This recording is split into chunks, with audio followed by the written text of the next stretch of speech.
despite me taking like a little vacation over the weekend, having a couple days off, we're still on a pretty good roll here. Because if we get through these here, and then we get through the next Clinton one, we'll be in the 2000s, and there's not as many, obviously, from 1960 to here, but we get through a good chunk going into July, and I think that'll make us hit our goal of finishing them by the end of July and not having to like hopefully crunch them too much. So yeah, aiming to do these tonight, and then hopefully on Sunday doing the next ones, which are I believe are Clinton versus Dole. But yeah, I still think this will be interesting, these ones here, because this presidential debate is the last time we had a independent presidential nominee or candidate, rather, in a debate. Perot's the OG radical centrist. Oh, great. Yeah, I've heard of Perot, like, through the years, but I didn't really, like, ever dive into who he is or, like, what his policies are, or just his politics in general. So I'm just curious to see what he has to say, and see how he differentiates from Bill Clinton and George Bush. As we know, the Republicans have really dominated the Electoral College, at least on the presidential level, the last 2 decades here with Reagan and Bush. And obviously Clinton will win, but I'm just curious to see, once again, the question that we always ask, which is, do debates change voters? Do debates, change the polling? At least up to this point, they definitely do. We learned that Reagan is just very charismatic. That's what helped him, really turn the tide. Then H.W. Bush wasn't too bad. I did feel like, was it Mondale there? He wasn't too bad either. But yeah, we'll get to Clinton. This will be young Clinton. So I'm curious to see how he does. And I'm curious, once we get to Hillary and Trump, that I want to see if there's any similarities between them. That's another thing. So we got to pay attention to that. But yeah, I'm just really looking forward to this one, or these chunks here, because I don't know, like I said, I don't know too much about Perot, and whatnot. But yeah, we'll look at Wikipedia again, like we have been, and look at polling as well after we watch all the debates and whatnot. But I want to kind of go into this a little blind, in terms of, like I said, with Ross Perot, and this is still before my time. I'm a 95 baby. But I didn't really start watching presidential debates until, I believe, Obama. So, and maybe I did with Bush and Kerry, but maybe I was too young to remember it. But we're getting there. You're excited too? Hell yeah. He's the OG. Both Republicans and Dems are bad. We should be in the middle guy. Gotcha. So, like, I feel like what a lot of most people who are like I'm a centrist, I'm like, oh, you're probably just vote Republican though. Or they like even in Maryland, I feel like there's a lot of people like that, where they're like, I don't care for either side, I just pick who I think is the best, and that's why they have like Hogan there that they had for a while, because he was a Republican, but like he appeased both sides decently. So, all right, let's just jump into it. Like I said, this is gonna be long. It's probably gonna end right before my normal bedtime. But yeah, we're just gonna try to power through these and keep going. What's this new sidebar here? I don't remember this being here. Okay, we can full screen it. All right, so this is the first debate here, October 11th, 1992, in St. Louis, Missouri.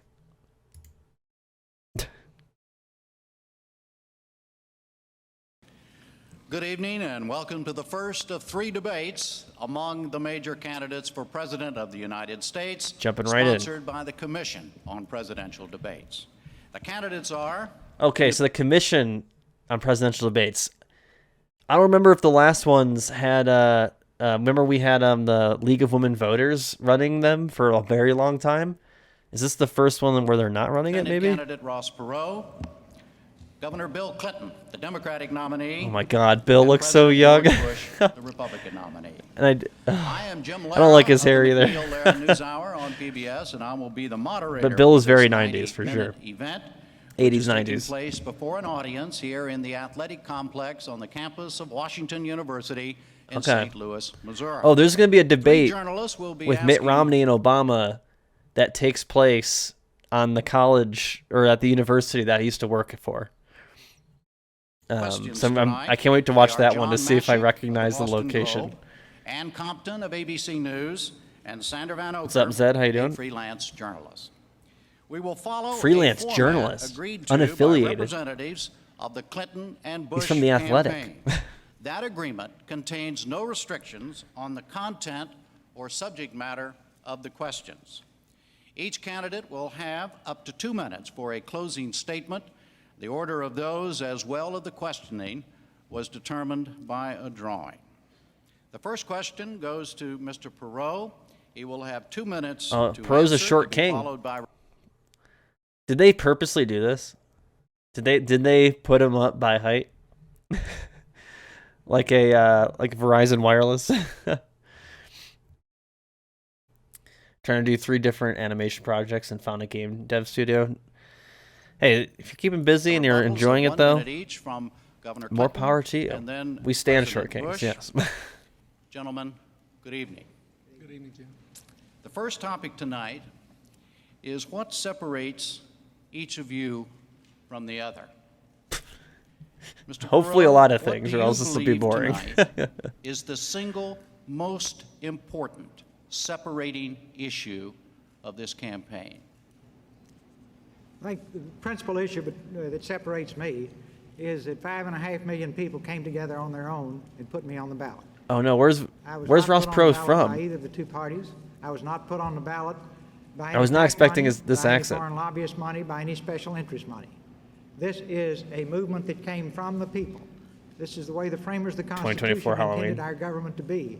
A Gives you some government time. that comes from the people. Over time, we have developed a He's from government that Texas? comes at the Really? people, that I guess comes I from can the see top it. down. Texas is pretty Where big, and I know people there's are like more or different less like treated accents depending on where you're as from in Texas. Objects to be programmed during the campaign with commercials and I hear media it now. events and He peer died in messages 2019, and did he? personal attacks and things of that nature.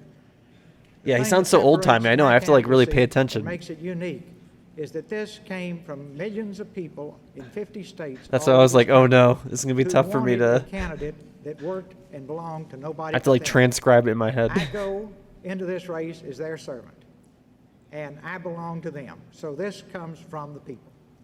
Okay. Governor Clinton, 1 minute response. The most important distinction in this campaign is that I represent real hope for change, a departure from trickle-down economics, a departure from tax and spend Yeah, economics. Clinton's like trying to rock like invest the and gray grow. hair, but it stands But out before too I much. can do that, I must challenge the American people to change, and they must decide. Tonight I say to the President, Mr. Bush, for 12 years you've had it your way, you've had your chance, and it didn't work. It's time to change. I want to bring that change to the American people, but we must all decide first we have the courage to change. How young was Hope for a Clinton at better this tomorrow. point? He's definitely in his President Bush, 40s, 1 minute right? response, sir. Well, I think one thing that distinguishes is experience. I think we've dramatically changed the world. I'll talk about that a little bit later, but the changes are Especially in the Middle East, mind-boggling we've for changed. world We've peace. changed some things. Kids go to bed at night without the same fear of nuclear war. And change for change's sake. All right, it's a year isn't after enough. the We saw that message USSR, in the late 70s being when dissolved. A lot about change, and what happened? That misery index went right through the roof. But So he's my independent and a economic program, I reformist. think, is the I mean, that was kind like of a- change we want, and the way we're going to get it some done side party is we're thing, gonna and then have a brand new Republican? Congress. Okay. A lot of them are thrown out because of all the scandals. I'll sit down with them, Democrats and Republicans alike, and work for my agenda for American renewal, which represents real change. But I'd say if you had to separate out, I think it's experience at this level. Governor Clinton, how do you respond to the president on the question? You have 2 minutes on the question of experience. He says that is what distinguishes him from the other two of you. I believe experience counts, but it's not everything. Values, judgment, and the record that I have amassed in my state also should count for something. Yeah, 'cause Clinton was a Worked hard senator, to right? create good jobs and to educate people. My state now ranks first in the country in job growth this year, About 46. fourth in income Okay. growth, fourth in the reduction of poverty, third in overall Maybe economic Googled. performance according to a major They're just news guessing. magazine. That's because we believe in investing in education and in jobs. And we have to change in this country. You know, my wife Hillary gave me a book about a year ago Hillary. in which the author defined insanity as just doing the same old thing over and over again and expecting a different result. Interesting, because I We feel like have got Hillary to have the courage to change. ran on Experience that. is important, yes. I've gotten I'm a doing lot the of good same shit experience in dealing the with Democrats have ordinary been people over the saying last for year, decades. month. I've touched more people's lives and seen more heartbreak and hope, more pain and more promise than anybody else who's run for president this year. And I think the American people deserve better than they're getting. We have gone from first to 13th Clinton in the watches world in people wages cry in the last 12 years every single morning. Since Mr. Bush and Mr. Reagan have been in. Watches Americans Personal cry income every has morning dropped while to people have worked harder. give In himself the last 4 energy. years, there have been twice as many bankruptcies as new jobs created. We need a new approach. The same old experience is not relevant. Oh, We're living it's in time a to new do world our, after the Cold War, and what works in this new world is not trickle Our down, regular looking not up of, government for what benefit is of the privileged few, unemployment rate. not tax and spend, but a commitment to invest in American jobs and American education, controlling American health care costs, and bringing the American people together. That is what works. And you can have the right kind of experience. it's and the wrong around kind of experience. Mine is 7%, rooted in the real lives of 7.4. real people, and it will bring real results. 9.6 million people. Change. President Bush, 1 minute to respond. I just thought of another big difference. So here between- actually, in I don't 1990, believe it was 5%, and it rose Mr. Perot feels this way, up but I know to Governor Clinton did because I want to accurately 7, and quote then him. He once thinks- Clinton got I think he in, said it did that go the down country all the way is to coming apart at the seams. go down to back Now, down to 4. I know and it stayed down there until the only way he can win is to make 2001 when it everybody started believe rising the again. economy's worse than it is. But this country's not coming apart at the seams, for heaven's sakes. We're the United States of America. We, in spite of the economic problems, we're the most respected economy It's not coming out of around the seams world. yet. Many would trade for it. We've been caught up in a global slowdown. We can do much, much better.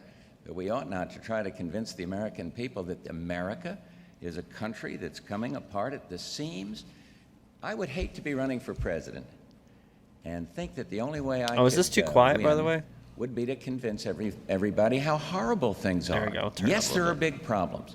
And yes, people are hurting. But I believe that this agenda for American renewal It was I good. have is the answer to do it. And I believe we All can right, get it we'll done meet now, in the middle. whereas we didn't in the past. It was a little quiet because for you're me, gonna but then I have a looked at whole my, brand new bunch of people in the Congress that are going to have to listen little to the sound same bars. American people I'm listening to. Mr. Perot, a minute response, sir. Well, they've got a point. I don't have any experience in running up a $4 trillion debt. Oh my! I don't have any experience. He waited. in He's like, gridlock I'm gonna get government big laughs, and he where got like nobody a, takes responsibility for anything, and everybody blames got a little everybody bit. else. You got a chuckle. I don't have any experience in creating the worst public school system in the industrialized world, the most violent, crime-ridden society in the industrialized world. But I do have a lot of experience. We're still gonna have in the tough getting on things crime done. energy here, aren't So we? if we're at a point in history where we want to stop talking about it and do it, I've got a lot of experience in figuring out how to solve Yeah, problems. it's not a big making the crowd solutions usually. work, and then moving on to the next one. I've got a lot of experience. In It was the not last taking 10 chunk of years to debates solve where we 10 actually had problems. people like So if cheering it's and time for clapping action, and laughing, I think I have and experience that counts. even If there's more then, time for gridlock and even though they were talking, telling him not finger-pointing, to. I'm the wrong man.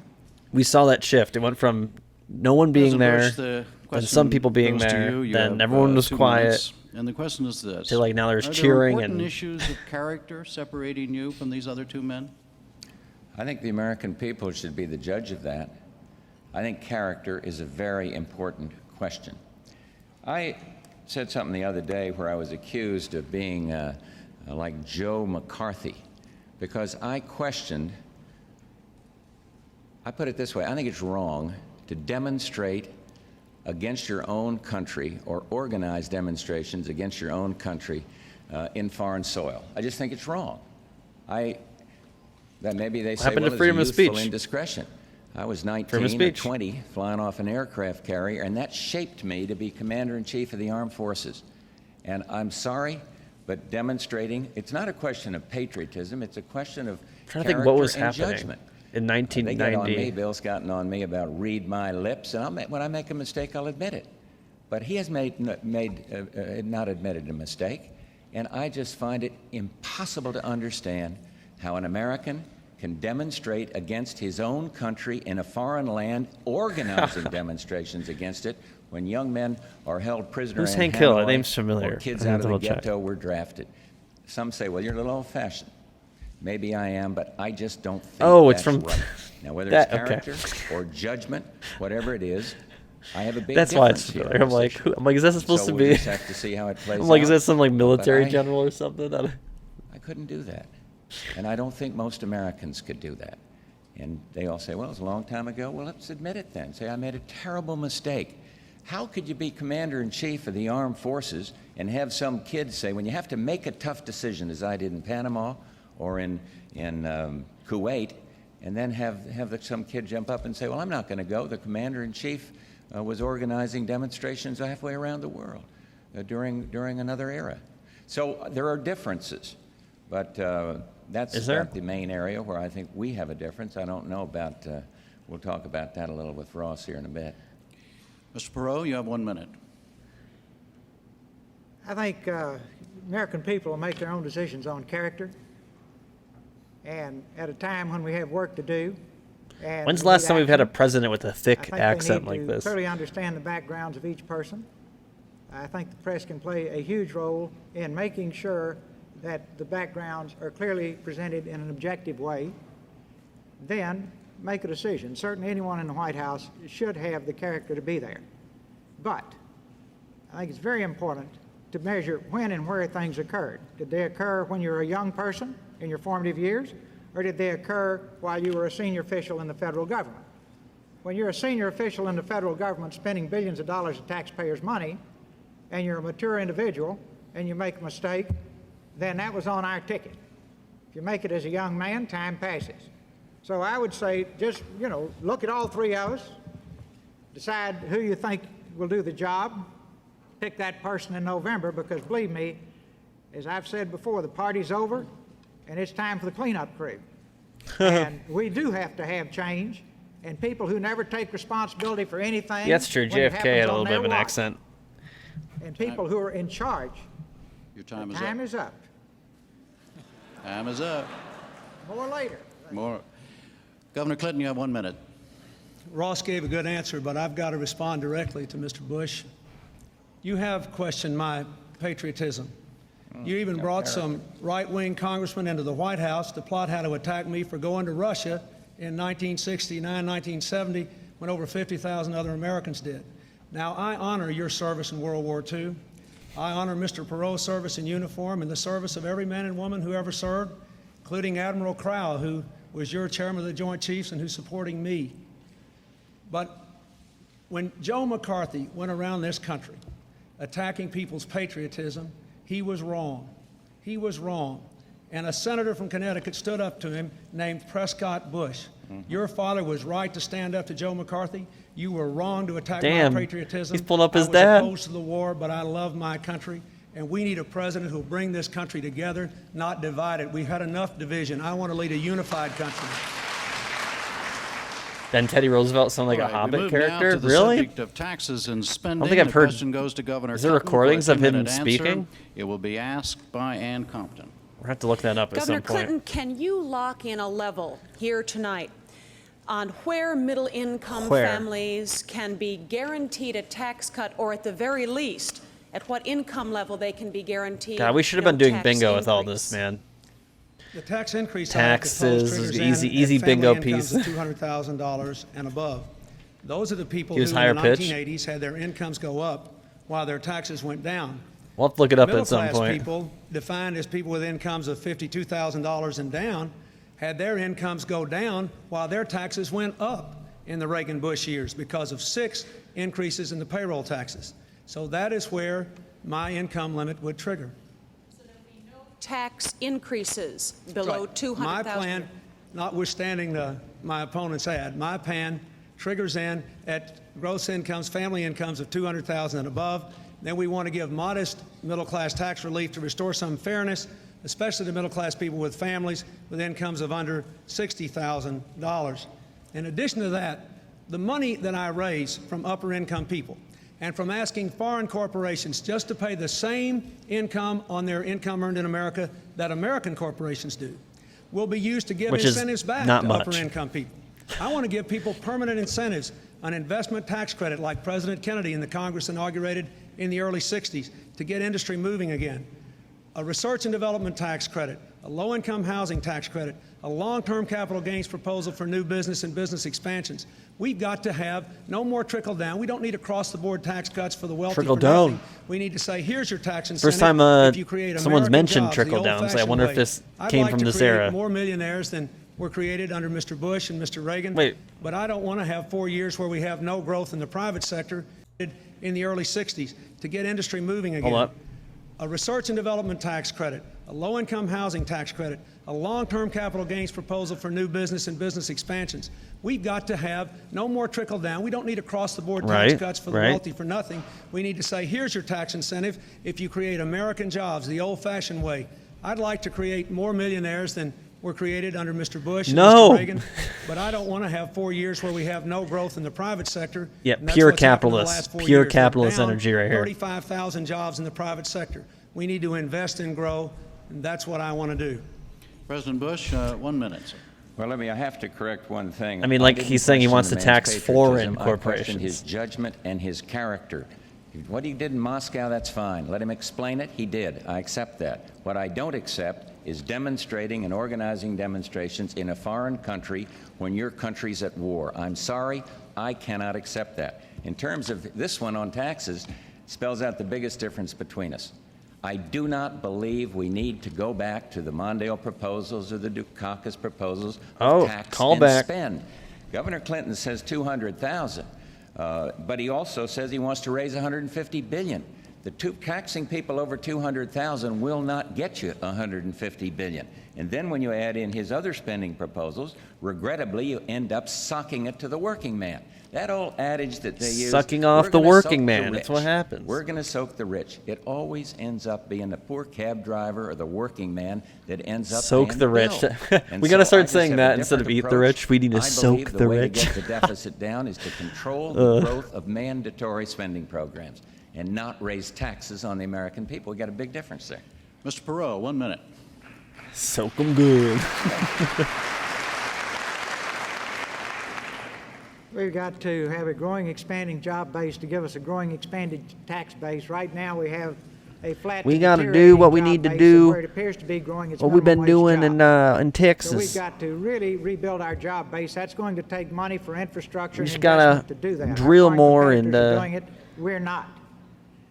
We cannot pay off the $4 trillion find more drill sites. We've had plenty, I'm sure. The future and the high-paying jobs in this country without having the revenue. We're going Need to to go find through a clean period coal. of shared sacrifice. There's one challenge. It's got to be fair. We've created a mess, don't have much to show for it, and we have got to fix it. And that's about all I can say in a minute. Okay. Next question goes to President Bush for a 2-minute answer, and it will be asked by Sandy Van Oker. Mr. President, this past week, your Secretary of the Army, Michael Stone, said he had no plans to abide by a congressional mandate to cut U.S. forces in Europe from 150 to 100,000 by the end of September 1996. Now, why, almost 50 years after the end of World War II, and with the total collapse of the Soviet Union, should American taxpayers be taxed to support armies in Europe when the Europeans have plenty of money to do it for themselves? Well, Sandra, that's a good question. And the answer is, for 40-some years, we kept the peace. If you look at the cost of not keeping the peace in Europe, it would be exorbitant. We have reduced the number of troops that are deployed and going to be deployed. I have cut defense spending. And the reason we could do that is because of our fantastic success in winning the Cold War. We never would have got there if we'd gone for the nuclear freeze crowd. Never would have got there if we'd listened to those that wanted to cut I don't think it was the I think it is important making that the more United nukes States that stay caused in the Europe USSR to and collapse, but continue go to off. guarantee the peace. We simply cannot pull back. Now, when anybody has a spending program they want to spend money on at home, they say, well, let's cut money out of the Defense Department. I Agreed. will accept and have accepted the recommendations of two proven leaders, General Colin Powell and Secretary Dick Cheney. They No, feel that let's the not- levels we're let's not operating give at and Cheney the anything. reductions How that about I've that? proposed are proper. Just And so I trust simply me. do not think If we you have should the go back foresight to that the I have, isolation do not days give Dick and start Cheney blaming any foreigners. power. We are the sole remaining superpower, and we should be that. And we have a certain disproportionate responsibility. Right, like the way of like But I the would nukes ask is the like American implying that people to like they just couldn't understand keep up or they that if we relaxed make too much and just imprudent accidentally cuts, fell apart. if we go too far, we risk the peace. They did a And whoopsie. I don't want to do that. I've seen what it is like to see a war. They weren't and paying I've lived attention to in see the burdens cereal of the aisle and war, they I slipped. don't want to see us make reckless cuts. Because of our programs, we have been able to significantly cut defense spending. But let's not cut into the muscle, and let's not cut down our insurance policy, which is participation of American forces in NATO, the greatest What's funny is, peacekeeping according to organization a ever made. audit Today, you got problems in that Europe. the United States Still today bubbling along, even though gave an Europe's extra going like $7.6 billion democracy's to route. Ukraine But on we accident. We are there, and I think this insurance policy In the past is year, necessary. I think it goes with world $7.6 leadership, billion. and I, Whoops. I think the levels we've come up Whoops. with are just about right. Mr. Perot, 1 Accident. minute, sir. Even if it was an accident, I'm poor and you're rich, $7.6 billion. and I can get you to defend me, that's good. But when the tables get turned, I ought to do my share. Right now, we spend about $300 billion a year on 6.8 billion, defense. whatever. It's billions, you know. Japanese spend around $30 billion in Asia. It's The big Germans money. spend It's around stupid $30 money, billion in Europe. as I like to say. For example, Germany will spend $1 trillion building infrastructure over the next 10 years. It's kind of easy to do if you only have to pick up a $30 billion tab to defend your country. The European community is in a position to pay a lot more than they have in the past. I agree with the President. When they couldn't, we should have. Now that they can, they should. We sort of seem to have a desire to try to stay over there and control it. We will They not don't get want rid to of control it the very European candidly. student loans. So it, I think, is very important for us to let them assume more and more of the burden, and for us When was to the bring that European money Union back formed? here I know it was and around rebuild our infrastructure, because a little bit we after can this, only right? be a superpower if we are an economic superpower, and we can only be an I think it was economic 95. superpower Let me look. if we have a growing, expanding job base. 1993, so it was a year after this. 1 minute, sir. I agree with the general statement Mr. Bush made. I disagree that we need 150,000 troops to fulfill our role in Europe. We certainly must maintain an engagement there. There are certainly dangers there. There are certainly other trouble spots in the world which are closer to Europe than to the United States. But two former defense secretaries recently issued a report saying that 100,000 or slightly fewer troops would be enough, including President Reagan's former defense secretary, Mr. Carlucci. Many of the military experts whom I consulted on this agreed. We're going to have to spend more money in the future on military technology and on greater mobility, greater airlift, greater sea lift. God, we're always, The this has V-22 been the airplane. conversation We're gonna have for to like do some things that are quite 20 costly, debates. and I simply don't believe we can afford. It's not or do we about need how to we're keep spending it. It's 150,000 we need to troops spend it in Europe, correctly given how on the much right the Red aircraft Army, and the now right under control of thing. Russia, And has been cut. we need more boats. The We arms don't control need more agreement boats. concluded We need between more men. We don't Mr. need more Bush and men. Mr. Yeltsin, something I have applauded. I don't think we need 150,000 troops. Let me make one other point. Mr. Bush talked about taxes. He didn't tell you that he vetoed a middle-class tax cut because it would be paid for by raising taxes on the wealthy, and vetoed an investment tax credit paid for by raising taxes on the wealthy. All right, we go now to Mr. Perot for a 2-minute question, and it will be asked by John Mashik.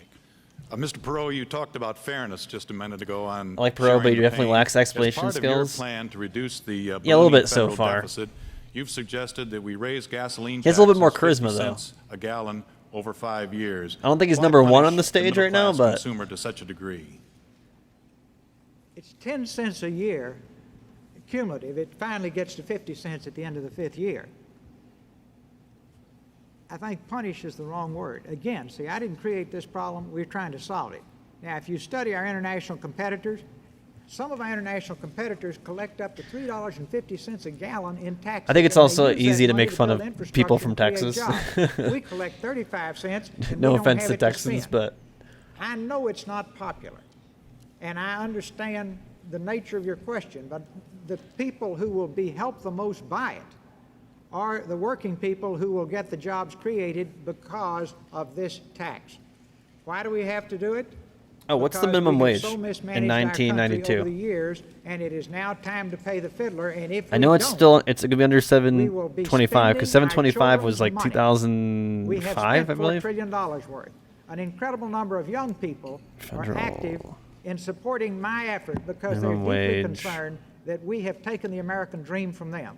I think it's fitting that we're on the campus of a university Jesus tonight. Christ, it was $4. These young people, when they get out of this wonderful It's only gone up university, will have $3 difficulty finding a job. in over 30 We've got years. to clean this mess up, leave this So what, country in $1 good shape, every and 10 pass on the years? American That's dream to them. ridiculous. We've got to collect the taxes to do it. If there's a fairer way, I'm all ears.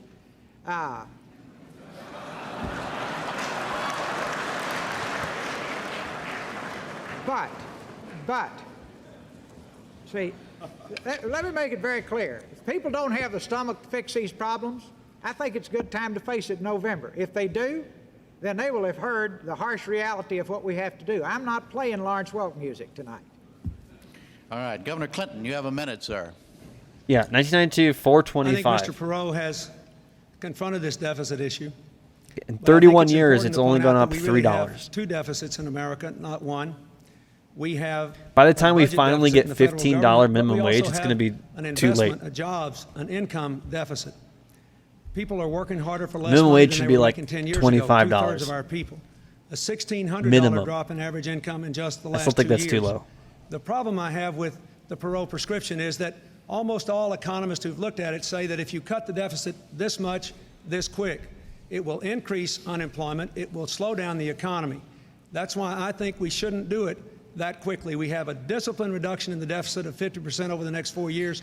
But who works first, for such a get low incentives wage? to Don't invest most in this jobs pay economy, way more than minimum put wage? the American people back I to mean, work. some We've got to do, but invest there's in still a lot of growth. people who work Nine like Nobel retail Prize jobs winning usually start at economists and minimum 500 others, wage, if maybe $1 including more. numerous Republican and Democratic Because here's the district thing: executives is like have endorsed this approach because it offers the best hope. 725, to put America right? Back to work and get our incomes Yeah, that's rising too low. But instead then of like a falling. company might be like, okay, President fine, Bush, we'll 1 pay minute, sir. $11. Look, Question we're was doing on $4 fairness. more than I- minimum I wage, just but $11 disagree still with isn't Mr. good enough Perot. either. I don't believe it is fair to slap a 50-cent a gallon tax over whatever many years on the people that So- have to drive for a living, people that go long To me, it's just distances. like I don't think we need to do it. the minimum wage See, should I have be a fundamental difference. I living agree with wage. That's what originally he's what it was talking made about for. in trying to get the But spending it's been- down and the discipline, although I think It's been we ought to changed totally to this exempt idea that Social it's supposed to Security, be but like, he's well, it's talking for tough medicine, high and school I think students that's because they don't good. need to I get too disagree much with money. The tax and spend philosophy. It's like, no, it's just See, a I way don't for the think we need capitalist to class to tax just more and increase spend the more and surplus then say value. That's going to make the problem better, and I'm afraid that's To what get I think I'm hearing from as much Governor profit Clinton. as possible. I believe what you need to do is some of what Ross That's is why the talking minimum wage about. hasn't changed. Control the growth Or of when it does change, it's mandatory not enough. spending and get taxes down. He's mentioned some ways to do it, and I agree with And yeah, those. there's I've some been talking states about that getting a are, capital can, gains you know, tax or forever, and states his do make friends their in own minimum Congress have wage, been telling me that's but a they have tax to be break for the enforced by the rich. federal It minimum would wage. I know in stimulate Pennsylvania, investment. it's still I'm for an $7.25. investment tax allowance. I am for a first-time a tax break for first-time home buyers, and with this new Congress. Oh, yeah, I coming agree. in, I mean, gridlock like, will be gone, and I'll sit down with them here and in say, Colorado, "Let's get you could this not done." survive on the But I minimum do wage not that wanna even go the Colorado tax and sets. spend route. All right, think let's move Colorado's on minimum now wage is to, 17? the subject of jobs. The first question Let me double goes check. to President Bush for 2 minutes. Better and than John will 725, ask I know question. that. John?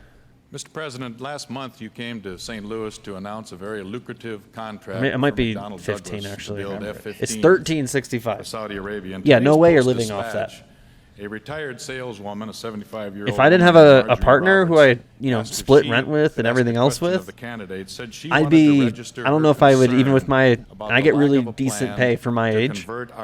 I don't know, like, if I'd be having a good time right now. Other purposes. How would you answer her? It'd be real tough. I assume she was supportive of the decision on McDonnell Douglas. Yeah, there's a lot of people who do that, She was Zetto. I know some supporting me people on who the are trying decision to sell do those that. airplanes.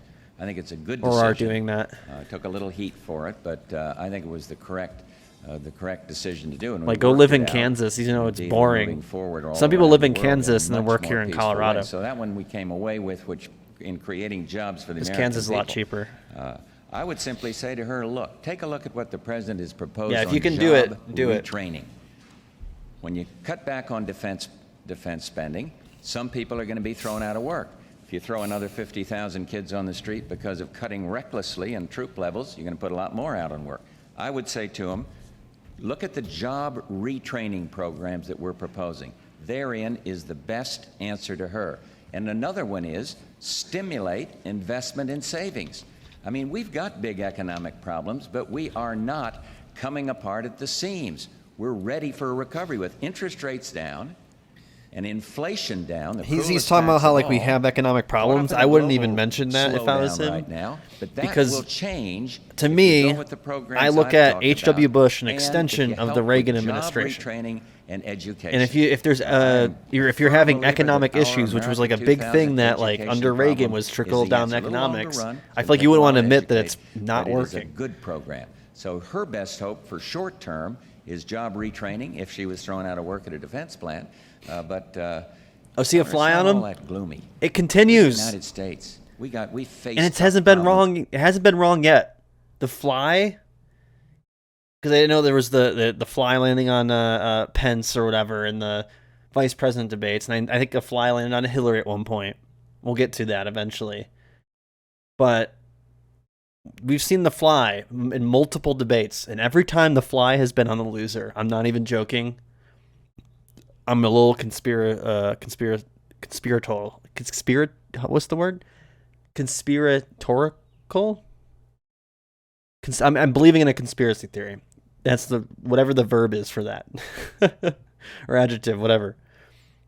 Before, look at the misery index when pay attention to the fly. It doesn't lie. Fly don't lie. White House and the Congress. It was just right through the roof. Next presidential debates, if we see a fly and it lands on anybody, I'm gonna bet for the other person. To retrain. Just gonna bet on the other person winning. Doesn't matter what the polling says or what anything's happening. It's wherever the fly goes. One person on my team is from Sweden. When I worked at IKEA, that they had a pretty interesting. Defense industries are going to have to convert. Because they were an international company, they had a pretty interesting. And the sooner they start, the sooner I guess finish. layout. And there will be a significant transition, and it's very important that. I worked with a couple people from like Amsterdam and stuff. Not like every day, but like. We had someone who I'm sure regrets here and there. In the president's staff said he didn't care whether we made potato chips or computer chips. Well, anybody that thinks about it cares a great deal. Number one, you make more making computer chips than you do potato chips. Number two, 19 out of 20 computer chips that we have in this country now come from Japan. We've given away whole industries. So as we phase these industries over, there's a lot of. We need to make our own PlayStation. Wait, PlayStation wasn't out yet, right? Industries can be converted to the industries of tomorrow, and that's where the high-paying jobs are. We need an American SNES. Through phase over. Now, we practice 19th century capitalism. The rest of the world practices 21st century capitalism. We've got, I can't handle that in a minute, but I hope we can get back into it later. Disagree. And the rest of I think America has its own capitalism established with the green, not the Green New Deal, Jesus Christ, the New Deal with FDR. The world, the countries, and the. That's the closest to American capitalism collapsing, was then, and then the New Deal saved it. Businesses would be working together to make this transition in an intelligent way. And America would Clinton, honestly lead the world in capitalism, hence the Cold War. We must have a transition plan to convert from a defense to a domestic economy. No other nation would have cut defense as much as we already have without that. There are 200,000 people unemployed in California alone because we have cut defense without planning to retrain them and to reinvest in the technologies of the future here at home. That is what I want to do. We need to make VR this administration headsets. may say they have a plan, but the truth is they have not even released all the money, the paltry have you heard of money Apple? That Congress appropriated. I want to take You every need to dollar buy by their which we reduce defense $3,500 and reinvest it in headset. technologies for the 21st century, in new transportation and communication and environmental cleanup technologies. Let's put the American people to work, and let's build the kind of high-tech, Because that's what I want to do is work more. that the American people deserve. I love working. All right, the next question goes to Mr. Perot for a 2-minute answer. It will be asked by Ann. Ann? Mr. Perot, you talked a minute ago about rebuilding the job base, but is it true what Governor Clinton just said? God, that means I want that, a presidential unemployment candidate who will could just is increase, like. that it'll slow the economy? And how would you I want people to work specifically less. use the powers of the presidency to get more people back into good jobs immediately? It's too bad Bernie's not like Step one, the American won't run people against send me up there. Biden. The day after election. He's too establishment I'll get with the congressional- in the we sense, or won't he's even all wait about for the an inauguration. coalitions. And I'll ask the president to help me. And I'll Yeah, I don't ask really his care staff too to much help me. about electoral And we will start putting anymore, together but teams to put even though I know together it, to I'm take contradicting all the myself plans watching that this shit. exist and do something with them. I'm Please interested in understand it, that or great I plans enjoy lying it, all over Washington, but nobody I don't ever believe in it, executes. I guess is the It's better like way to having a describe blueprint it. for a house you never built. You don't have anywhere But to sleep. Now, I just wish we would have him just one more time. Fuck it, you know what I mean? Clean up the small business problem. And let him be more radical. Be like 32-hour work week, 4 days a week. Increase the minimum wage to like $30 an hour. To make sure we nail those for our country and they And just don't be wind like, up in we need your to work nation. less. Convert from 19th to 21st century capitalism. See, we have an adversarial relationship between government and business. Our international competitors that are cleaning our plate have an intelligent relationship between government and business and a supportive relationship.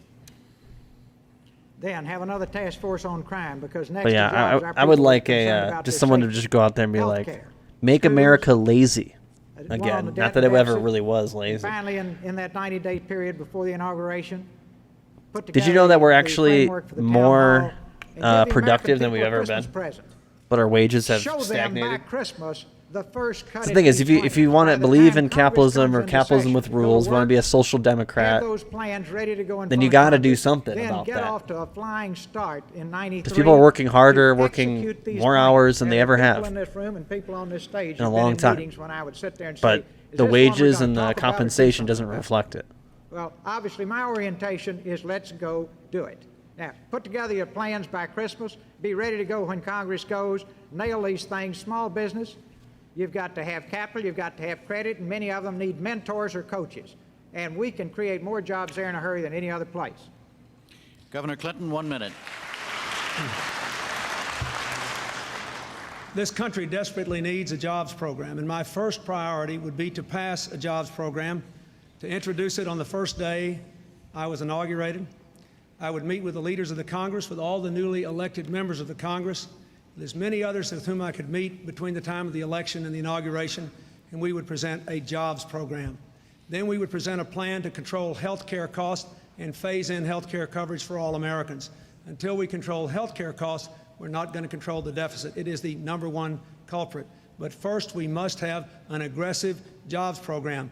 I live in a state where manufacturing job growth has far outpaced the nation in the last few years, where we have created more private sector jobs since Mr. Bush has been president than have been created in the entire rest of the country, where Mr. Bush's labor secretary said the job growth has been enormous. We've done it in Arkansas. Give me a chance to create these kind of jobs in Arkansas? America. We can That's do where it. I know Clinton's we from? can. Why did I never know that? He's from President Bush, Arkansas. 1 minute. We've got the plan announced for what we can do for small business. I've already put forward things that'll get this country working fast, some of which have been echoed here tonight. Investment tax allowance, capital gains reduction, more on research and development, tax credit for first-time home buyers. What I'm going to do is say to Jim Baker when this campaign is over, all right, let's sit down now. You do in domestic affairs what you've done in foreign affairs. Be the kind of the economic coordinator of all the domestic side of the house, and that includes all the economic side, all the training side, and bring this He's being too program vague here. together. We're going to have a new He's Congress. stumbling a little bit and right we're here. going to say to them, you've listened to the voters the way we have. Nobody wants gridlock anymore, and so let's get the program through. And I believe it'll work because as Ross said, we got the plans. The plans are all over Washington, and I've put ours together. We have so many Something called plans. The Agenda for So many. American Renewal, and it makes sense. It's sensible. It creates jobs. It gets to the base of the kind of jobs we need. And so I'll just be asking for support to get that put into effect. When will there ever All right, be the enough next question jobs? goes to Governor Clinton for 2 minutes. It will be asked by Sandy. Until everyone's employed? Governor Is that the Clinton, end goal? When a president running for the first time gets into the office and wants to do something about the economy, he finds in Washington there's a person who has much more power over the economy than he does, the chairman of the Federal Reserve Board, accountable to no one.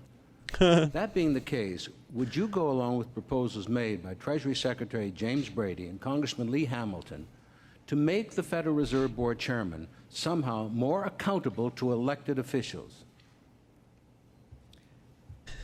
Well, let me say that I Fuck think the that Federal we Reserve. might ought to review the terms, Just want someone to say that. the way it works, but Fuck them. frankly, I don't think that's the problem today. We have low interest rates today. At least we have low interest rates that the Fed can control. Our long-term interest rates are still pretty high because of our deficit and because of our economic performance. And there was a terrible reaction internationally to Mr. Bush saying he was going to give us 4 more years of trickle-down economics, another across-the-board tax cut, most of it going to the wealthy, with no real guarantee of investment. But I think the important thing is to use the powers the president does have, on the assumption that given the condition of this economy, we're going to keep interest rates down if we have the discipline to increase investment and reduce the debt at the same time. That is my commitment. I think the American people are hungry for your action. I think Congress is hungry for someone who will work with them instead of manipulate them, someone who will not veto a bill that has an investment tax credit, middle-class tax relief, research and development tax credits, as Mr. Bush has done. Give me a chance to do that. I don't have to worry, I don't think, in the near term about the Federal Reserve. Their policies, so far, it seems to me, are pretty sound. President Bush, you have 1 minute. I don't think the Fed ought to be put under the executive branch. There is separation there. I think that's fine. Alan Greenspan is respected. I've had some arguments with him about the speed in which we might have lowered rates. But Governor Clinton, he talks about the reaction to the markets. There was a momentary fear that he might win, and that the markets went down like that. So I don't think we can. Oh my God! The stock market has been strong. It's been very strong since I've been president, and they recognize we got great difficulties, but they're also much more optimistic than the pessimists we have up here tonight. In terms of vetoing tax bills, you're darn right. I am going to protect the American taxpayer against the spend and tax Congress, and I'm going to keep on vetoing them because I don't think we are taxed too little. I think the government's spending too much. So Governor Clinton can label it tax for the rich or anything he wants. I'm going to protect the working man by continuing to veto and to threaten veto until we get this new Congress, when then we're going to move forward on our plan. I've got to protect them. Mr. Perot, 1 minute. Keep the Federal Reserve independent, but let's live in a world of reality. We live in a global economy, not a national economy. These interest rates we have now don't make any sense. We have a $4 trillion debt, and only in America would you finance 70% of it 5 years or less. So 70% of our debt is 5 years or less. It's very interest sensitive. We have a 4% gap between what we pay for treasuries and what Germany pays for 1 to 5 year treasuries. That gap is going to close because the Arabs, the Japanese, and folks in this country are going to start buying German treasuries because they can get more money. Every time our interest rates go up 1%, that adds $28 billion to the deficit or to the debt, whichever place you want to put it. I'm going to buy all the We are euros. sitting on a ticking bomb, folks, because we have totally mismanaged our country, and we had better get it back under control. Just think, in your own business, if you had all of your long-term problems financed short-term, you'd go broke in a hurry. All right, we're going to move. Going to move to foreign affairs. The first question goes to Mr. Perot for a 2-minute answer, and Sandy will ask it. Mr. Perot, in the post-war Cold War environment, what should be the overriding U.S. national interest? And what can the United States do, and what can it afford to do? Have you heard of the Middle defend East? that national interest? Well, We're going to go get some oil. Superpower, so we have 2 that I'd put as number 1. I have 1 and 1A. 1 is we've got to have the money to be able to pay for defense. And we've got to manufacture here. Believe it or not, folks, you can't ship it all overseas. You got to make it here. And you can't convert from potato chips to airplanes in an emergency. See, Willow Run could be converted from cars to airplanes in World War II because it was here. We've got to make things here. You just can't ship them overseas anymore. I hope we talk more about that. Second thing, on priorities, we've got to help Russia succeed in its revolution and all of its republics. When we think of Russia, remember we're thinking of many countries now. We've got to help them. That's pennies on the dollar compared to renewing the Cold War. Third, we've got all kinds of agreements on paper and some that are being executed on getting rid of nuclear warheads. Russia and its republics are out of control, or at best in weak control right now. It's a very unstable situation. You've got every rich Middle Eastern country over there trying to buy nuclear weapons, as you well know. And that will lead to another 5-star migraine headache down the road. They're going to get weapons of mass destruction. Nail down the intercontinental ballistic missiles, the ones that can hit us from Russia. And we're focused on the tactical. We've made real progress there. We've got some agreements on the nuclear, but we don't have those things put away yet. The sooner the better. So in terms of priorities, we've got to be financially strong. Number two, we've got to take care of this missile situation and try to get the nuclear war behind us and give that a very high priority. And number three, I thought I read somewhere that help like and support Russia and the republics in every that like possible some way missiles are to missing. Is become that true? democratic capitalistic societies, and not just sit back and let those countries continue in turmoil, because they could go back worse than things used to be. And believe me, there are a lot of old boys in Like the there's probably KGB and one sitting in a military warehouse like it somewhere, better or the way like it deep used in to a be. bunker Thank you. that like Governor 10 Clinton, people know 1 about. minute. In order to keep America the strongest nation in the world, we need some continuity and some change. There are three fundamental challenges. First of all, the world is still a dangerous and uncertain place. We need a Potentially new set up, not military and a carefully new removed, national security policy randomly equal to the in the ground. challenges of the post-Cold War era.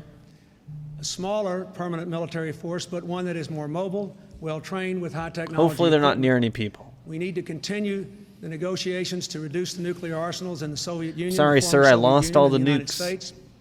We need to stop this proliferation of weapons of mass destruction. Second, we have to face that in this world, economic security is a whole lot of national security.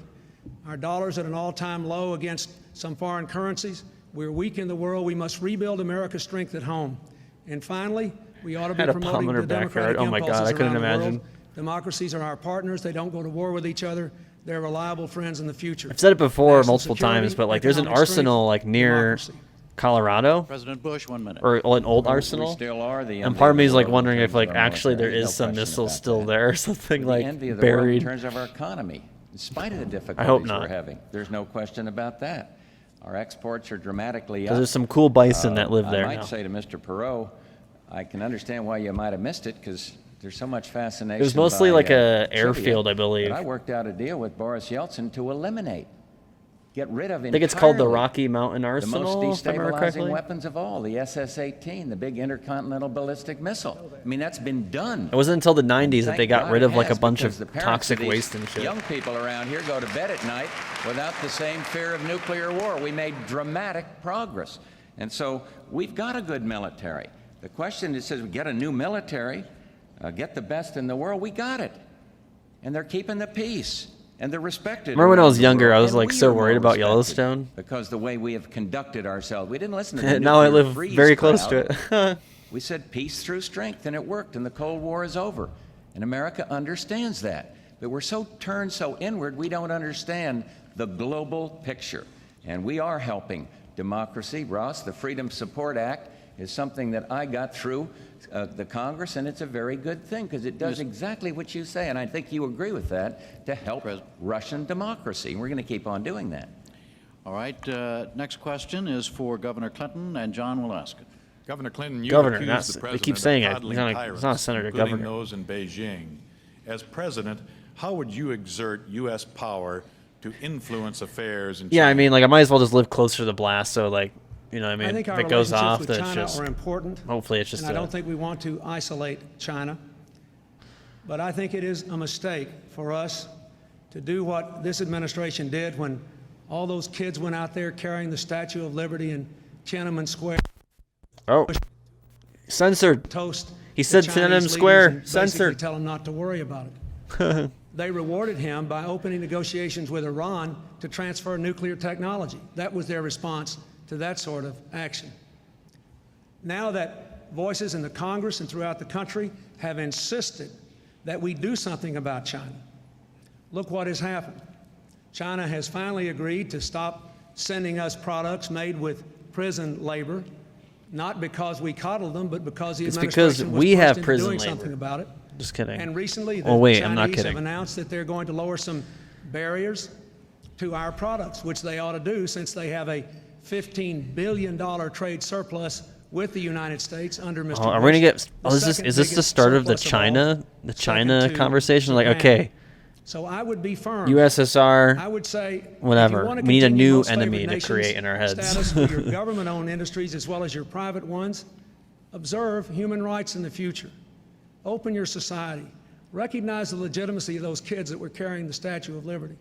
If we can stand up for our economic interests, we ought to be able to Is that a pursue thing? Like a lot the of democratic interests of the people in China, and over Well, the long like run, Statue of Liberty they'll toys be or something? more reliable partners.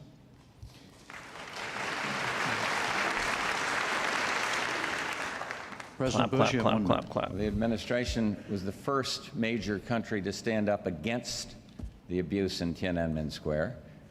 We are the ones that worked out the prison labor deal. We are the ones that have lowered the barrier to products, but Carla Hill's negotiation. I am the one that said, let's keep the MFN because you see China moving towards a free market economy to do what the Congress and Governor Clinton is suggesting. You would isolate and ruin Hong Kong. They are making some progress, not enough for us. We were the first ones to put sanctions on. We still have them on some things. But Governor Clinton's philosophy is isolate them. He says don't do it, but the policies he's expounding of putting conditions on MFN and kind of humiliating them is not the way you make the kind of progress we are getting. And I've stood up with these people, and I understand what you have to do to be strong in this situation, and it's moving. Not as fast as we'd like, but you isolate China and turn them inward, and then we've made a tremendous mistake. And I'm not going to do it, and I've had to fight a lot of people that were saying human rights, and we are the ones that put the sanctions on and stood for it. And he can insult General Scowcroft if he wants to. They didn't go over to coddle. He went over to say, you must make the very changes they're making now. Using the word insult. It's a big word. 1 minute, Mr. Perot. China's a huge country, broken into many provinces. It has some very elderly leaders that will not be around too much longer. Capitalism is growing and thriving across big portions of China. Asia will be our largest trading partner in the future. It will be a growing and a closer relationship. We have a delicate, tight wire walk that we must go through at the present time to make sure that we do not cozy up to tyrants, to make sure that they don't get the impression that they can suppress their people. But time is our friend there, because their leaders will change in not too many years, worst case. And their country is making great progress. One last point on the missiles. I don't want the American people to be confused. We have written agreements, and we have some missiles that have been destroyed. But we have a huge number of intercontinental ballistic missiles that are still in place in Russia. The fact that you have an agreement is one thing. Till they're destroyed, some crazy person can either sell them or use them. All right, the next question goes to President Bush for a 2-minute answer, and Ann will ask it. Mr. President, how can you watch the killing in Bosnia and the ethnic cleansing or the starvation and anarchy in Somalia and not want to use America's might, if not America's military, God, so to bloodthirsty. try to end that kind of suffering? So bloodthirsty. And both of them are very complicated situations. She has not watched And I Black vowed Hawk Down. something, because I It's like the only thing I in know Vietnam. in terms of like I am not gonna U.S. commit intervention in US Somalia until I know in like movies or whatever. what the mission is, till the military tell me that it can be completed, until I know how they can come out. We are helping. American airplanes are helping today on humanitarian relief for Sarajevo. It is America that's in the lead in helping with humanitarian relief for Somalia. But when you go to put somebody else's son or daughter into war, I think you got to be a little bit careful, and you have to be sure that there's a military plan that can do this. You have ancient ethnic rivalries that have cropped up as Yugoslavia is dissolved or getting dissolved, and it isn't going to be solved by sending in the 82nd Airborne. And I'm not going to do that as Commander-in-Chief. I am going to stand by and use the moral persuasion of the United States to get satisfaction in terms of prison camps, and we're making some progress there, and in terms of getting humanitarian relief in there. And right now, as you know, the United States took the lead in a no-fly operation up there in a no-fly order up in the United Nations. We're working through the international organizations. That's one thing I learned by forging that tremendous and highly successful coalition against Saddam Hussein, the dictator. Work internationally to do it. Saddam I'm very Hussein, concerned oh about my it. I'm concerned about ethnic cleansing. You're gonna hear his I'm name. concerned about attacks on Muslims, for example, over there. But Even I more must so, I stop believe. short of using American force until I know how those young men and women are going to get out of there as well as get in, know what the mission is, and define it. And I think I'm on the right track. Are you designing a mission? Ms. that would- And, sorry, time is up. We have to go to Mr. Perot for a 1-minute response. I think if we learned anything in Vietnam, it's you first commit this nation before you commit the troops to the battlefield. We cannot send our people all over the world to solve every problem that comes up. This is basically a problem that is a primary concern to the European community. Certainly, we care about the people, we care about the children, we care about the tragedy, but it is inappropriate for us, just because there's a problem somewhere around the world, to take the sons and daughters of working people, and make no mistake about it, our all-volunteer armed force is not made up of the sons and daughters of the beautiful people. It's the working folks who send their sons and daughters to war, with a few exceptions. It's very unlike World War II, when FDR's sons flew missions. Everybody went. It's a different world now. Very important that we I like to acknowledge just, that. without thinking it through, just rush to every problem in the world and have our people torn to pieces. It's the rich and the politicians never send themselves I or agree that we cannot someone permit they know to ground war. forces to become involved in the quagmire of Bosnia, But they do make money or the off it, tribal though. wars of Somalia. But I think that it's important to recognize that there are things that can be done short of that, and that we do have interest there. There are, after all, 2 million refugees now because of the problems in what was Yugoslavia, the largest number since World War II. And there may be hundreds of thousands of people who will starve or freeze to death in this winter. The United States should try to work with its allies and stop it. I urged the President to support this air cover, and he did, and I applaud that. I applaud the no-fly zone, and I know that he's going back to the United Nations to try to get authority to enforce it.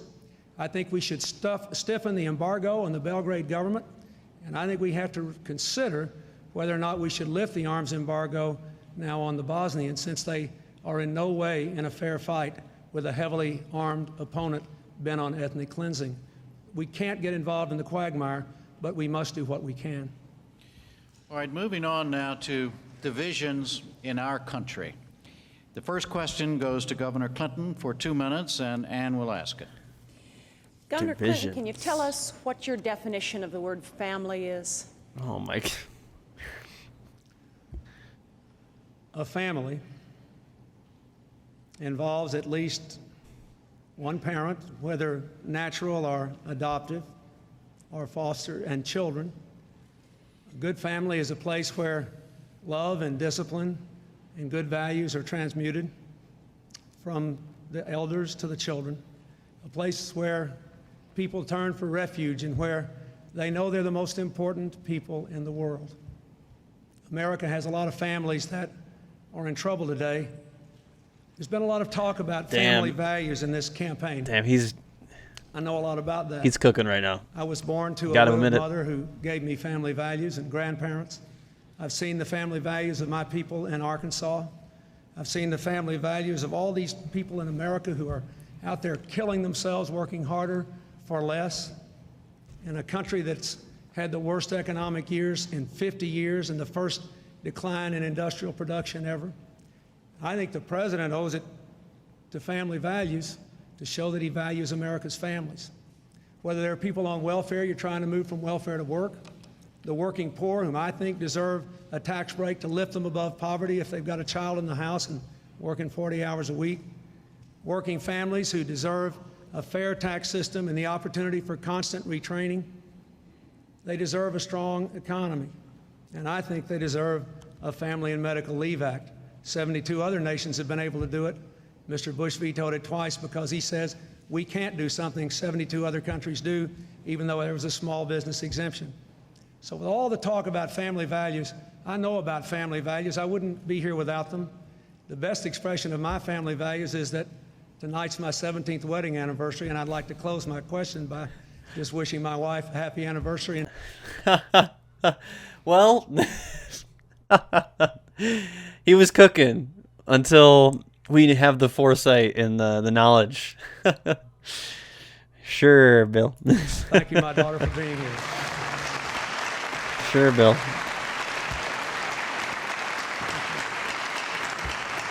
I wish there is Hillary there. I wasn't going to President show Bush, 1 Hillary. minute. Well, I would say that one meeting that made a profound impression on me was when the mayors of the big cities, including the mayor of Los Angeles, a Democrat, came to see me, and they unanimously said the decline in urban America stems from the decline in the American family. So I do think we need to strengthen family. When Barbara holds an AIDS baby, she's showing a certain compassion for family. When she reads to children, the same thing. I believe Barbara that Bush. discipline and respect for the law, all of these things should be taught to children, not in our schools, but families have to do Nothing's that. more family I'm than appalled telling at the your highest kids to respect outrageous the law. numbers of divorces. It happens in families. It's happened in ours. But it's gotten too much.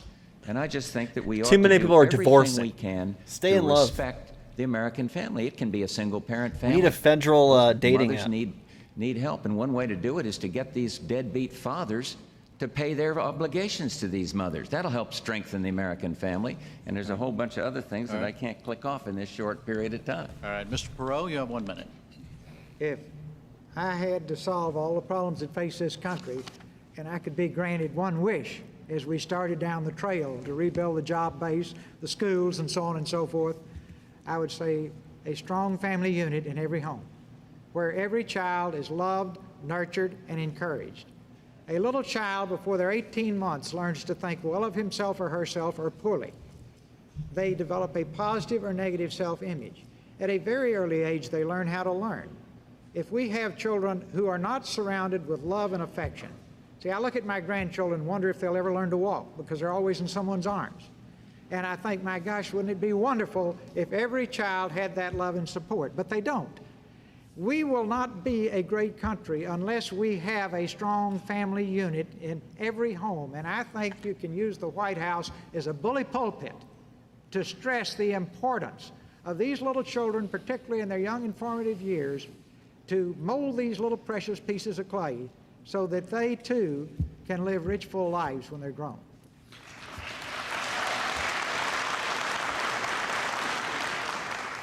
New question, 2-minute answer, goes to President Bush. Sandy will ask it. Mr. President, there's been a lot of talk about Harry Truman in this campaign, so much so that I think tomorrow I'll wake up and see him named as the next commissioner of baseball. They could use But the one. thing that Mr. Truman didn't have to deal with is drugs. Americans are increasingly alarmed about drug-related crimes in cities and suburbs, and your administration is not the first to have grappled with this. Here we go. And are you at all of a mind that maybe it ought to go to another level, if not to what's advocated by William F. Buckley Jr. and Milton Friedman, legalization, somewhere between there and where we are now?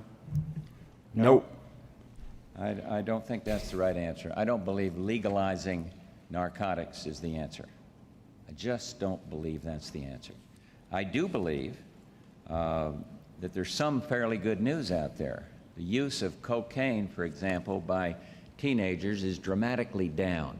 But we've got to keep fighting on this war against drugs. We're doing a little better in interdiction.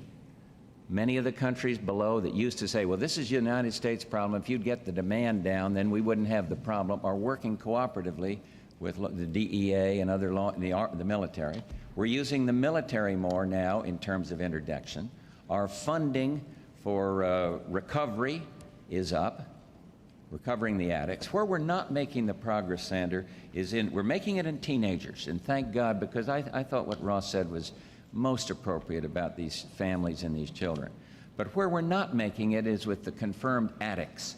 And I'll tell you one place that's working well, and that is the private sector. Jim Burke and this task force that he has, you may know about it. I'll tell the American people, but this man said, I'll get you $1 million a day in pro bono advertising, something that's very hard for the government to do, and he went out and he did it. And people are beginning to educate through this program, teaching these kids you shouldn't use drugs. So we're still in the fight, But I must tell you, I think legalization of narcotics or something of that nature in the face of the medical evidence would be totally counterproductive. And I oppose it, and I'm going to stand up and continue to oppose it. Mr. Perot? Mr. Perot, 1 minute. Anytime you think you want to legalize drugs, go to a neonatal unit, if you can get in. They're between 100 and 200% capacity up and down the East Coast. And the reason is crack babies being born. Oh my Babies in the God. hospital 42 days. Typical cost to you and me is $125,000. Again and again and again, the mother disappears in 3 days. And the child becomes a ward of the state because he's permanently and genetically damaged.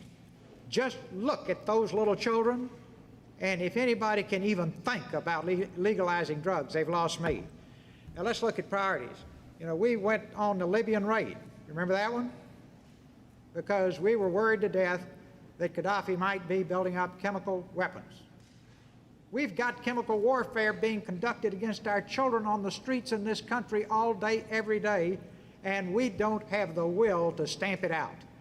And again, if I get up there, if you send me, we're going to have some blunt talks about this, and we're really going to get down in the trenches and say, is this one you want to talk about or fix? Because talk won't do it, folks. There are guys that couldn't get a job, third shift in a Dairy Queen, driving BMWs and Mercedes selling drugs. And these old boys are not going to quit easy.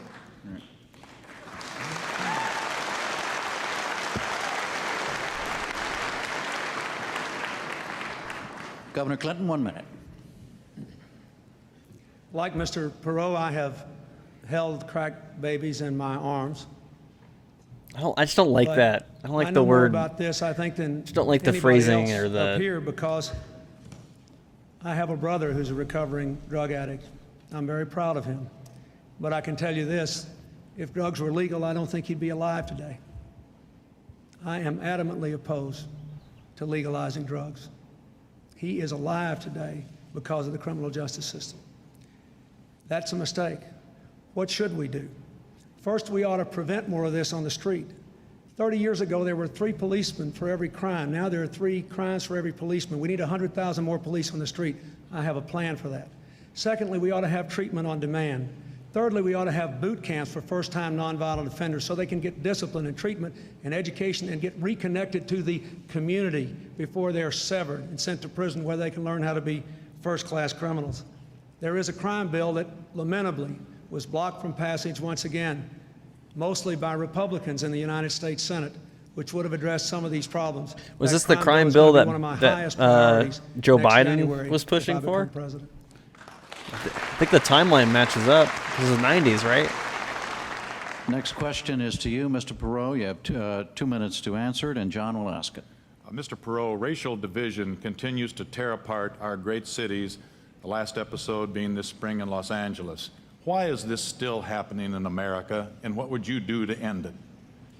All right, this is a relevant question here tonight. First thing I'd do is during political campaigns, I would urge everybody to stop trying to split this country into fragments and appeal to the differences between us, and then wonder why the melting pot's all broken to pieces after November the 3rd. We are all in this together. We ought to love one another, because united teams win and divided teams lose.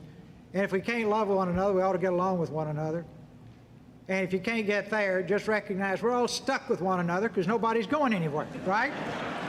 Now, He has some I ought to liberal get everybody answers. This back is a up, pretty but liberal let's get answer along here. together and make it work. Our diversity is a strength. We've turned it into a weakness. He's pro Now, again, the White DEI. House is a bully pulpit. I think whoever's in the White House should just make it absolutely unconscionable and inexcusable. And if anybody's in the middle of a speech at a one of these conventions, I would expect the candidate to go out and lift him off the stage if he starts preaching hate, because we don't have time for it. Well, Our don't you worry. We'll have some candidates who preach hate and they get away with it. If anything, they're cheered. differences are our strengths. We have got to pull together. In athletics, we know it. See, divided teams lose, united teams win. We have got to unite and pull together, and there's nothing we can't do. But if we sit around blowing all this energy out the window on racial strife and hatred, we are stuck with a sure loser, because We have been a melting pot. We're becoming more and more of a melting pot. Let's make it a strength, not a weakness.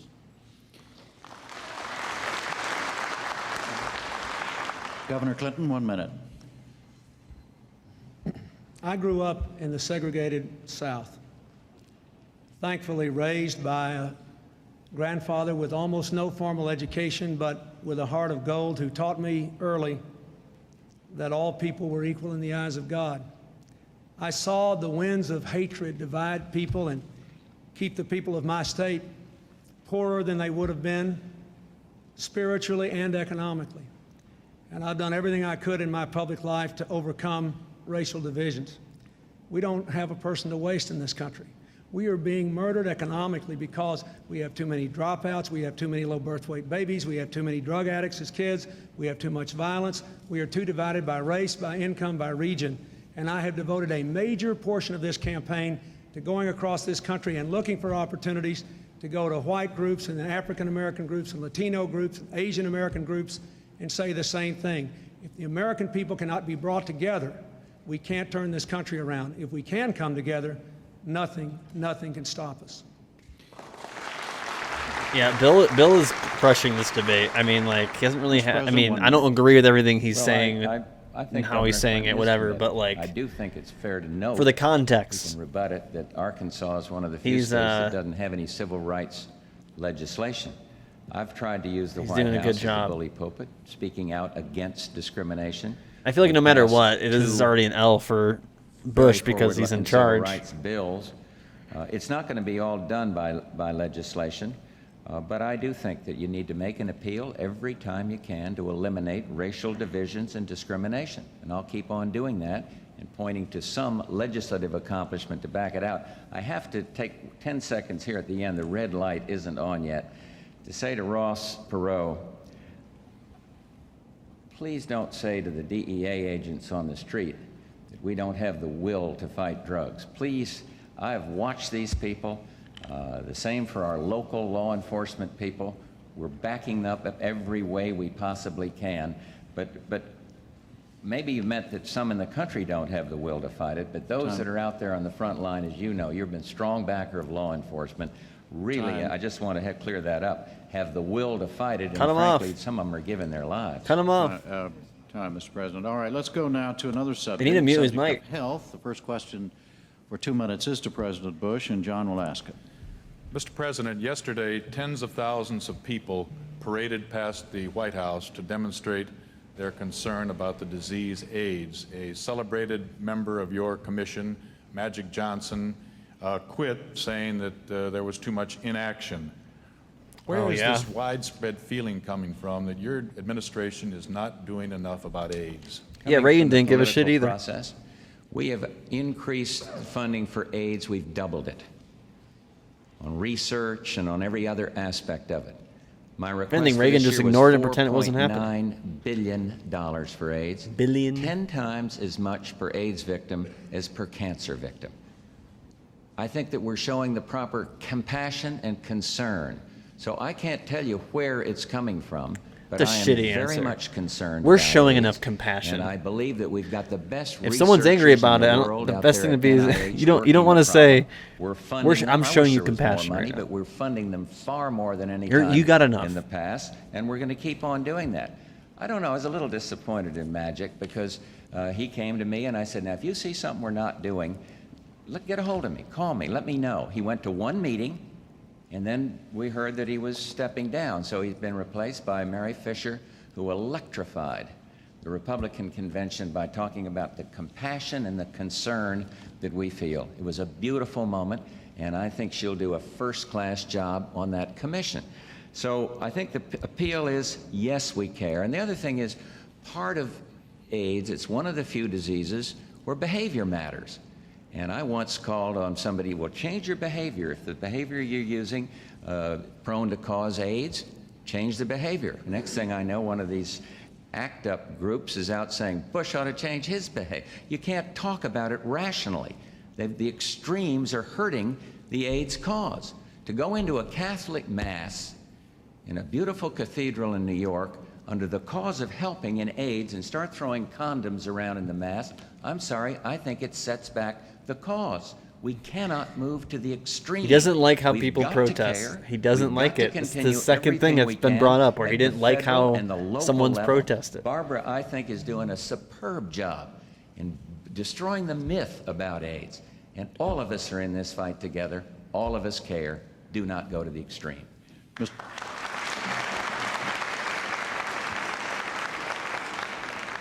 One minute, Mr. Perot.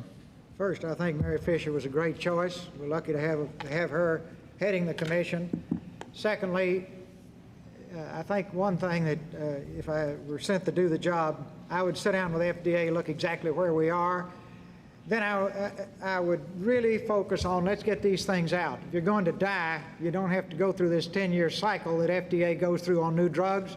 Believe me, people with AIDS are more than willing to take that risk. And we could be moving out to the human population a whole lot faster than we are on some of these new drugs. So I think we can expedite the problem there. Let me go back a minute to racial divisiveness.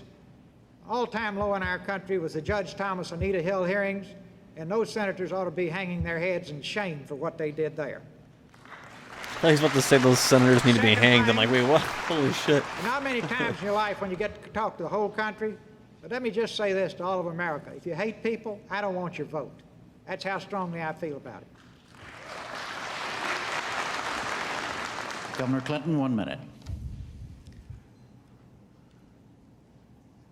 Over 150,000 Americans have died of AIDS. Well over 1.25 million Americans are HIV positive. We need to put one person in charge of the battle against AIDS to cut across all the agencies that deal with it. We need to accelerate the drug approval process. We need to fully fund the act named for that wonderful boy, Ryan White, to make sure we're doing everything we can on research and treatment.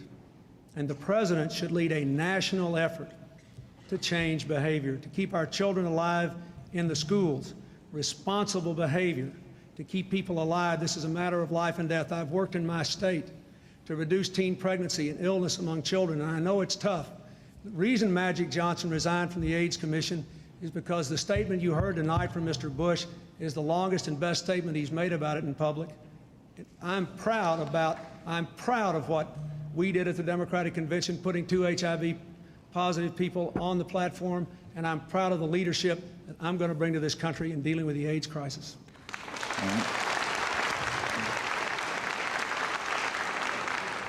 New question for Mr. Perot. You have 2 minutes to answer, and Ann will ask it. Mr. Perot, even if you've got what people say are the guts to take on changes in the most popular, the most sacred of the entitlements, Medicare, people say you haven't a prayer of actually getting anything passed in Washington. Since a president isn't a lone ranger, how in the world can you make some of those unpopular changes? 2 ways. Number one, if I get there, it will be a very unusual and historical event because the people... He knows his odds aren't great. Because the people, not the special interests, put me there. I will have a unique mandate. I have said again and again, and this really upsets the establishment in Washington, that we're going to inform the people in detail on the issues through an electronic town hall so that they really know what's going on. They will want to do what's good for our country. We're going to stream on now, Twitch. All these fellows with $1,000 suits and alligator shoes running up and down the halls of Congress that make policy now, the lobbyists, the PAC guys, the foreign lobbyists, and what have you, they'll be over there in the Smithsonian, you know. Damn. Because we're going to get rid of them. And the Congress will be listening to the people, and the American people are willing to have fair, shared sacrifice. They're not as stupid as Washington thinks they are. The American people are bright, intelligent, caring, loving people who want a great country for their children and grandchildren. And they will make those sacrifices. So I welcome that challenge, and just watch. Because if the American people send me there, we'll get it done. Now, everybody will faint in Washington. They've never seen anything happen in that town. This is a town where the White House says Congress did it, Congress says the White House did it, and I'm sitting there and say, well, who else could be around? You know, then when they get off by themselves, they said nobody did it. And yet the cash register is empty, and it used to have our money, the taxpayers' money, in it, and we didn't get the results. No, we'll get it done. We'll have to cheat. That was a good answer. I think it's his best answer tonight. In this first debate here. Governor, 1 minute. Ross, that's a great speech, but it's not quite that simple. I mean, look at the facts. Both parties in Washington, the president and the Congress, have cut Medicare. The average senior citizen is spending a higher percentage of income on health care today than they were in 1965 before Medicare came in. The president's got another proposal to require them to pay $400 a year more for the next 5 years.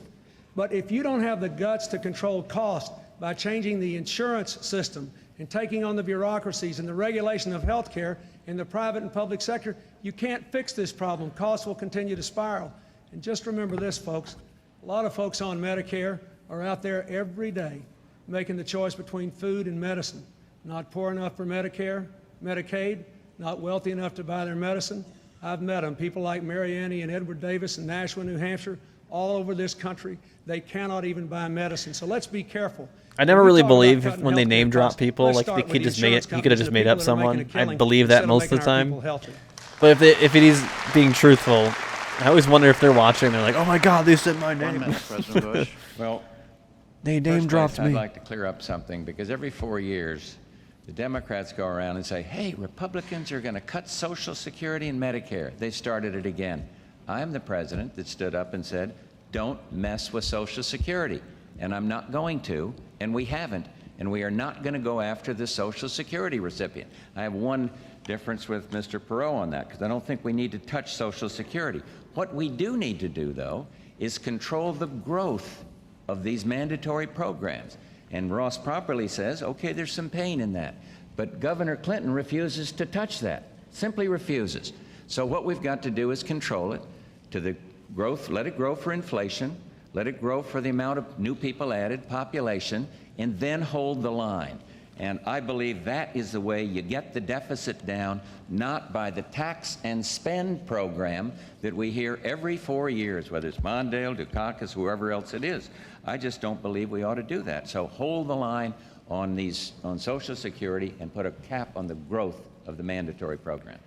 New question. It is for Governor Clinton. 2-minute answer. Sandy will ask it. Governor Clinton, Ann Compton has brought up Medicare. I remember in 1965 when Wilbur Mills of Arkansas, the chairman of Ways and Means, was pushing it through the Congress. The charge against it was it socialized medicine. One, Mr. Bush made that charge. Well, he served with him two years later in 1967, where I first met him.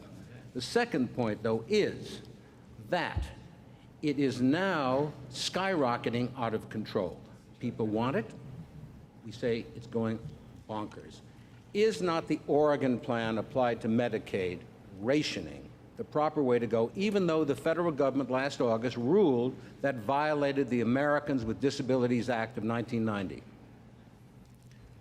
Well, I thought the Oregon plan should at least have been allowed to be tried, because at least the people in Oregon were trying to do something.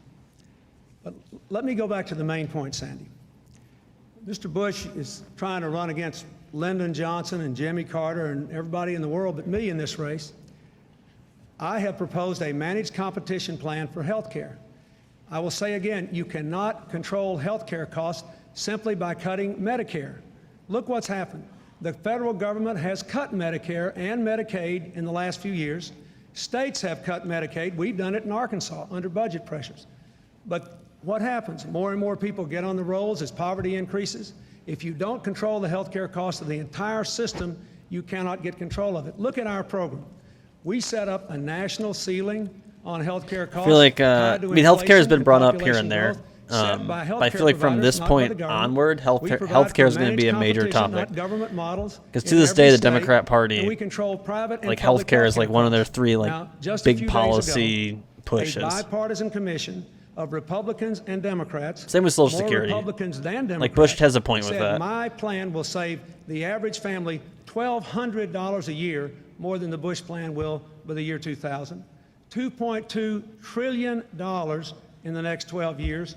$400 billion a year by the end of this decade. I've got a plan to control health care costs, but you can't just do it by cutting Medicare. You have to take on the insurance companies, the bureaucracies, and you have to have cost controls, yes, but keep in mind, we are spending 30% more on health care than any country in the world, any other country. And yet we have 35 million people uninsured. We have no preventive and primary care. The Oregon plan is a good start if the federal government's going to continue to abandon its responsibilities. I say if Germany can cover everybody and keep costs under inflation, if Hawaii can cover 98% of their people at lower health care costs than the rest of us, if Rochester, New York can do it with 2/3 of the cost of the rest of us, Rochester, shout out. America can do it too. I'm tired of being from told there. we can't. I say we can. We can do better, and we must. Bill, shout out Rochester. Let's go Red President Wings. Bush, 1 minute. Well, Actually, I have a I sticker don't here have that I've time been in meaning to 30 put up. seconds or whatever minute to talk about our health Go care Wings. reform plan. Oregon plan made some good Coincidental. sense, but it's easy to dismiss the I concerns need to of put the it on my. disabled. I have like this The President trunk, and I have to be sure bunch of that stickers those on it. waivers, which we're approving Need to all put over a- the place, are covered under the law. Maybe My we Go can work it Wings out. sticker there. But the Americans for Disabilities Act, speaking about sound and sensible civil rights legislation, was the most foremost piece of legislation passed in modern times. And so we do have something more than a technical problem. Governor Clinton clicked off the things that you got to take on insurance companies and bureaucracies. He failed to take on somebody else, the malpractice suit people, those that bring these lawsuits against these frivolous trial lawyers' lawsuits that are running the cost of medical care up by 25 to 50 billion. And he refuses to put anything controls on these crazy lawsuits. If you want to help somebody, don't run the costs up by making doctors have to have 5 or 6 tests where one would do for fear of being sued, or have somebody along the highway not stop to pick up a guy and help him because he's afraid a trial lawyer will come along and sue him. We're suing each other too much and caring for each other too little. Mr. Perot, 1 minute.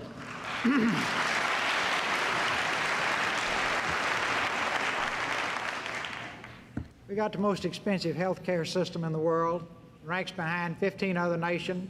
Still true to this day. To life expectancy, and 22 other nations when we come to infant mortality. So we don't have the best. Pretty simple, folks. If you're paying more and you don't have the best, if all else fails, go copy the people who have the best, who spend less, right? Well, we can do better than that. Again, we've got plans lying all over the place in Washington. Nobody ever implements them. Now I'm back to square one. If you want to stop talking about it and do it, then I'll be glad to go up there and we'll get it done. But if you just want to keep the music going, just stay traditional this next time around.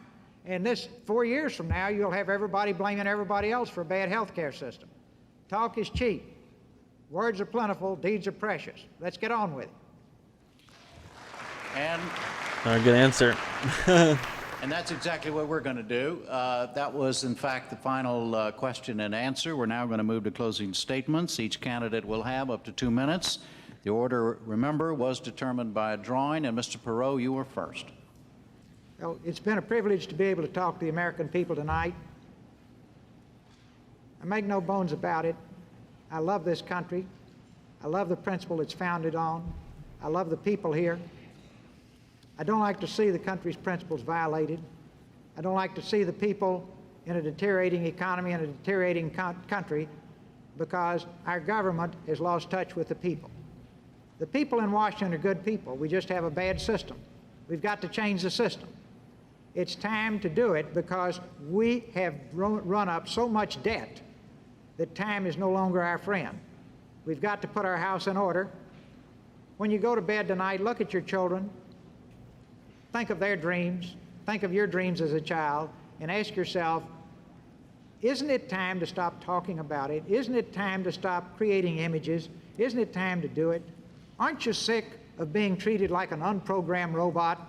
Every 4 years, they send you all kinds of messages to tell you how to vote and then go back to business as usual. They told you at the Tax and Budget Summit that if you agreed to a tax increase, we could balance a budget. They didn't tell you that that same year they increased spending $1.83 for every dollar we increased taxes. That's Washington in a nutshell right there. In the final analysis, I'm doing this for your children so when you look at them tonight. There's another group that I feel very close to, and these are the men and women who fought on the battlefield, the children, the families, the ones who died, the people who left parts of their bodies over there. I'd never ask you to do anything for me, but I owe you this, and I'm doing it for you. And I can't tell you what it means to me at these rallies when I see you, and you come up, and the look in your eyes, and I know how you feel, and you know how I feel. And then I think of the older people who are retired. They grew up in the Depression. They fought and won World War II. We owe you a debt we can never repay you, and the greatest repayment I can ever give is to recreate the American dream for your children and grandchildren. I'll give it everything I have if you want me to do it. Pretty good.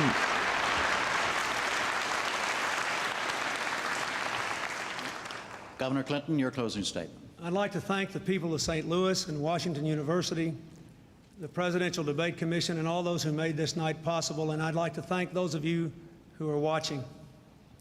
Most of all, I'd like to thank all of you who have touched me in some way over this last year. All the thousands of you whom I've seen. I'd like to thank the computer executives and the electronics executives in Silicon Valley, 2/3 of whom are Republicans, who said they wanted to sign on to a change to create a new America. I'd like to thank the hundreds of executives who came to Chicago, 1/3 of them Republicans, who said they wanted to change. I'd like to thank the people who started with Mr. Perot, who've come on to help our campaign. I'd like to thank all the folks around America that no one ever knows about. The woman who was holding the AIDS baby she adopted in Cedar Rapids, Iowa, who asked me to do something more for adoption. The woman who stopped along the road in Wisconsin and wept because her husband had lost his job after 27 years. All the people who are having a tough time and the people who are winning, but who know how desperately we need to change. This debate tonight has made crystal clear a challenge that is as old as America. The choice between hope and fear, change or more of the same. The courage to move into a new tomorrow or to listen to the crowd who says things could be worse. Mr. Bush has said some very compelling things tonight that don't quite square with the record. He was president for 3 years before he proposed a health care plan that still hasn't been sent to Congress in total, 3 years before an economic plan, and he still didn't say tonight that that tax bill he vetoed raised taxes only on the rich and gave the rest of you a break, but he vetoed it anyway. I offer a new direction. Invest in American jobs, American education, control health care costs, bring this country together again. I want the future of this country to be as bright and brilliant as its past, and it can be if we have the courage to change. Not bad. I think I like Perot's more. All right. What has Bush got? President Bush, your closing statement. Well, let me tell you a little what it's like to be president. In the Oval Office, you can't predict what kind of crisis is going to come up. You have to make tough calls. You can't be on one hand this way and one hand another. You can't take different positions on these difficult issues. And then you need a philosophical, I'd call it a philosophical underpinning. Mine for foreign affairs is democracy and freedom. And look at the dramatic changes around the world. Cold War is over. Soviet Union is no more, and we're working with a democratic country. Poland, Hungary, Czechoslovakia, the Baltics are free. Take a look at the Middle East. We had to stand up against a tyrant. The United States came together. We haven't in many, many years. And we kicked this man out of Kuwait. And in the process, as a result of that will and that decision and that toughness, we now have ancient enemies talking peace in the Middle East. Nobody would have dreamed it possible. And I think the biggest dividend of making these tough calls is the fact that we are less afraid of nuclear war. Every parent out there has much less worry that their kids are going to be faced with nuclear holocaust. All this is good. On the domestic side, what we must do is have change that empowers people, not change for the sake of change, tax and spend. We don't need to do that anymore. What we need to do is empower people. We need to invest and save. We need to do better in education. We need to do better in job retraining. We need to expand our exports, and they're going very, very well indeed, and we need to strengthen the American family. I hope, as president, that I've earned your trust. I've admitted it when I make a mistake, but then I go on and help try to solve the problems. I hope I've earned your trust, because a lot of being president is about trust and character. And I ask for your support for 4 more years to finish this job. Thank you very, very much. His was fine. Overall, Don't go away yet. hey, don't go away yet.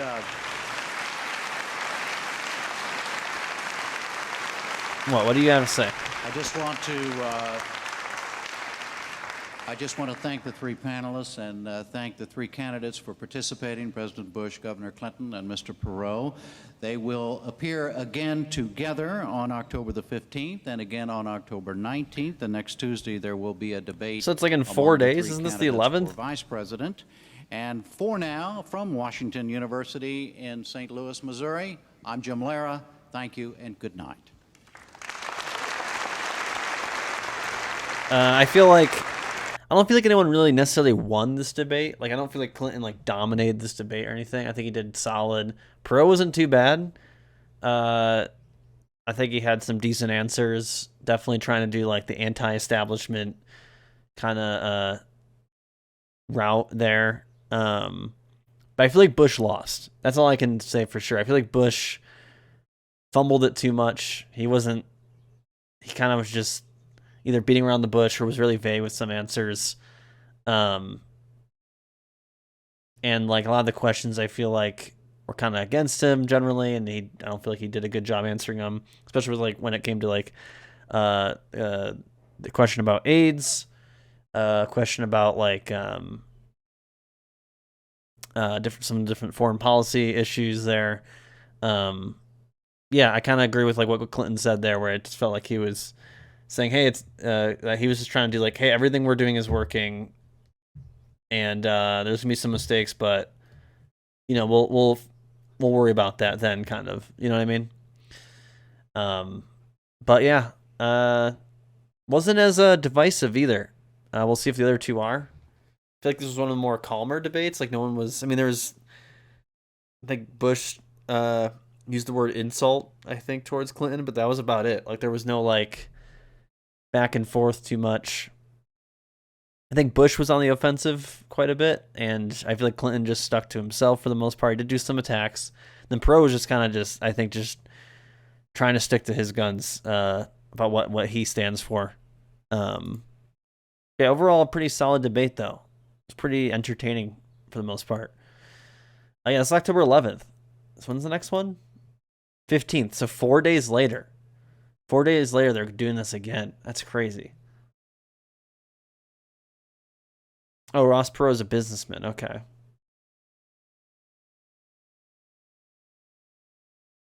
It was a town hall on a variety of topics where uncommitted voters could ask questions. Oh, shit. I love when the debates where like they actually let the people go up and ask. We haven't had that yet either. Hell yeah, that's good shit.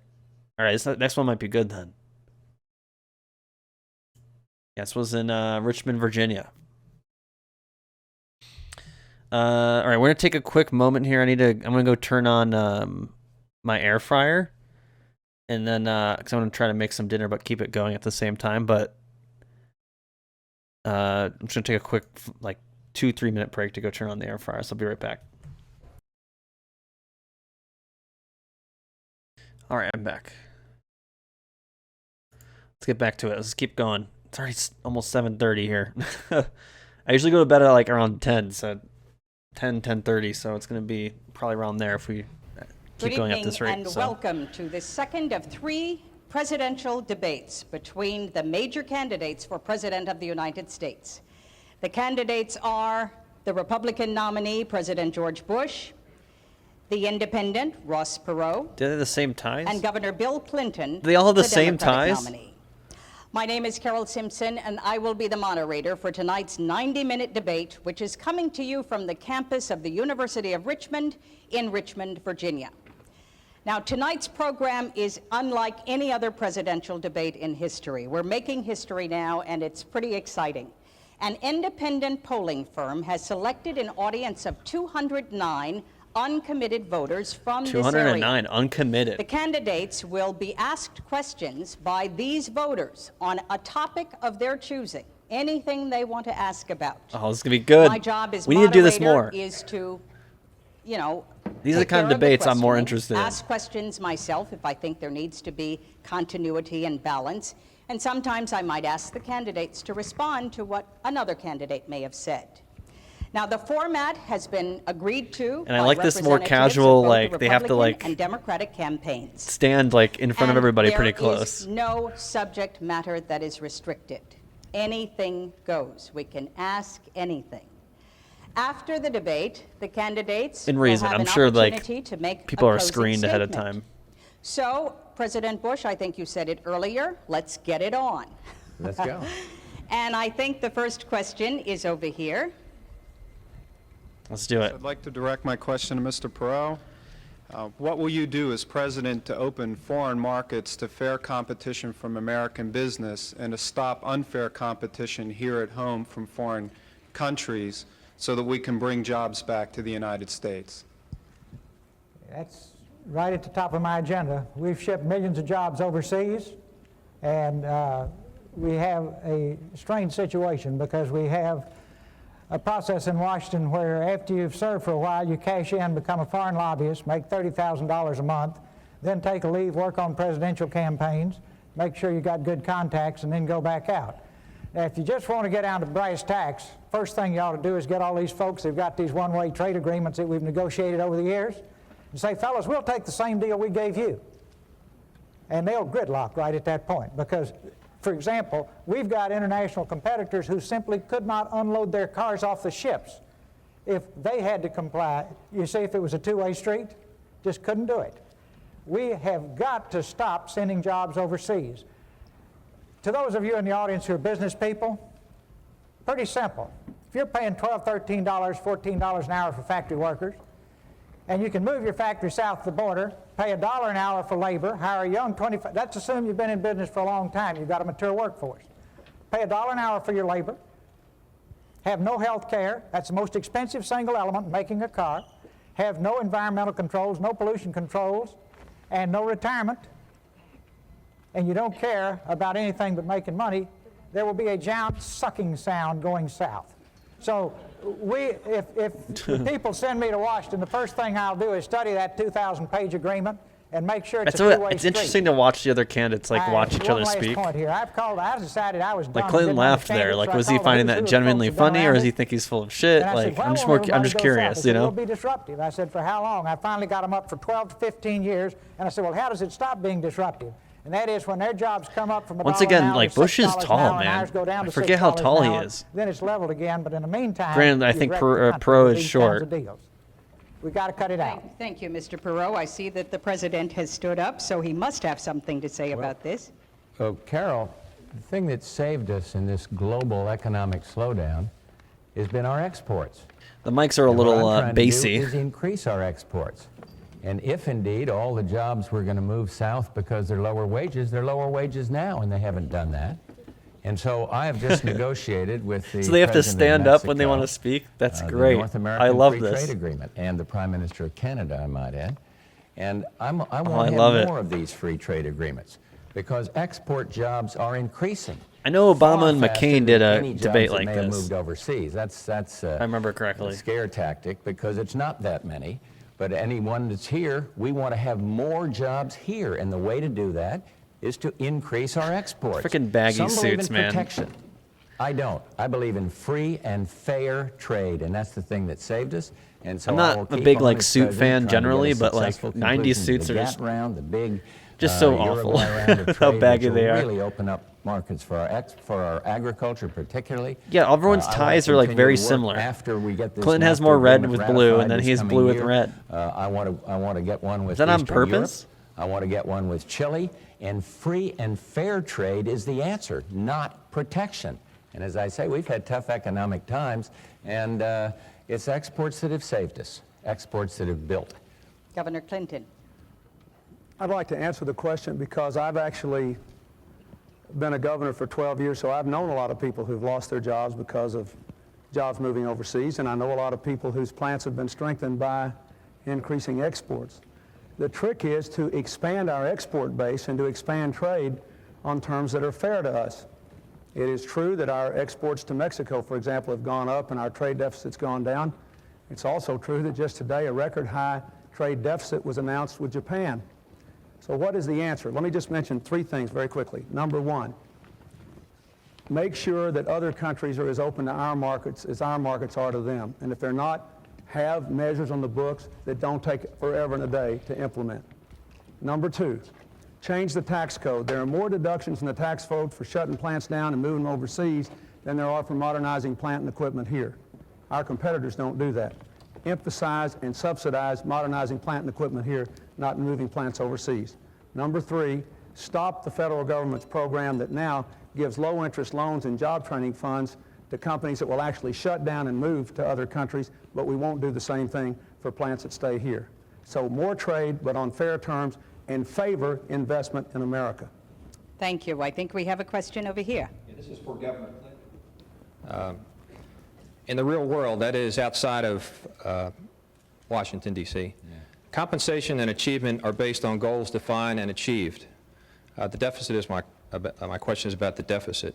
Would you define in specific dollar goals how much you would reduce the deficit in each of the 4 years of a Clinton administration? Who cares about the deficit? Wow, we finally met someone who cares about the enter into deficit. a legally binding contract with the American people.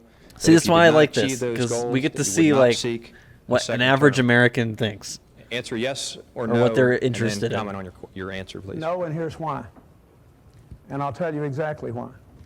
Because the deficit now has been building up for 12 years. I'll tell you exactly what I think can be done.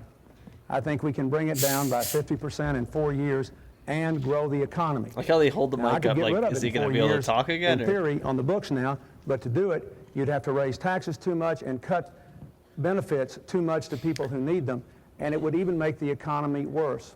Mr. Perot will tell you, for example, that the expert he hired to analyze his plan says that it will bring the deficit down in 5 years, but it will make unemployment bad for 4 more years. So my view is, sir, you have to increase investment, grow the economy, and reduce the deficit by controlling health care costs, prudent reductions in defense, cuts in domestic programs, and asking the wealthiest Americans and foreign corporations to pay their fair share of taxes, and investing and growing this economy.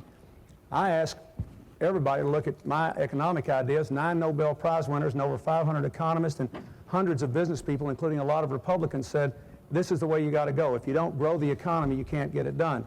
But I can't foresee all the things that will happen, and I don't think a president should be judged solely on the deficit. Let me also say, we're having an election today. You'll have a shot at me in 4 years, and you can vote me right out if you think I've done a lousy job. And I would welcome you to do that. Mr. President. Well, Showing off the confidence there. I'm a little confused here because I don't see how you can grow the deficit down by raising people's taxes. You see, I don't think the American people are taxed too little. I think they're taxed too much. I went for one tax increase, and when I make a mistake, I admit it. So that wasn't the right thing to do. Governor Clinton's program wants to tax more and spend more, $150 billion in new taxes, spend another 220. I don't believe that's the way to do it. Here's some things that'll help.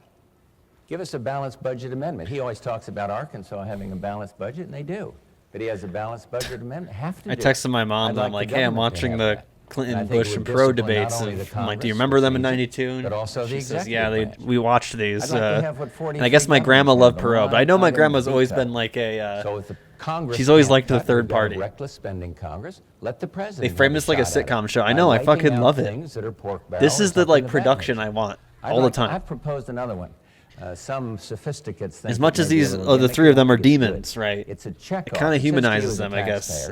Makes. I mean, it's more interesting to see them in a more casual environment. You You know. can check 10% of that if you want to in one box, and that 10%, $100, or if you're paying $10,000, It's just more interesting $1,000 than them sitting up on check the it off up on the stage make and behind the the government make it lower the deficit by behind that the amount. the booths And there or if the whatever. Congress won't do it, if they can't get together and negotiate how to do that, then you'd have a sequester across the board. You'd exempt Social Security. I don't want to tax or touch Social Security. I'm the president that said, hey, don't mess with Social Security, and we haven't. So I believe we need to control the growth. I'm trying of to think what mandatory question I would spending. ask. To this gentleman's question, that's the Like in a main setting like growing this, thing in the that economy, wouldn't- in the budget. The whole Like, the obviously, I'd just program be that the like, president, you know, two-thirds since of the I'm budget, I as president never get to look just at. anti everything Never with get to them. touch. I feel We've like got to control the easiest that thing would be growth like through ask like the most inflation like left wing and question, but like population I don't increase, think I would get but anything not out of raise that. taxes on the American people now. I just don't believe that would So I'd have to stimulate frame any it in a kind way, of growth at all. or like How about pick a you, Mr. question that like Well, with $4 trillion in debt, we're going into debt an additional Just $1 to- billion, just to force them to a little more than $1 billion answer it, you every know? working day of the year. Now, the thing I love about I'm just a businessman. I was down in Texas taking care of business, tending to my family.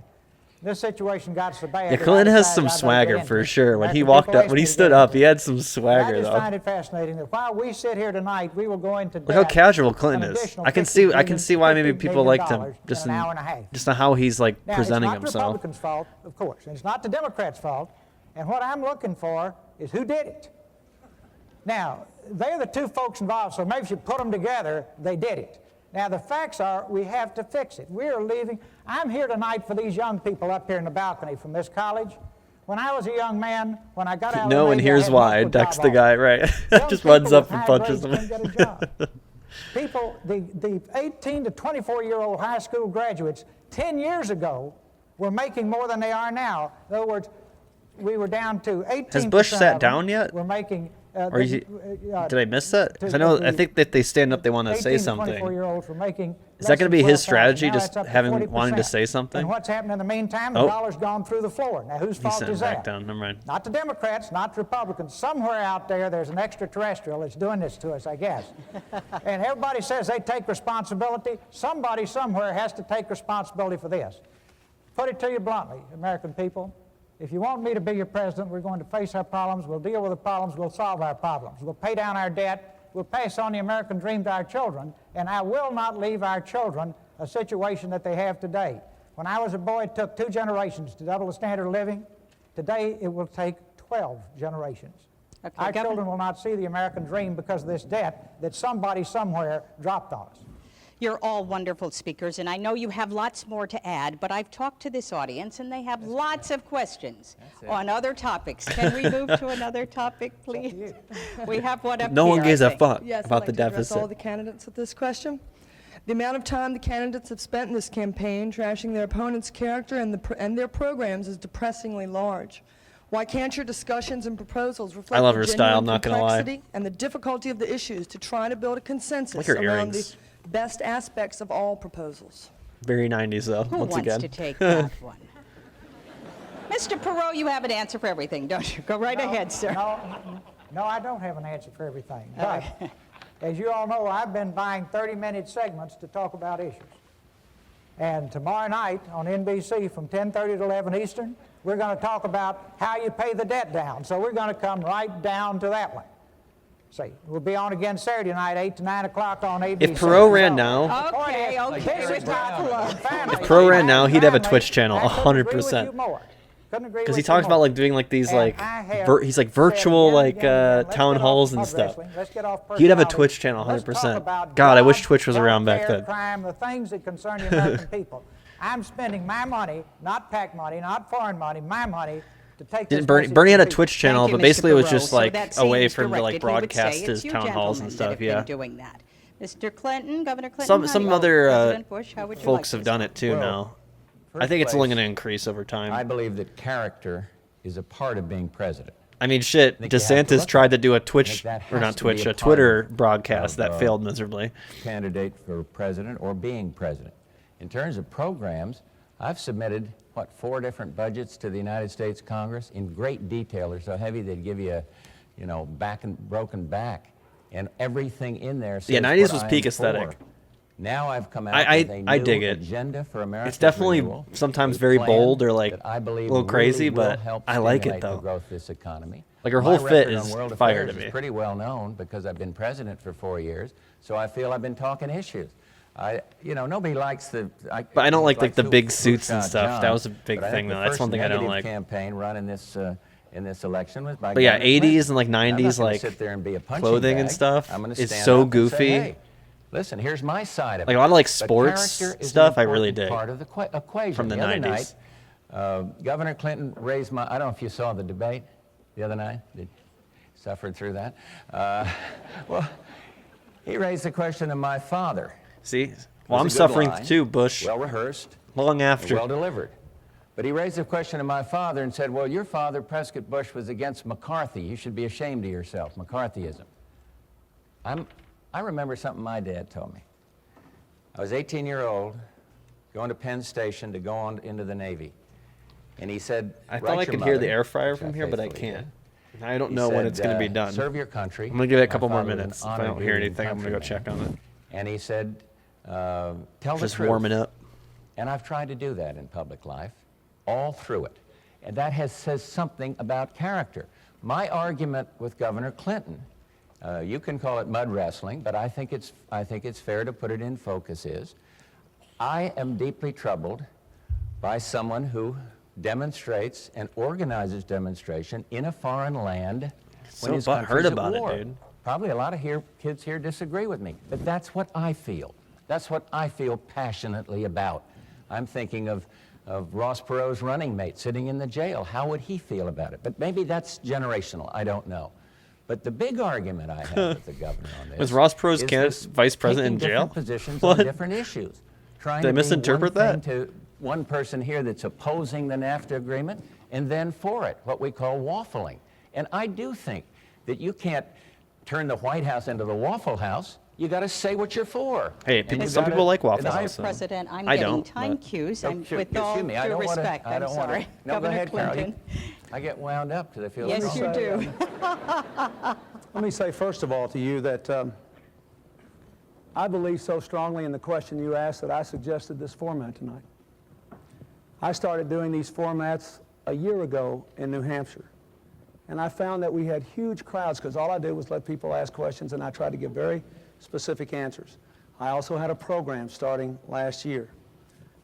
I've been disturbed by the tone and the tenor of this campaign. Thank goodness the networks have a fact check, so I don't have to just go blue in the face anymore. Mr. Bush said once again tonight I was going to have a $150 billion tax increase. When Mr. Quayle said that, all the networks said that's not true. He's got over $100 billion of tax cuts and incentives. So I'm not going to take up your time tonight, but let me just say this. We'll have a debate in 4 days, and we can talk about this character thing again. But the Washington Post ran a long editorial today saying they couldn't believe Mr. Bush was making character an issue, and they said he was the greatest, quote, political chameleon for changing his positions of all time. Now, I don't want to get into that. Wait a minute. Washington Post. Let's don't. Oh, here we go. Let's don't. You don't have to believe that. Here's my point.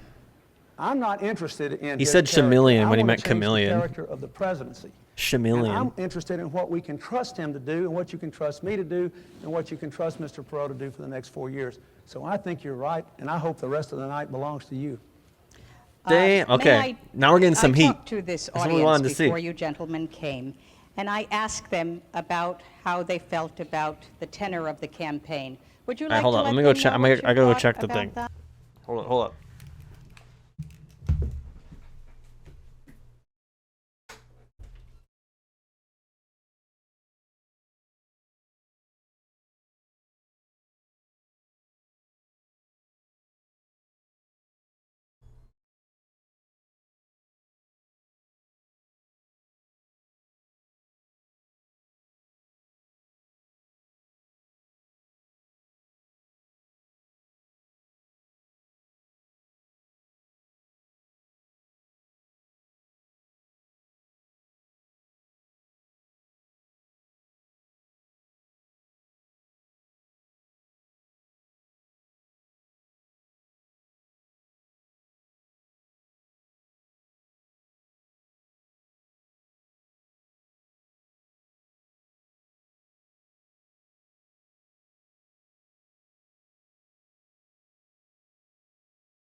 When All right, I I'm said, back. are you pleased with how the campaign's been going? Who No. wants to say why you don't like the way the campaign is going? Everyone's sad. We have Stop a being gentleman mean. back And forgive the notes here, but I'm shy on camera. The focus of my work is domestic media. All right, I love this guy's mustache. Children that I work Goals. with by way of their parents, and not Wish I the can grow a wants of their mustache like parents. that. And I asked the three of you, how can we, as symbolically the children of I love the the long future hair as well. president, expect the I two of represent. you, the three of you, to meet our needs, the needs in housing and crime and you name it, as opposed to the wants of your political spin doctors and your political parties. So your question is? Can we focus on the issues and not the personalities and the mud? I think there is a need, if we could take a poll here with the folks from Gallup perhaps, I think there is a real need here to focus at this point on the needs. How do you respond? How do you gentlemen respond to? I agree with him. President Bush? Let's do it. Let's talk about programs for children. Could I ask one other thing? Yeah. Could we cross our hearts? It sounds silly here, but could we make a commitment? You know, we're not under oath at this point, but could you make a commitment to the citizens of the United States to meet our needs? And we have many, and not yours. Again, I repeat that it's a real need, I think, that we all have. I think it depends how you define it. I mean, I think in general, let's talk about these issues. Let's talk about the program. The way he's talking to them But is in like the presidency, a lot it's goes kind of into fucked it. up, but just like Caring like goes they were into like it. That's a not divorcing particularly couple specific. or divorcing Strength goes family, into it. That's not and then specific. the crowd is the Standing up kids against being like, aggression, "Can you stop that's arguing?" Not specific in terms of a program. Stop This is throwing what a mud. president has to do. So in principle, though, I'll take your point and think we ought to discuss child care or whatever else it is. And you, too? Go ahead. Oh, Ross had his hand up. Just Yes, Ross. no hedges, no ifs, ands, and buts. I'll take the pledge because I know the American people want to talk about issues and not tabloid journalism. So I'll take the pledge and we'll stay on the issues. Now, just for the record, I don't have any spin doctors. I don't have any speech writers. Probably shows. I make those charts you see on television even. That shows. Now, but you don't have to wonder if it's me talking. Say, what you see is what you get. If you don't like it, you got two other choices, right? Oh, wait a minute. I want to say just one thing now, Ross, in fairness. The ideas I express are mine. I've worked on these things for 12 years, and I'm the only person up here who hasn't been part of Washington in any way for the last 20 years. So I don't want the implication to be that somehow everything we say just cooked up and put in our head by somebody else. I worked 12 years very hard as a governor on the real problems of real people. I'm just as sick as you are by having to wake up and figure out how to defend myself every day. And it's just so crazy that like the Clintons became such a Democratic establishment. Yes, very briefly. And Like, I don't their have whole any family and foreign money everything. in my campaign. I don't have any foreign lobbyists on leave in my campaign. I don't have any PAC money in my campaign. I got 5.5 million hardworking people who put me on the ballot, and I belong to them. Okay. And they are interested in what you're interested in. I take the pledge. I've already taken the pledge on cutting the deficit in half. I never got to say that. There's a great young group, Lead or Leave, college students, young people, who don't want us to spend their money. I took the pledge we'd cut it out. Thank you. We have a question here. Yes, I would like to get a response from all three gentlemen. And the question is, what are your plans to improve the physical infrastructure of this I also want to know where all these people are. Which includes the water I don't know if I've ever said on system, Twitch, but I remember sewer system, like talking with some friends or whatever. I want a TV et show. cetera. Thank you. I want a TV show where like you have like the audience participate, right? I want a TV show like showing where they are now. I don't know why. I just find it interesting. Like this one person, whose line was it anyways, or whatever, that show, you know? Like I want to like they participated with this audience member. Where are they now? Like I always just have that question. I don't know why. Cities. Intrigued by it. Who's going to fix the cities and how? Be glad to take a shot at it. Please. I'm not sure that, and I could understand if you haven't seen this, because there's been a lot of hue and cry. We passed this year the most farthest looking transportation bill in the history of this country since Eisenhower started the interstate highways. $150 billion for improving the infrastructure. That happened when I was president. And so I'm very proud of the way that came about. And I think it's a very, very good beginning. Like Mr. Perot, I am concerned about the deficits. And $150 billion is a lot of money, but it's awful hard to say we're going to go out and spend more money when we're trying to get the deficit down. But I would cite that as a major accomplishment. We hear all the negatives. When you're president, you expect this. Everybody's running against the incumbent. They can do better. Everyone knows that. But here's something that we can take great pride in because it really does get to what you're talking about. Our home initiative, our home ownership initiative, hope that passed the Congress, is a good start for having people own their own homes instead of living in these deadly tenements. Our enterprise zones that we hear a lot of lip service about in Congress would bring jobs into the inner city. There's a good program, and I need the help of everybody across this country to get it passed in substantial way by the Congress. When we went out to South Central in Los Angeles, some of you may remember the riots there. I went out there, I went to a boys' club, and every one of them, the boys' club leaders, the ministers, all of them were saying, pass enterprise zones. We go back to Washington, and very difficult to get it through the Congress, but there's going to be a new Congress. No one likes gridlock. There's going to be a new Congress because the old one, I don't want to get this man mad at me, but there was a post office scandal and a bank scandal. You can have a lot of new members of Congress. And then you can sit down and say, help me do what we should for the cities. Help me pass these programs. Mr. President, aren't you threatening to veto the bill, the urban aid bill that included enterprise zones? Sure, but the problem is you get so many things included in a great big bill that you have to look at the overall good. That's the problem with our system. If you had a line Bill item is veto, loving it, dude. You could knock out the poor. He's like, "He's crazy." You could knock out the tax increases, and you could do what the people want, and that is create enterprise zones. Governor Clinton, you're chomping at the bit. That bill pays for these urban enterprise zones by asking the wealthiest Americans to pay a little more, and that's why he wants to veto it. Just like he vetoed an earlier bill this year. This is not mudslinging, this is fact slinging. A bill earlier this year, this is facts, that would have given investment tax credits and other incentives to reinvest in our cities and our country, but it asked the wealthiest Americans to pay a little more. Mr. Perot wants to do the same thing. I agree with him. I mean, we agree with that. Let me tell you specifically what my plan does.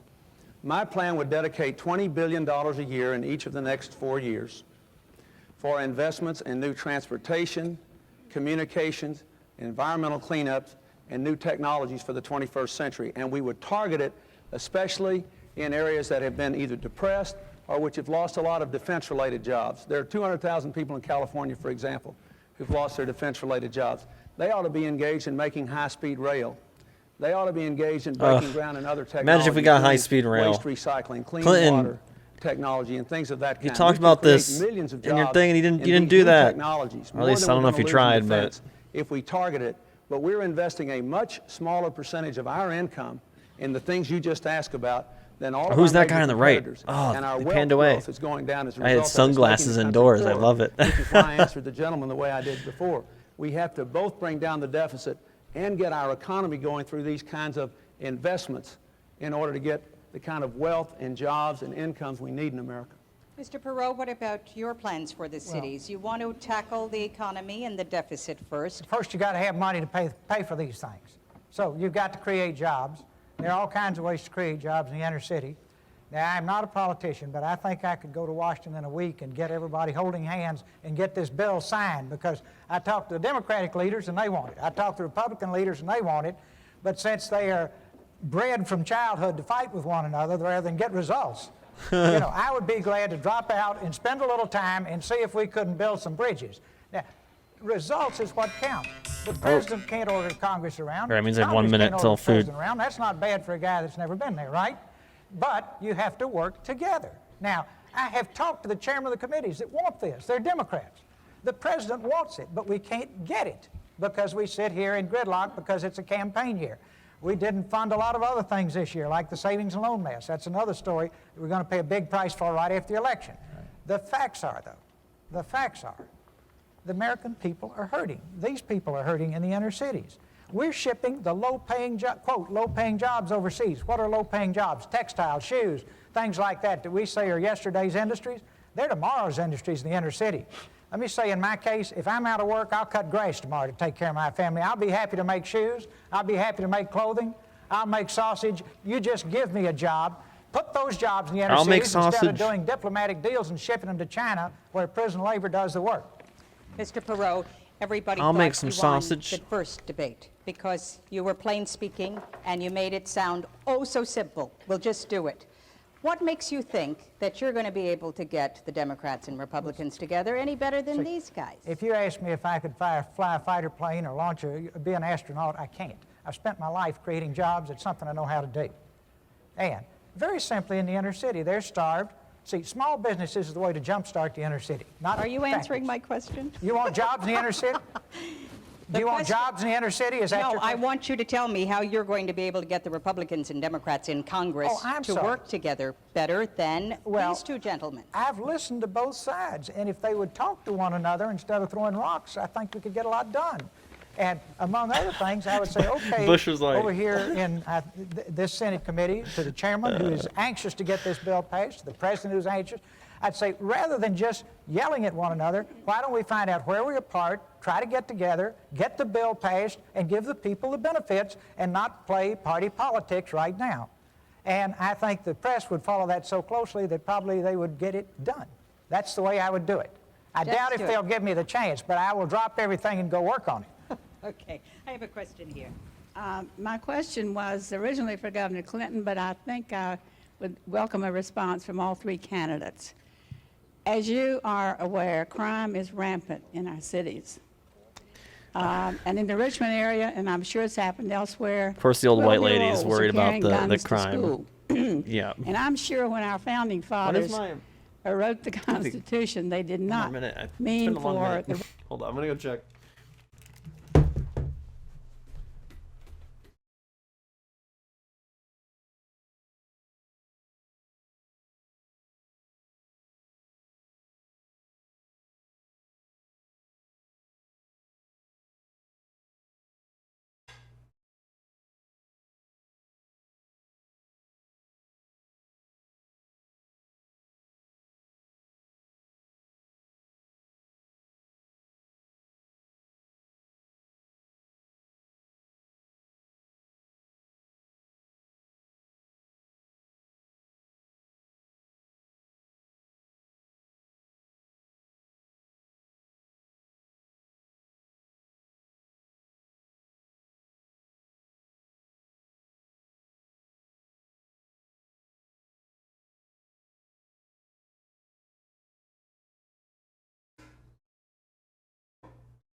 All right, sorry for pausing it. So it's what we got to do. Right to bear arms to apply to 12-year-olds. So I'm asking, where do you stand on gun control, and what do you plan to do about it? Governor Clinton. Well, I know they passed gun control under Clinton. I support the right to keep and bear arms. I live in a state where over half the adults have hunting or fishing licenses or both.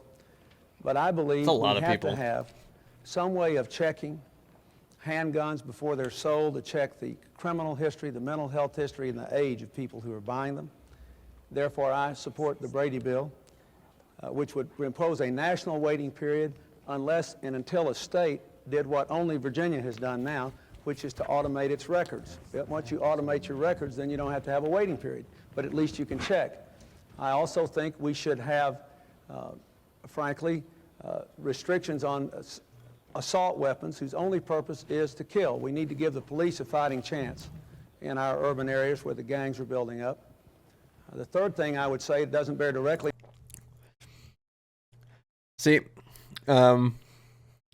reason like they're like, hey, yeah, we don't want assault rifles because of gangs. Nowadays, it's like, well, because they're being used to shoot kids. On gun. But well, hey, we'll pass gun control because of gangs, and then, but hey, we won't do shit about children. Control, but it's very important. We need more police on the street. There is a crime bill which would put more police on the street, which was killed for this session by a filibuster in the Senate, mostly by Republican senators. And I'm pretty sure this is the crime bill that Biden was part of. I think of. it should be made the law, but it had the Brady bill in it, the waiting period. I also believe that we should offer college scholarships to people who will agree to work them off as police officers. And I think as we reduce our military forces, we should let people earn military retirement by coming out and working as police officers. 30 years ago, there were 3 police officers on the street for every crime. Today, there are 3 crimes for every police officer. In the communities which have had real success, putting police officers near schools where kids carry weapons to get the weapons out of the schools, or on the same blocks, you've seen crime go down. In Houston, there's been a 15% drop in the crime rate in the last year because of the work the mayor did there in increasing the police force. So I know it can work. I've seen it happen. Thank you. President Bush? I think you put your finger on a major problem. I talk about strengthening the American family, and it's very hard to strengthen the family if people are scared to walk down to the corner store and, send their kid down to get a loaf of bread. It's very hard. I have been fighting for very strong anti-crime legislation. Habeas corpus reform, so you don't have these endless appeals. So when somebody gets sentenced, hey, this is for real. I've been fighting for changes in the exclusionary rules, so if an honest cop stops somebody and makes a technical mistake, the criminal doesn't go away. I'll probably get into a fight in this room with some, but I happen to think that we need stronger death penalties for those that kill police officers. Virginia's on the lead in this. Forget that he was like so adamant about the death penalty on this identification towards drug users too. For firearms. I am not for national registration of firearms. The debates against Some of the states that have the toughest anti-gun laws have the highest levels of crime. I am for the right, as the governor says. I'm a sportsman, and I don't think you ought to eliminate all kinds of weapons. But I was not for the bill that he was talking about because it was not tough enough on the criminal. I'm very pleased that the Fraternal Order of Police in Little Rock, Arkansas endorsed me because I think they see I'm trying. I'm glad the police in Little Rock, Arkansas, which nothing happened there like 20 or 30 years ago. Nothing happened there with the police, right? They didn't help segregation or anything like that. I'm glad to be approved by them. The anti-crime legislation. We've got more money going out for local police than any previous administration. So we've got to get it under control. And there's one last point I'd make. Drugs. We have got to win our national strategy against drugs, the fight against drugs. And we're making some progress. We're doing a little better on interdiction. We're not doing as well amongst the people that get to be habitual drug users. The good news is, and I think it's true in Richmond, teenage use is down of cocaine substantially, 60% in the last couple of years. So we're making progress, but until we get that one done, we're not going to solve the neighborhood crime problem. Mr. Perot, there are young black males in America dying at unprecedented I didn't get to make a comment on this. Yes, I'm getting to you're going to elaborate. Okay, excuse me. That homicide is the leading cause of death among young black males 15 to 24 years of old. What are you going to do to get the guns off the street? On any program, and this includes crime, you'll find we have all kinds of great plans lying around that never get enacted into law and implemented. I don't care what it is, competitiveness, healthcare, crime, you name it. Brady bill, I agree with that it's a timid step in the right direction, but it won't fix it. So why pass a law that won't fix it? Now, what it really boils down to is, can you live? We have become so preoccupied with the rights of the criminal that we've forgotten the rights of the innocent. And in our country, we have evolved to a point where we've put millions of innocent people in jail because you go to the poor neighborhoods and they put bars on their windows and bars on their doors and put themselves in jail to protect the things that they acquired legitimately. Now, that's where we are. We have got to become more concerned about people who play by the rules and get the balance we require. This is going to take, first, building a consensus at grassroots America. right from the bottom up. The American people have got to say they want it. And at that point, we can pick from a variety of plans and develop new plans, and the way you get things done is bury yourselves in the room with one another, put together the best program, take it to the American people, use the electronic town hall, the kind of thing you're doing here tonight, build the consensus, and then do it, and then go on to the next one. But don't just sit here slow dancing for 4 years doing nothing. Thank you. Thank Come you, on, Mr. get on Perot. Twitch, dude. We have a question up here. Please state your position on term limits, and if you are in favor of them, how will you get them enacted? Any order? I'd be glad to respond. Thank you. I strongly support term limits for members of the United States Congress. I believe it would return the government closer to the people in the way that Ross Perot is talking about. The president's terms are limited to 2, total of 8 years. What's wrong with limiting the terms of members of Congress to 12? Congress has gotten kind of institutionalized. For 38 years, one party has controlled the House of Representatives, and the result, sorry little post office that can't do anything right, and a bank that has more overdrafts than all the Chase Bank and Citibank put together. We've got to do something about it, and I think you get a certain arrogance, bureaucratic arrogance, if people stay there too long. And so I strongly favor term limits. And how to get them passed? Send us some people that'll pass the idea. And I think you will. I think the American people want it now. Every place I go, I talk about it, and I think that... Yeah, that hasn't changed, though, unfortunately. But this is the one thing I've agreed with Bush. They want it done. Actually, you'd have to have some amendments to the Constitution because of the way the Constitution reads. Thank you. Yeah, people like Feinstein there, or Feinstein, however you pronounce their last name. I'll tell you why. Who's clearly a walking corpse I in Congress. believe, number one, it would pose a real problem for a lot of smaller states in the Congress. It would have enough trouble now making sure their interests are heard. Number two, I think it would increase the influence of unelected staff members in the Congress who have too much influence already. I want to cut the size of the congressional staffs, but I think you're going to have too much influence there with people who were never elected who have lots of expertise. Number three, if the people really have a mind to change, they can. You're going to have 120 to 150 new members of Congress. Now, let me tell you what I favor instead. I favor strict controls on how much you can spend running for Congress, strict limits on political action committees, requirements that people running for Congress appear in open public debates like we're doing now. If you did that, you could take away the incumbent's advantage because challengers like me would have a chance to run against incumbents. It's so funny because, like, just the Clinton campaign for Hillary there fought tooth and nail to make sure they get the nomination, and then not even just that too, just like there's the what's the act called, the I always forget the name of it, but it's the one where like where it allows like super PACs and stuff to exist and corporations to donate money to campaigns, infinite amounts, like millions and millions of dollars. It's like him for House races and Senate races, and then the voters could make up their own mind without being subject to an unfair fight. So that's how I feel about it, and I think if we had the right kind of campaign reform, we'd get the changes you want. Mr. Perot, would you like to address term limitations? Yes. Let me do it first on a personal level. If the American people send me up to do this job, I intend to be there one term. I do not intend to spend 1 minute of one day thinking about re-election. And as a matter of principle, and my situation is unique and I understand it, I would take absolutely no compensation. I go as their servant. Now, I have said... That's interesting.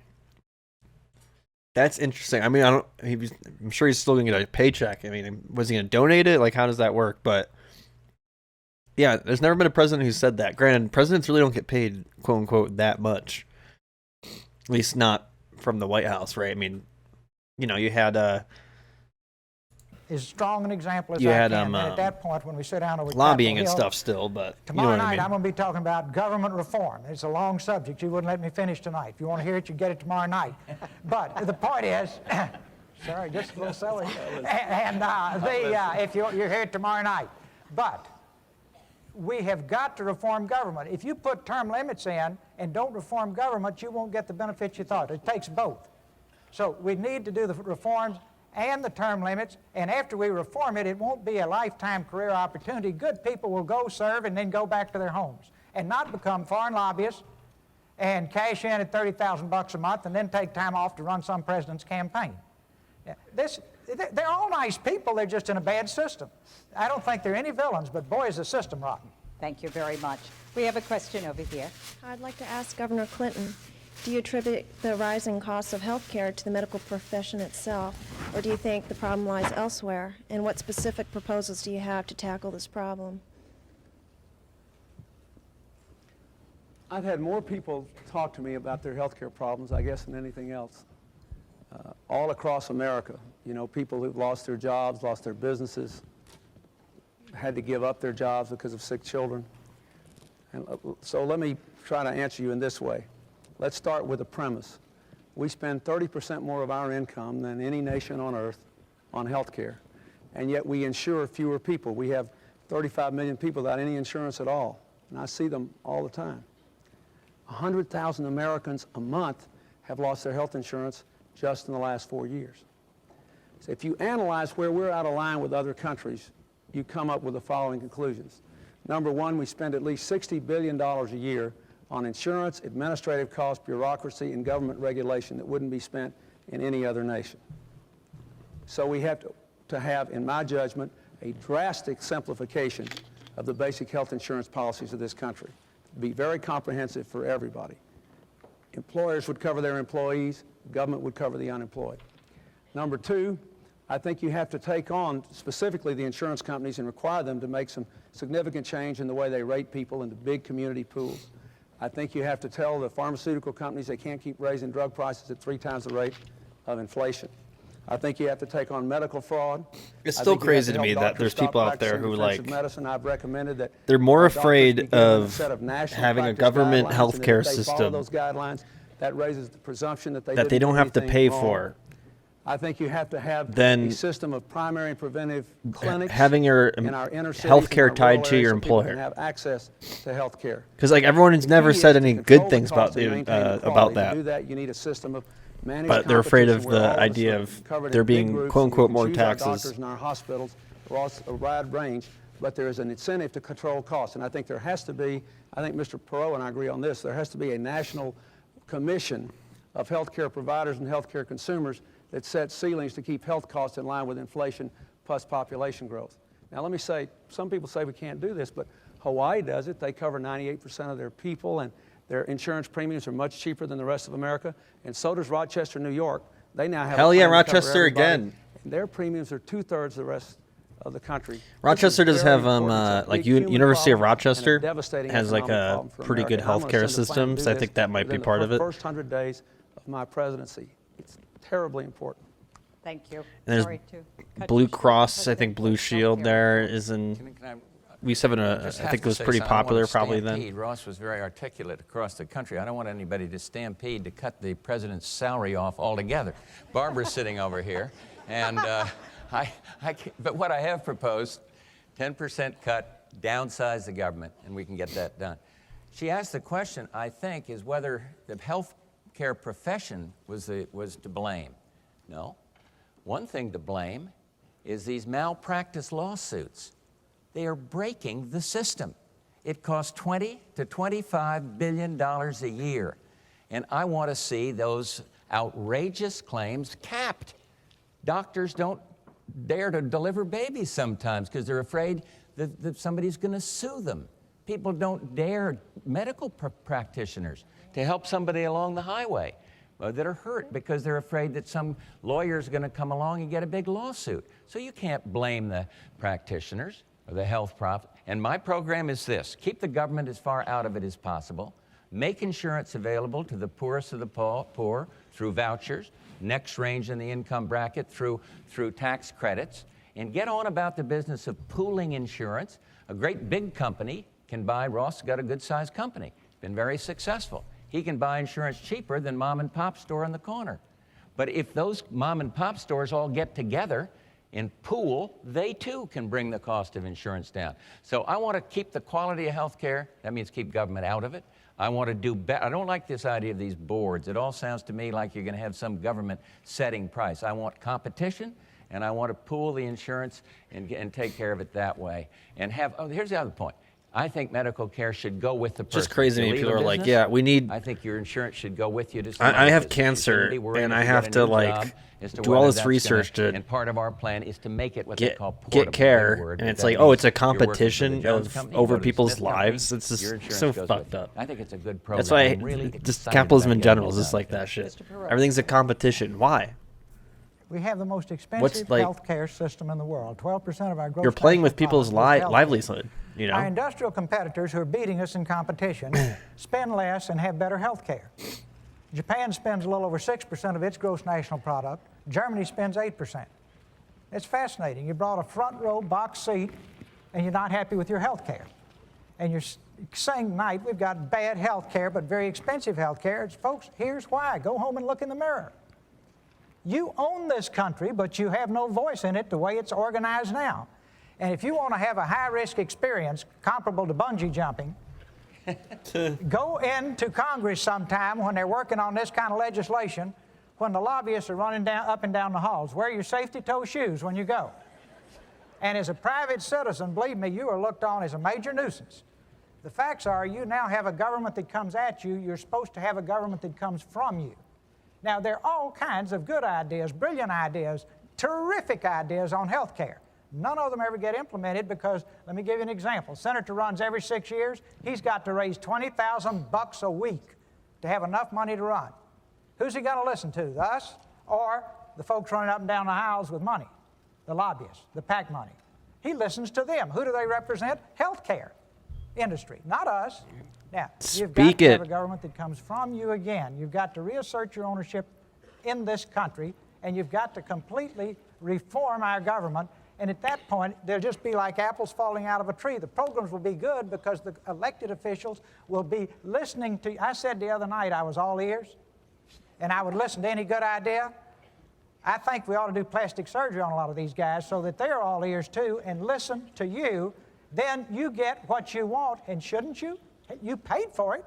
Why shouldn't you get what you want as opposed to what some lobbyist cuts a deal, writes the little piece in the law, and it goes through? That's the way the game's played now. Till you change it, you're going to be unhappy. Thank you. Governor Clinton, you wanted one. I mean, like, dude, I don't agree with Perot on everything, but he's talking about the lobbying and all the corruption, man. You love to hear it. The point I want to make to you is bipartisan commission. This is why they don't have any independent people on stage anymore. You know what I mean? Or third-party candidates in general. Because usually they're just anti-establishment, and both Republican Democrats would rather just not have them on stage. Plan and the Bush plan. And conclude there were many because they think they'll cost them elections, and also it's just dangerous towards the institution. It challenges the institution, makes people think about it. And that my plan in the next 12 years would save $2.2 trillion in public and private money to reinvest in this economy, and the average family would save $1,200 a year under the plan that I offered without any erosion in the quality of health care. So I ask you to look at that. And you have to vote for somebody with a plan. That's what you have elections for. If people say, well, he got elected to do this, then the Congress says, okay, I'm going to do it. That's what the election was about. Brief, Governor Clinton. Thank you. We have a question right here. Yes. How has the national debt personally affected each of your lives? And if it hasn't, how can you honestly find a cure for the economic problems of the common people if you have no experience in what's ailing them? Good question. May I answer?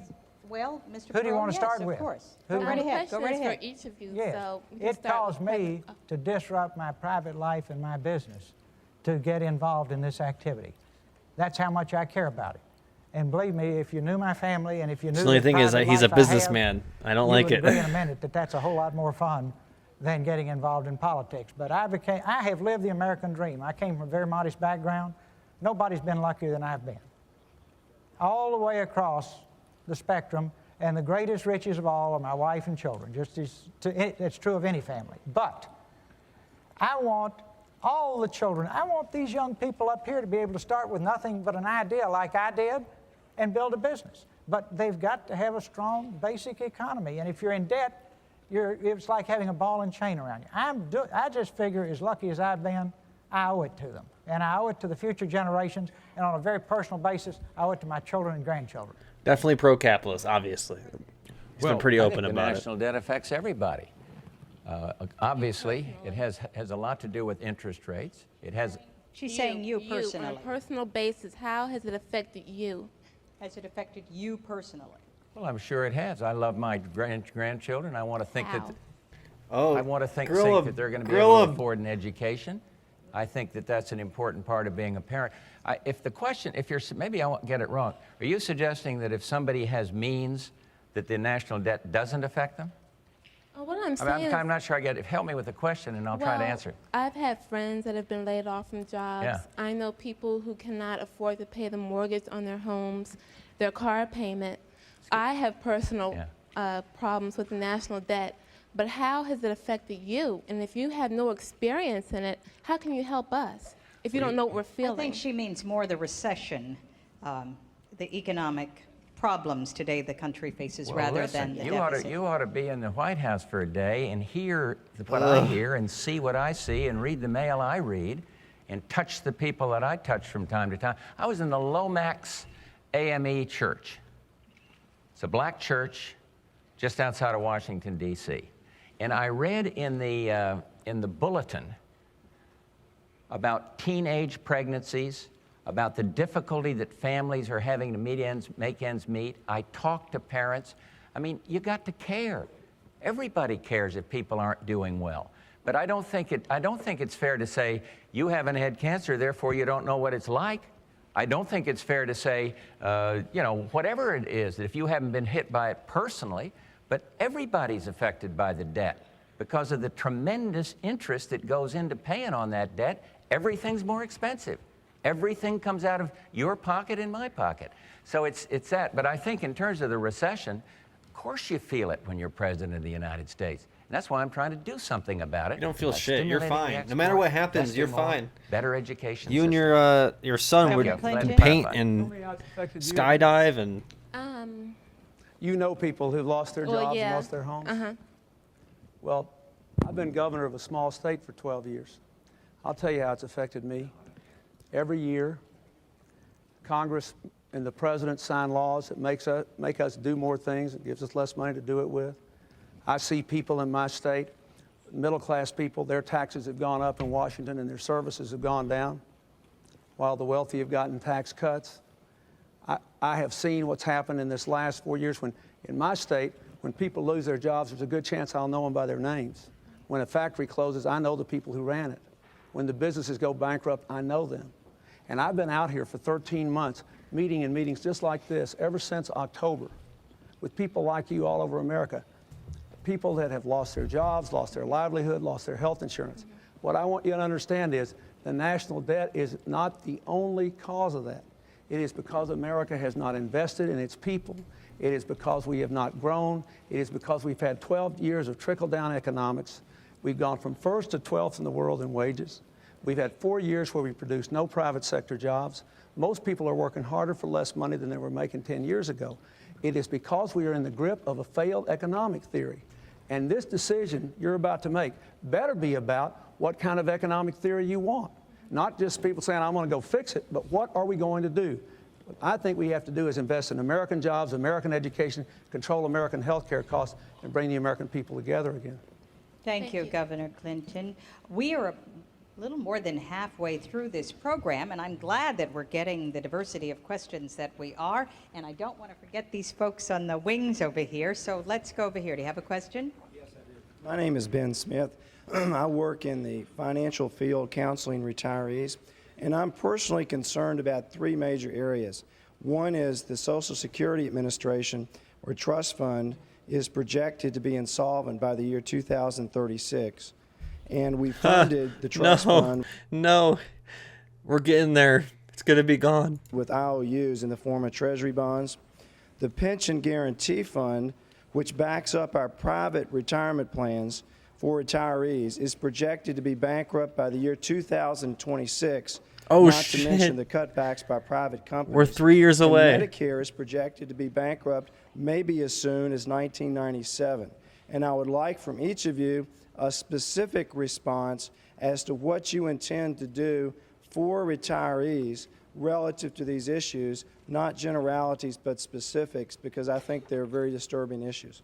President Bush, may we start with you? Well, the Social Security, you're an expert, and I could, I'm sure, learn from you the details of the Pension Guarantee Fund and the Social Security Fund. The Social Security system was fixed about 5 years, and I think it's projected out to be sound beyond that. So at least we have time to work with it. But on all of these things, a sound economy is the only way to get it going. Growth in the economy is going to add to the overall prosperity and wealth. I can't give you a specific answer on Pension Guarantee Fund. All I know is that we have firm government credit to guarantee the pensions. And that is very important. But it's the full faith and credit of the United States in spite of our difficulties is still pretty good. It's still the most respected credit. So I would simply say, as these dates get close, you're going to have to reorganize and refix as we did with the Social Security Fund. And I think that's the only answer. But the more immediate answer is to do what this lady was suggesting we do, and that is to get this deficit down and get on without adding to the woes and then restructure. One thing I've called for that has been stymied, and I'll keep on working for it, is a whole financial reform legislation. It is absolutely essential in terms of bringing our banking system and credit system into the new age instead of having it living back in the dark ages. And it's a big fight. And I don't want to give my friend Ross another shot at me here, but I am fighting with the Congress to get this through. And you can't just go up and say, I'm going to fix it. You got some pretty strong-willed guys up there that argue with you. But that's what the election's about. I agree with the governor. That's what the election is about. And sound fiscal policy is the best answer, I think, to all the three problems you mentioned. Thank you. Mr. Perot? Just on the broad issue here, when you're trying to solve a problem, you get the best plans. You have a raging debate about those plans. Then, out of that debate with leadership comes consensus. Then, if the plans are huge and complex like health care, I would urge you to implement pilot programs. Like the old carpenter says, measure twice, cut once. Let's make sure this thing's as good as we all think it is at the end of the meeting. Then finally, our government passes laws and freezes the plan in concrete. Anybody that's ever built a successful business will tell you, you optimize, optimize, optimize after you put something into effect. The reason Medicare and Medicaid are a mess is we froze them. Everybody knows how to fix them. There are people all over the federal government, if they could just touch it with a screwdriver, could fix it. Now back over here. See, we've got a $4 trillion debt, and only in America would you have $2.8 trillion of it, or 70% of it, financed 5 years or less. Now, that's another thing for you to think about when you go home tonight. You don't finance long-term debt with short-term money. Why did our government do it? To get the interest rates down. A 1% increase in interest rates in that $2.8 This is too much economics for me. $1 trillion is $28 Diminished billion numbers. a year. Now, when you look at what Germany pays for money and what we don't pay for money, you realize there's quite a spread, right? And you realize this is a temporary thing, and there's going to be another sucking sound that runs our deficit through the roof. You know, and everybody's ducking it, so I'm going to say it, that we are not letting that surplus stay in the bank. We are not investing that surplus like a pension fund. We are spending I like that this guy's surplus suit, to make this the color. deficit look smaller to you than it really is. His tie is kind of bold. I love it too. Puts you in jail in corporate America. Some great if you can't fits vote in that this way. But in town hall here. government, it's just kind of the way things are. That's because it comes at you, not from you. Now then, that money needs to be, they don't even pay interest on it. They just write a note for the interest. Mr. Perot, can you wrap it up? But the point, see, do you want to fix the problem or soundbite it? I understand the importance of time, but see, here's how we get to this mess we're in. This is just one of 1,000. Fair. Now then, to nail it, there's one way out. A growing, expanding job base. A growing, expanding job base to generate the funds and the tax revenues to pay off the mess and rebuild America. We got a double hit. If we're $4 trillion down, we should have everything perfect, but we don't. We got to pay it off and build money to renew it, spend money to renew it, and that's going to take a growing, expanding job base. That is priority one in this country. Put everybody that's breathing to work. And I'd love to be out of work. Yeah, I want to work more. Like Yeah. some of our Mr. international Perot, competitors. I'm sorry, I'm going Sorry. And I don't want to soundbite you, but we are trying to be fair Okay. to everyone. No, absolutely. I apologize. All right. Tony Clinton. I think I remember the question. And let me say, first of all, I want to answer your specific question, but first of all, we all agree that there should be a growing economy. What you have to decide is who's got the best economic plan. And we all have ideas out there, and Mr. Bush has a record. So I don't want you to read my lips, and I sure don't want you to read his. I do hope you will read our plans. Now, specifically, one, on Medicare, it is not true that everyone knows how to fix it. There are different ideas. The Bush plan, the Perot plan, the Clinton, we have different ideas.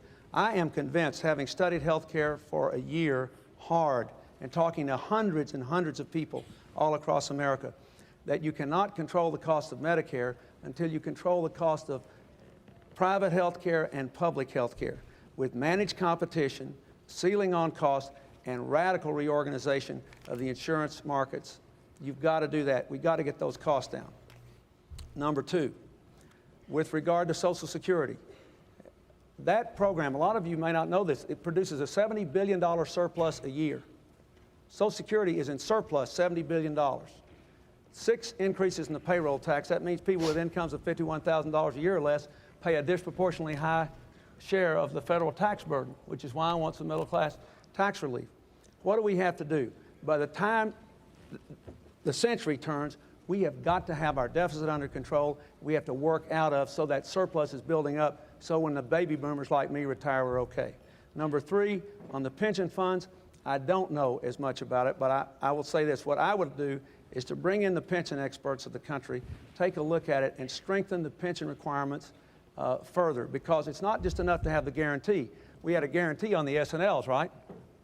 We had a guarantee, and what happened? You picked up a $500 billion bill because of the dumb way the federal government deregulated it. So I think we are going to have to change and strengthen the pension requirements on private retirement plans. Thank you. I think we have a question here on international affairs, hopefully. We've come to a position where we're in a new world order, and I'd like to know what the candidates New world order. our position is in this new world order and what our responsibilities are as a superpower. I just think of the Illuminati when I hear that. Well, we have come to that position. Since I became president, 43, 44 countries have gone democratic. No longer totalitarian, no longer living under dictatorship or communist rule. This is exciting. This is New World Order to me means freedom and democracy. I think we will have a continuing responsibility as the only remaining superpower to stay involved. If we pull back in some isolation and say we don't have to do our share or more than our share anymore, I believe you're going to just ask for conflagration that we'll get involved in the future. NATO, for example, has kept the peace for many, many years. And I want to see us keep fully staffed in NATO, so we'll continue to guarantee the peace in we'll Europe. be fully staffed But with the NATO, that's for exciting sure. thing is, the fear of nuclear war is down, and you hear all the bad stuff that's happened on my watch. I hope people will recognize that this is something pretty good for mankind. I hope they'll think it's good that democracy and freedom is on the move. I love this. And They we're keep gonna doing this stay angle. engaged as long as I'm president, working to improve things. You know, it's so easy now to say, hey, cut out foreign aid. We got a problem at home. I think the United States has to still have the Statue of Liberty as a symbol of caring for others. We're right this very minute, we're sending supplies in to help these little starving kids in Somalia. We're trying to get, it's the United States that's taken the lead in humanitarian aid into Bosnia. We're doing this all around the world. And yes, we got problems at home. And I think I got a good plan to help fix those problems at home. But because of our leadership, because we didn't listen to the nuclear freeze group, do you remember? Freeze it back in about the late 70s. Freeze, don't touch it. We're going to lock it in now or else we'll have war. President Reagan said, no, peace through strength. It worked. The Soviet Union is no more, and now we're working to help them become totally democratic through the Freedom Support Act that I led on. I don't know, it just sounds Great impressive, Democratic doesn't it? Ambassador Bob Strauss over there. We'll threaten Jim to Baker, nuke all of everybody. us got this thing passed through If you don't do what we tell you. Work with cooperation, and you're for that, I'm sure, helping Russia become democratic. So the New World Order to me means freedom and democracy, keep engaged, do not pull back into isolation. New and World we Order, are the so United hierarchical. States, and we have a responsibility to lead and to guarantee the security. If it hadn't been for us, Saddam Hussein would be sitting on top of 3/5 of the oil supply of the world, and he'd have nuclear weapons. And only the United States could do that. Excuse me, Carol. Thank you. Mr. Perot. Well, it's cost-effective to help Russia succeed in its revolution. It's pennies on the dollar compared to going back to the Cold War. Russia's still very unstable. They could go back to square one and worse. There's still, all the nuclear weapons are not dismantled. I'm particularly concerned about the intercontinental weapons, the ones that can hit us. We've got agreements, but they're still there.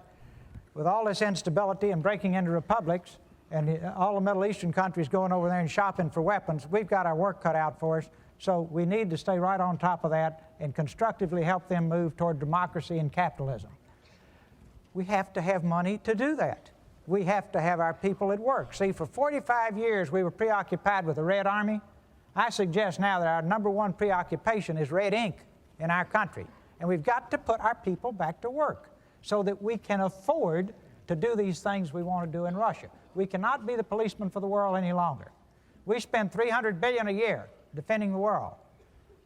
Germany and Japan spend around $30 billion apiece. It's neat. If I can get you to defend me and I can spend all my money building industry, that's a home run for me. Coming out of World War II, it made sense. Now, the other superpowers need to do their part. I'll close on this point. You can't be a superpower unless you're an economic superpower. If we're not an economic superpower, we're used to be, and we will no longer be a force for good throughout the world. And if nothing else gets you excited about rebuilding our industrial base, maybe that will, because it's job one is to put our people back to work. Governor Clinton, the president mentioned Saddam Hussein. Your vice president and you have had some words about the president and Saddam Hussein. Would you care to comment? I'd rather answer her question first, Okay. and I'll be glad to. Because the question you ask is important. The end of the Cold War brings an incredible opportunity for change. Winds of freedom blowing around the world. Russia Winds of freedom. demilitarizing. And it also can requires smell us it. to maintain some continuity, some Feel the breeze. bipartisan American commitment to certain principles. And I would just say there are three things that I would like to say. Number one, we do have to maintain the world's strongest defense. We may differ about what the elements of that are. I think the defense needs to be with fewer people in permanent armed services, but with greater mobility on the land, in the air, and on the sea, with a real dedication to continuing development of high technology weaponry and well-trained people. I think we're going to have to work to stop the proliferation of weapons of mass destruction. Oh, there keep it is. going until all those nuclear weapons in Russia are gone and the other republics. Number two, We're still if you looking don't for rebuild them the for this economic to this strength of day. This country at home, we won't be a superpower. They're somewhere. We can't have any more instances like what happened when Mr. Bush went to Japan and the Japanese prime minister said he felt sympathy for our country. We have to be the strongest economic power in the That's world. funny. That's what got me into this race, so we could rebuild the American economy. And number three, we need to be a force for freedom and democracy, and we need to use our unique position to support freedom, whether it's in Haiti or in China or in any other place. Wherever the seeds of freedom are sprouting, we can't impose it, but we need to nourish it. And that's the kind of thing that I would do as president, follow those three. Gotta water commitments the into seeds of freedom Okay, so that the we have winds a of freedom question can blow. up there.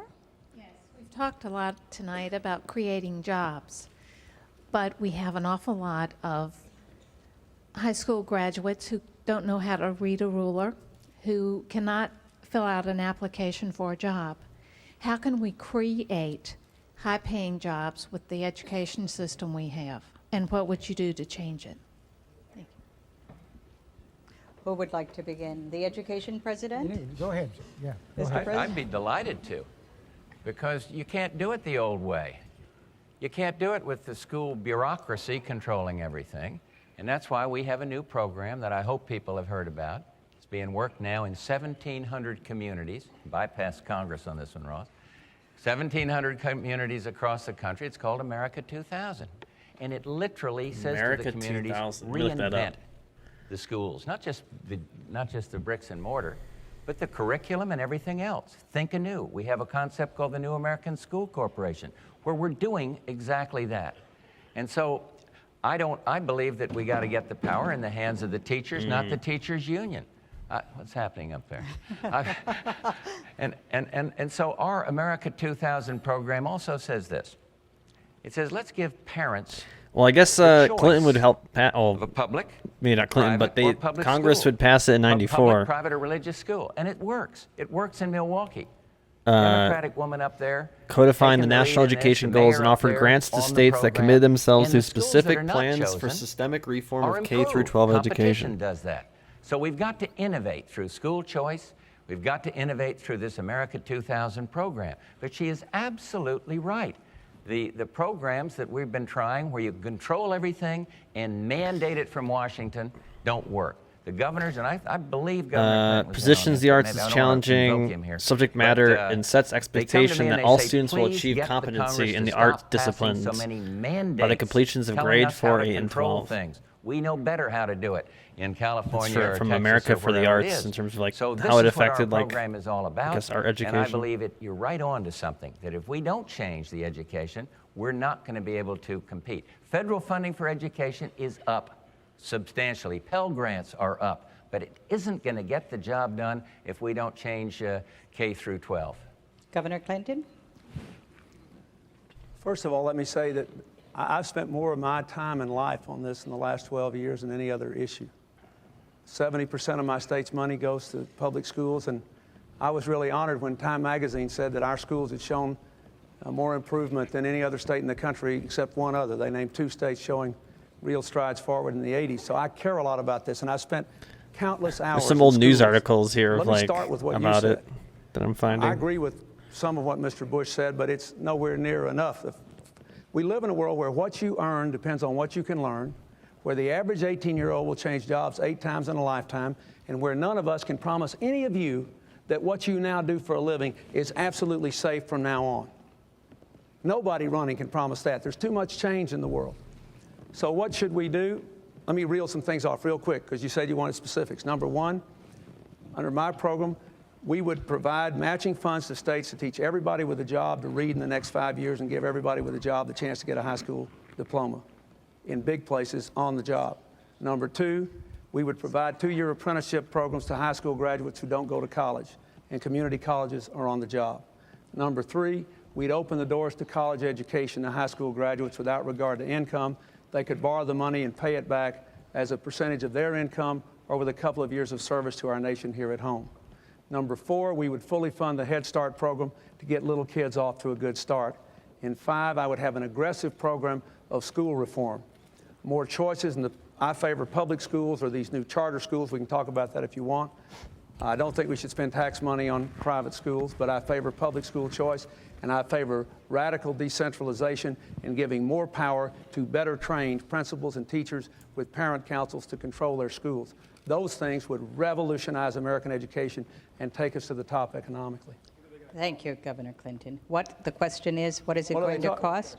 What is it going to cost? In 6 years, I budget all this in my budget. In 6 years, the college program would cost $8 billion, over and above what the present student loan program costs $4 billion. You pay $3 billion for busted loans because we don't have an automatic recovery system, and $1 billion in bank fees. So the net cost would be $8 billion 6 years from now in a $1 trillion+ budget, not very much.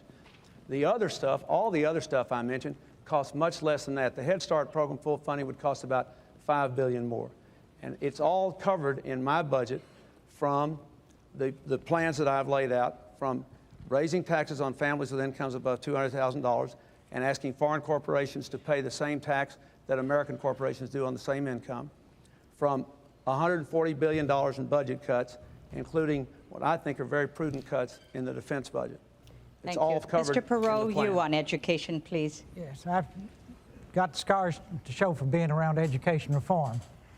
And the first word you need to say in every city and state, and just draw a line in the sand, is public schools exist for the benefit of the children.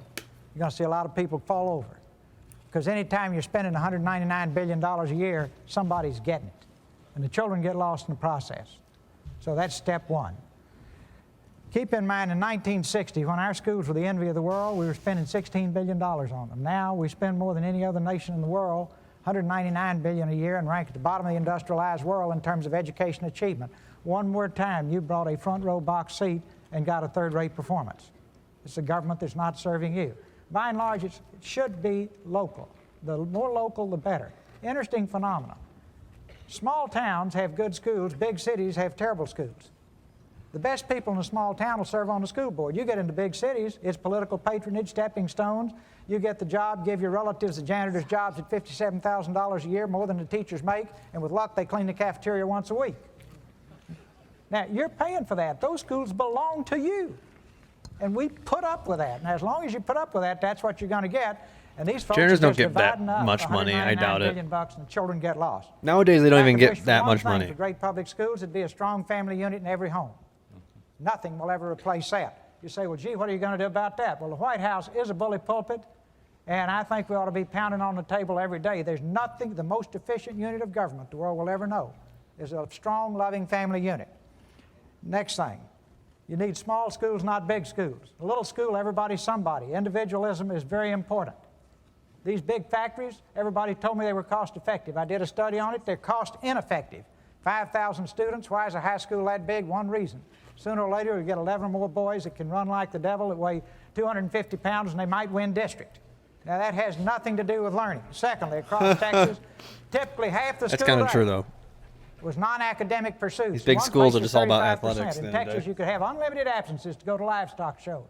Found a boy, excuse me, but this gives the flavor. Boy in Houston kept a chicken in the bathtub in downtown Houston. Missed 65 days going to livestock shows. Finally had to come back to school. The chicken lost his feathers. That's the only way we got him back. Now, that's your tax money being wasted. Now, neighborhood schools. It is terrible to bus tiny little children across town. And it is particularly terrible to take poor, tiny little children and wait until the first grade and bus them across town to Mars, where the children know their numbers, know their letters, have had every advantage at the end of the first day that little child wants out. I'll close on this. We've got to have world-class teachers, world-class books. If you ever got close to how textbooks were selected, you wouldn't want to go back the second day. I don't have time to tell you the stories. No, you don't. Finally. But if we don't fix this, you're right, we can't have the industries of tomorrow unless we have the best educated workforce. And here you've got, for the disadvantaged children, you've got to have early childhood development, cheapest money you'll ever spend. First contact should be with the mother when she's pregnant. That little child needs to be loved and hugged and nurtured and made to feel special, like your children were. They learn to think well or poorly of themselves in the first 18 months. Thank you, And within the first few years, they either learn how to learn or don't learn how to learn. And if they don't, Let him they cook. wind up in prison. Thank you, It costs Mr. more to keep Perot. them in prison than it does to send them to Harvard. I rest my case. Thank you. President Bush, you wanted to add something. I just had a word of clarification because of something Governor Clinton said. My school choice program, GI Bill for Kids, does not take public money and give it to private schools. It does what the GI Bill itself did when I came out of World War II. Takes public money and gives it to families or individuals to choose the school they want.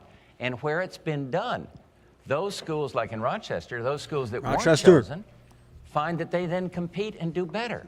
So I think it's worth a shot. We've got a pilot program. It ought to be tried. School choice, public, private, or religious, not to the schools, but to, 46% of the teachers in Chicago, public school teachers, send their kids to private school. Now, I think we ought to try to help families and see if it will do what I think, make all schools better. I just want to mention, if I could, just two Very other things. briefly. Very briefly. Involving the parents in the preschool education of their kids, even if they're poor and uneducated, can make a huge difference. We have a big program in my state that teaches mothers or fathers to teach their kids to get ready for school. It's the most successful thing we've ever done. Just a fact clarification real quickly. We do not spend a higher percentage of our income on public education than every other country. There are 9 countries that spend more than we do on public education. We spend more on education because we spend so much more on colleges. But if you look at public education alone and you take into account the fact that we have more racial diversity and more poverty, it makes a big difference. There are great public schools where there's public school choice, accountability, and brilliant principals. I'll just mention one, the Beasley Academic Center in Chicago. I commend it to anybody. It's as good as any private school in the country. We have very little time left, and it occurs to me that we have talked all this time, and there has not been one question about some of the racial tensions and ethnic tensions in America. Is there anyone in this audience that would like to pose a question to the candidates on this? Yes.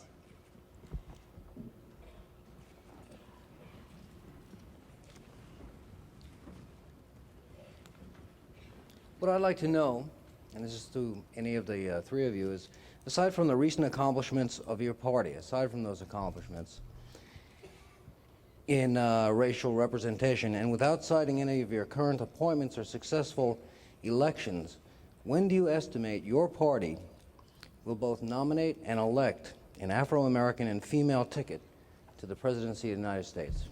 Governor Clinton, what? Damn, that's a pretty crazy question. Considering Obama would be under Democrats in 20 years. Don't you answer that. Less than 20 years, 15 years, however the math works I out. don't have any idea, but I hope it will happen sometime in my lifetime. I do too.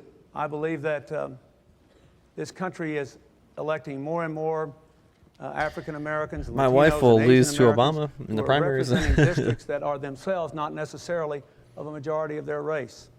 The American people are beginning to vote across racial lines, and I hope it will happen more and more.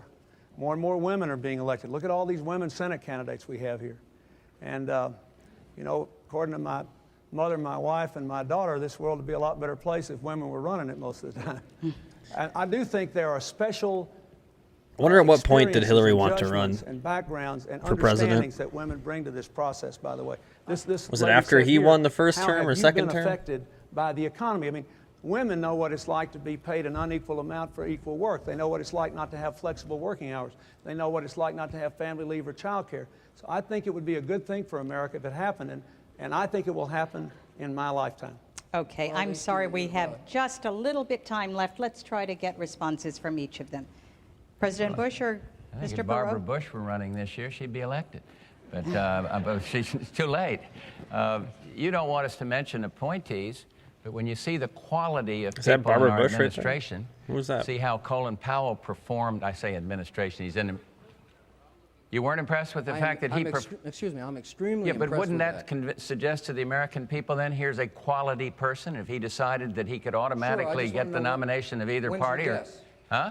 I'm totally impressed with that. I just want to know when's your guess Oh, for I see. when? You mean time? Yeah. I don't know. Starting after 4 years. I think you'll see Mr. more. I Perot? think you'll see more minority We candidates have- and women candidates coming forward. This Thank is supposed to be the women's year of the women in the Senate. Let's see how they do. I hope Mr. a lot of Perot, them I don't want to lose. cut you off anymore, but we hope only a lot have of a the minute women left. I have a lose. fearless forecast. Unless he just won't do it, Colin Powell will be on somebody's ticket 4 years from now. Right? Right? Hey, you wanted to, that's it, 4 years. How about a woman? 4 years. Now, if he won't be, General Waller would be a concern. Now, you say, why do you keep picking military people? These are people that I just happen to know and have a high regard for. I'm sure there are hundreds of others. How about Dr. Lou Sullivan? Absolutely. Yeah, good man. What Absolutely. about a woman? Hillary Clinton. I told you, my candidate's back there. Okay, I can think of many. Many? Absolutely. When? All right, how about Sandra Day O'Connor as an Good. example? Dr. Bernadine Healy, Good. National Institute of Health. All right, I'll yield the floor. good Name some more. Name some more. Thank you. Thank you. I My want wife. to apologize to our audience because there were 209 people here and there were 209 questions. We only got to a fraction of them, and I'm sorry to those of you that didn't get to ask your questions, but we must move to the conclusion of the program. It is This was time now for this the may be one of the 2-minute best closing ones. statements, and by prior I just like this agreement, format so much President Bush better. will go first. May I ask for an exception? not as because dry I think and- we owe Carol Simpson. Anybody can stand in between these three characters here and get the job done. We owe her a round of applause. So, but don't take it out of my time. That's right. I feel strongly about it, but I this don't want it man to more come out of my time.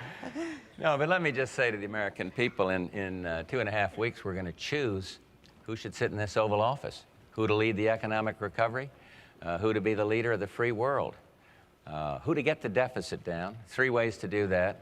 One is to raise taxes. One is to reduce spending, controlling that mandatory spending. Another one is to invest and save and to stimulate growth. I do not want to raise taxes. My I mom differ texted with me you that here on she that. she Just might have not going voted to for do Bush. that. I'm like, no. I do believe that we need to control mandatory spending. I think we need to invest and save more. I believe that we need to educate better and retrain better. I believe that we need to export more, so I'll keep working for export agreements where we can sell more abroad. And I believe that we must strengthen the family. We've got to strengthen the family. Now let me pose this question to America.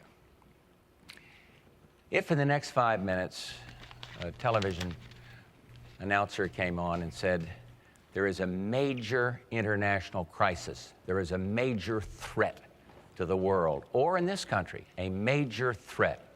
My question is, who, if you were appointed to name one of the three of us, who would you choose? Who has the perseverance, the character, the integrity, the maturity to get the job done? I hope I'm that person. Thank you very, very much. Thank you, Mr. President. And now a closing statement from Mr. Perot. If the American people want to do it and not talk about it, then they ought to, you know, I'm one person they ought to consider. If they just want to keep slow dancing and talk about it and not do it, I'm not your man. I am results-oriented. I am action-oriented. I've built my businesses getting things done in 3 months that my competitors took 18 months to do. Everybody says you can't do that with Congress. Sure, you can do that with Congress. Congress is, they're all good people. They're all patriots, but you got to link arms and work with them. Sure, you'll have arguments. Sure, you'll have fights. We have them all day, every day, but we get the job done.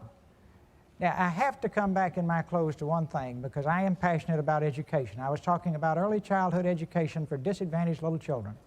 And let me tell you one specific pilot program where children who don't have a chance go to this program when they're 3. Now we're going back to when the mother is pregnant, and they'll start right after they're born. But starting when they're 3 and going to this school until they're 9, and then going into the public school in the 4th grade, 90% are on the honor roll. Now, that will change America. Those children will all go to college. They will live the American dream. And I beg the American people, anytime they think about reforming education, to take this piece of society that doesn't have a chance and take these little pieces of clay that can be shaped and molded and give them the same love and nurture and affection and support you give your children and teach them that they're unique and that they're precious and there's only one person in the world like them, and you will see this nation bloom. It's just the American dream shit. We will have so many people who are qualified for the top job. And the American dream shit just makes me more depressed because we're all just ordinary people. Yeah, finally, if you can't pay the bills, It's the kind of like, I don't know. And we have got to everyone's put our going to be nation back the to next work. Michael Now, if you don't Phelps. wanna And it's really just, do that, no. I'm not your man. I'd go crazy sitting up there, slow dancing that one. In other words, unless we're going to I like the ideas then of pick like, somebody you know, who likes to talk about everyone it. is Now, just unique and remember like when an you think individual about and me, it's, you know, awesome. I didn't create But this mess. I I've feel like the been American paying dream is taxes all just about like like, you. yeah, just getting Lord rich knows or I being paid my famous. share. Over $1 billion in taxes. And for a guy that started out with everything he owned in the trunk of his car, I'm that ain't sorry bad. once But again. it's in your hands. I wish you well. I'll see you tomorrow night. On NBC, 10:30 to 11 Eastern. And finally, last but not least, Governor Clinton. Thank you, Carol, and thank you, ladies and gentlemen.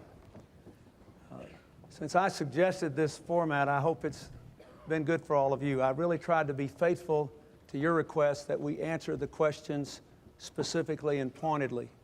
I thought I owed that to you, and I respect you for being here and for the impact you've had on making Wanted to this be a more faithful, you know, just like he positive was for Hillary. experience. You know what I mean? These problems are not easy. They're not going to be solved overnight. But I want you to think about just 2 or 3 things. First of all, the people of my state have let me be their governor for 12 years because I made commitments to 2 things: more jobs and better schools. Our schools are now better. Our children get off to a better start from preschool programs and smaller classes in the early grades, and we have one of the most aggressive adult education programs in the country. We talked about that. This year, my state ranks 1st in the country in job growth, 4th in manufacturing job growth, 4th in income growth, 4th in the decline of poverty. I'm proud of that. It happened because I could work with people, Republicans and Democrats. That's why we've had 24 retired generals and admirals, hundreds of business people, many of them Republican, support this campaign. You have to decide whether you want to change or not. We do not need 4 more years of an economic theory that doesn't work. We've had 12 years of trickle-down economics. It's time to put the American people first, to invest and grow this economy. I'm the only person here who's ever balanced the government budget, and I've presented 12 of them and cut spending repeatedly.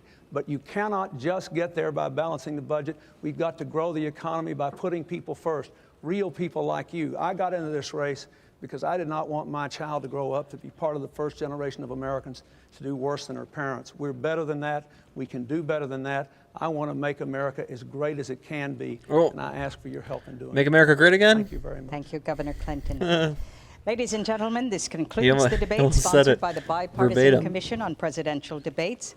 I'd like to thank our audience of 209 uncommitted voters who may leave this evening, maybe being committed, and hopefully they'll go to the polls like everyone else on November 3rd and Pokemon, vote. go to the polls, baby. We invite you to join us on the third and final presidential debate next Monday, October 19th, from the campus of Michigan State University in Michigan East State. Lansing, Michigan.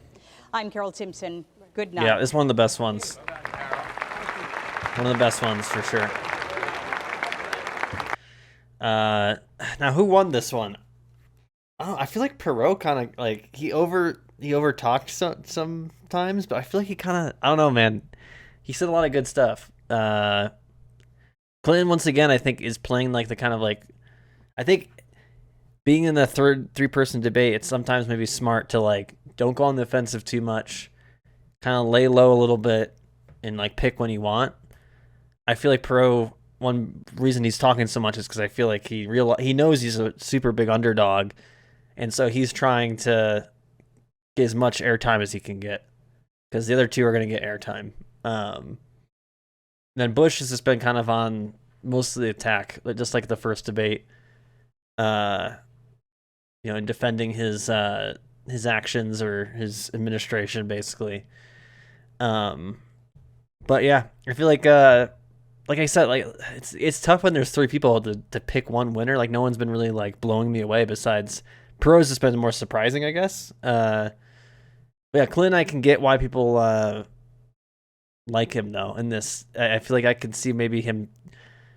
He has a good charisma, and I feel like he's saying a lot of things that the previous Democratic candidates weren't being specific about. Like he talks about poverty, he talks about education more specifically. He has more plans. He's not, like I said, he knows when to speak, and he's not afraid to like let the other people speak, and kind of like I said, he lays low. He chooses his battles. And I think that's what makes him a good debater. So I guess maybe Clinton won this one.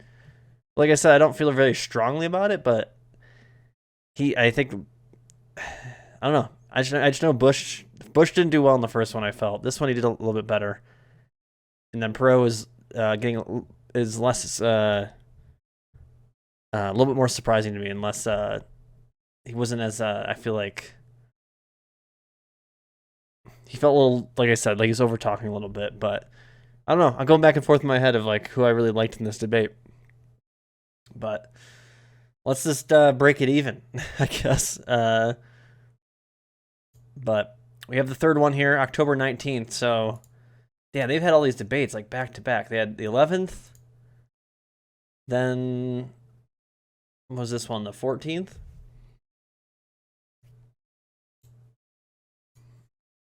Damn, they just uploaded this one in 2020 too. I guess they all were in 2020. Yeah, so the 14th, then another 5 days later, they're in Michigan. All right, this is the last one, folks. It is 9 o'clock my time, so we're probably going to get to 10:30, which is around where I usually go to bed. So hopefully I can keep bringing the energy as much as I can, and we'll power through this. So I probably won't stop this one at all. Well, actually, I will stop it here, though, because I can bring my plate out.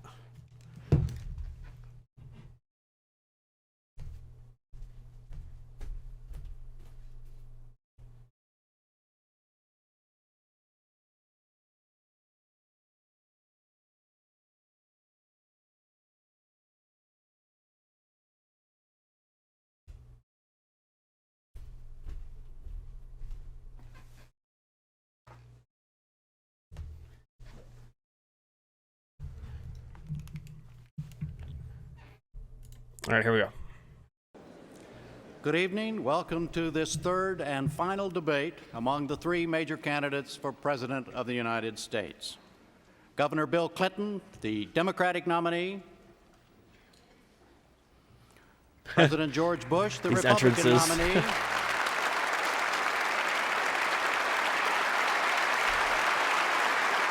And independent candidate Ross Perot.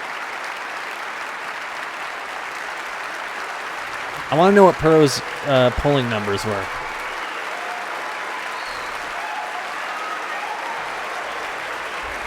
Like, I want to know why they let him on the debate stage, but in the past they didn't let other third-party people. Makes me think he had pretty decent polling. I will be the moderator for this debate, which is being sponsored by the Commission on Presidential Debates. It will be 90 minutes long. It is happening before an audience on the campus of Michigan State University in East Lansing. The format was conceived by and agreed to by representatives of the Bush and Clinton campaigns, and it is somewhat different than those used in the earlier debates. I will ask questions for the first half under rules that permit follow-ups. A panel of 3 other journalists will ask questions in the second half under rules that do not. As always, each candidate will have 2 minutes, up to 2 minutes, to make a closing statement. The order of those, as well as that for the formal questioning, were all determined by a drawing. Gentlemen, again, welcome, and again, good evening. It seems from what some of those voters said at your Richmond debate, and from polling and other data, that each of you, fairly or not, faces serious voter concerns about the underlying credibility and believability of what each of you says you would do as president in the next 4 years. Governor Clinton, in accordance with the draw, those concerns about you are first. You are promising to create jobs, reduce the deficit, reform the health care system, rebuild the infrastructure, guarantee college education for everyone who is qualified, among many other things, all with financial pain only for the very rich. Some people are having trouble, apparently, believing that is possible. Should they have that concern? No. There are many people who believe that the only way we can get this country turned around is to tax the middle class more and punish them more. But the truth is that middle class Americans are basically the only group of Americans who have been taxed more in the 1980s and during the last 12 years, even though their incomes have gone down. The wealthiest Americans have been taxed much less, even though their incomes have gone up. Middle-class people will have their fair share of changing to do and many challenges to face. It's just crazy to hear Clinton say this and then, like, re-educated. But my you had a plan candidate is run a against his departure wife. from trickle-down economics. We talked just about cutting this kind of taxes on the stuff. wealthiest Americans and getting out You know, of and the way. you- It's also a departure you stopped from it. tax and spend economics, because you can't tax and divide an economy that isn't growing. I propose an American version of what works in other countries. I think we can do it better. Invest and grow.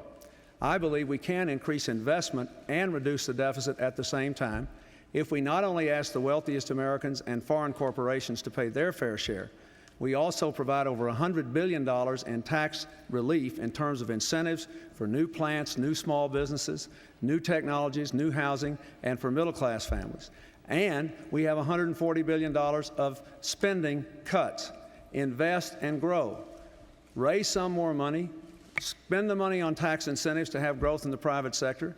Take the money from the defense cuts and reinvest it in new transportation and communications and environmental cleanup systems. This will work. On this, as on so many other issues, I have a fundamental difference from the present administration. I don't believe trickle-down economics will work. Unemployment is You need to up. zoom the Most camera people are back. working He's harder cropped for less out. money than they were making 10 years ago. I think we can do better if we have the courage to change. Mr. President, a response. No, I have 1 minute, just the ground rules here. Well, yeah, roughly 1 minute. We can loosen that up a little bit, Well, but go ahead. He doesn't like trickle-down government, but I think he's talking about the Reagan-Bush years where we created 15 million jobs.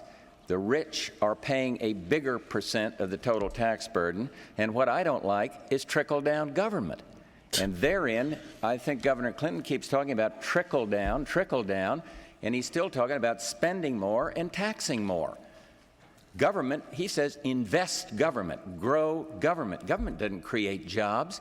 If they do, they're make-work jobs. It's the private sector that creates jobs. And yes, we've got too many taxes on the American people, and we're spending too much. And that's why I want to get the deficit down by controlling the growth of mandatory spending. It won't be painless. I think Mr. Perot put his finger on something there. It won't be painless, but we've got to get the job done, but not by raising taxes. Mr. and Mrs. America, when you hear him say, we're going to tax only the rich, watch your wallet, because his figures don't add up, and he's going to sack it right to the middle-class taxpayer and lower if he's going to pay for all the spending programs he proposed. So we have a big difference on this trickle-down theory. I do not want any more trickle-down government. It's gotten too big. I want to do something about that. Mr. Perot, what do you think of the governor's approach, what he just laid out? The basic problem with it, it doesn't balance the budget. If you forecast it out, we still have a significant deficit under each of their plans, as I understand them. Our challenge is to stop the financial bleeding. If you take a patient into the hospital that's bleeding arterially, step one is to stop the bleeding. And we are bleeding arterially. There's only one way out of this, and that is to stop the deterioration of our job base, to have a growing, expanding job base, to give us the tax base. See, balancing the budget is not nearly as difficult as paying off the $4 trillion debt and leaving our children the American dream intact. We have spent their money. We've got to pay it back. This is going to take fair, shared sacrifice. My plan balances the budget within 6 years. We didn't do it faster than that because we didn't want to disrupt the economy. We gave it off to a slow start and a fast finish to give the economy time to recover. But we faced it and we did it. And we believe it's fair, shared sacrifice. The one thing I have done is lay it squarely on the table in front of the American people. You've had a number of occasions to see in detail what the plan is, and at least you'll understand it. I think that's fundamental in our country, that you know what you're getting into. Governor, the word pain, one of the other leadership things that's put on you is that you don't speak of pain, that you speak of all things. Nobody's going to really have to suffer under your plan. You've heard what Mr. Perot has said. He said it's got this, to do the things that you want to do. You can't do it by just taking the money from the rich. That's what the president says as well. How do you respond to that? Is that Tucker Carlson? Doesn't that look like Tucker Carlson? Like a young Tucker Carlson? Let me just follow up here. I disagree with Mr. Perot that the answer is to put a 50-cent gas tax on the middle class and raise more taxes on the middle class and the working poor than on the wealthy. His own analysis says that unemployment will be slightly higher in 1995 under his plan than it is today. And as far as what Mr. Bush says, he is the person who raised taxes on the middle class after saying he wouldn't. And just this year, Mr. Bush vetoed a tax increase on the wealthy that gave middle-class tax relief. He vetoed middle-class tax relief this year.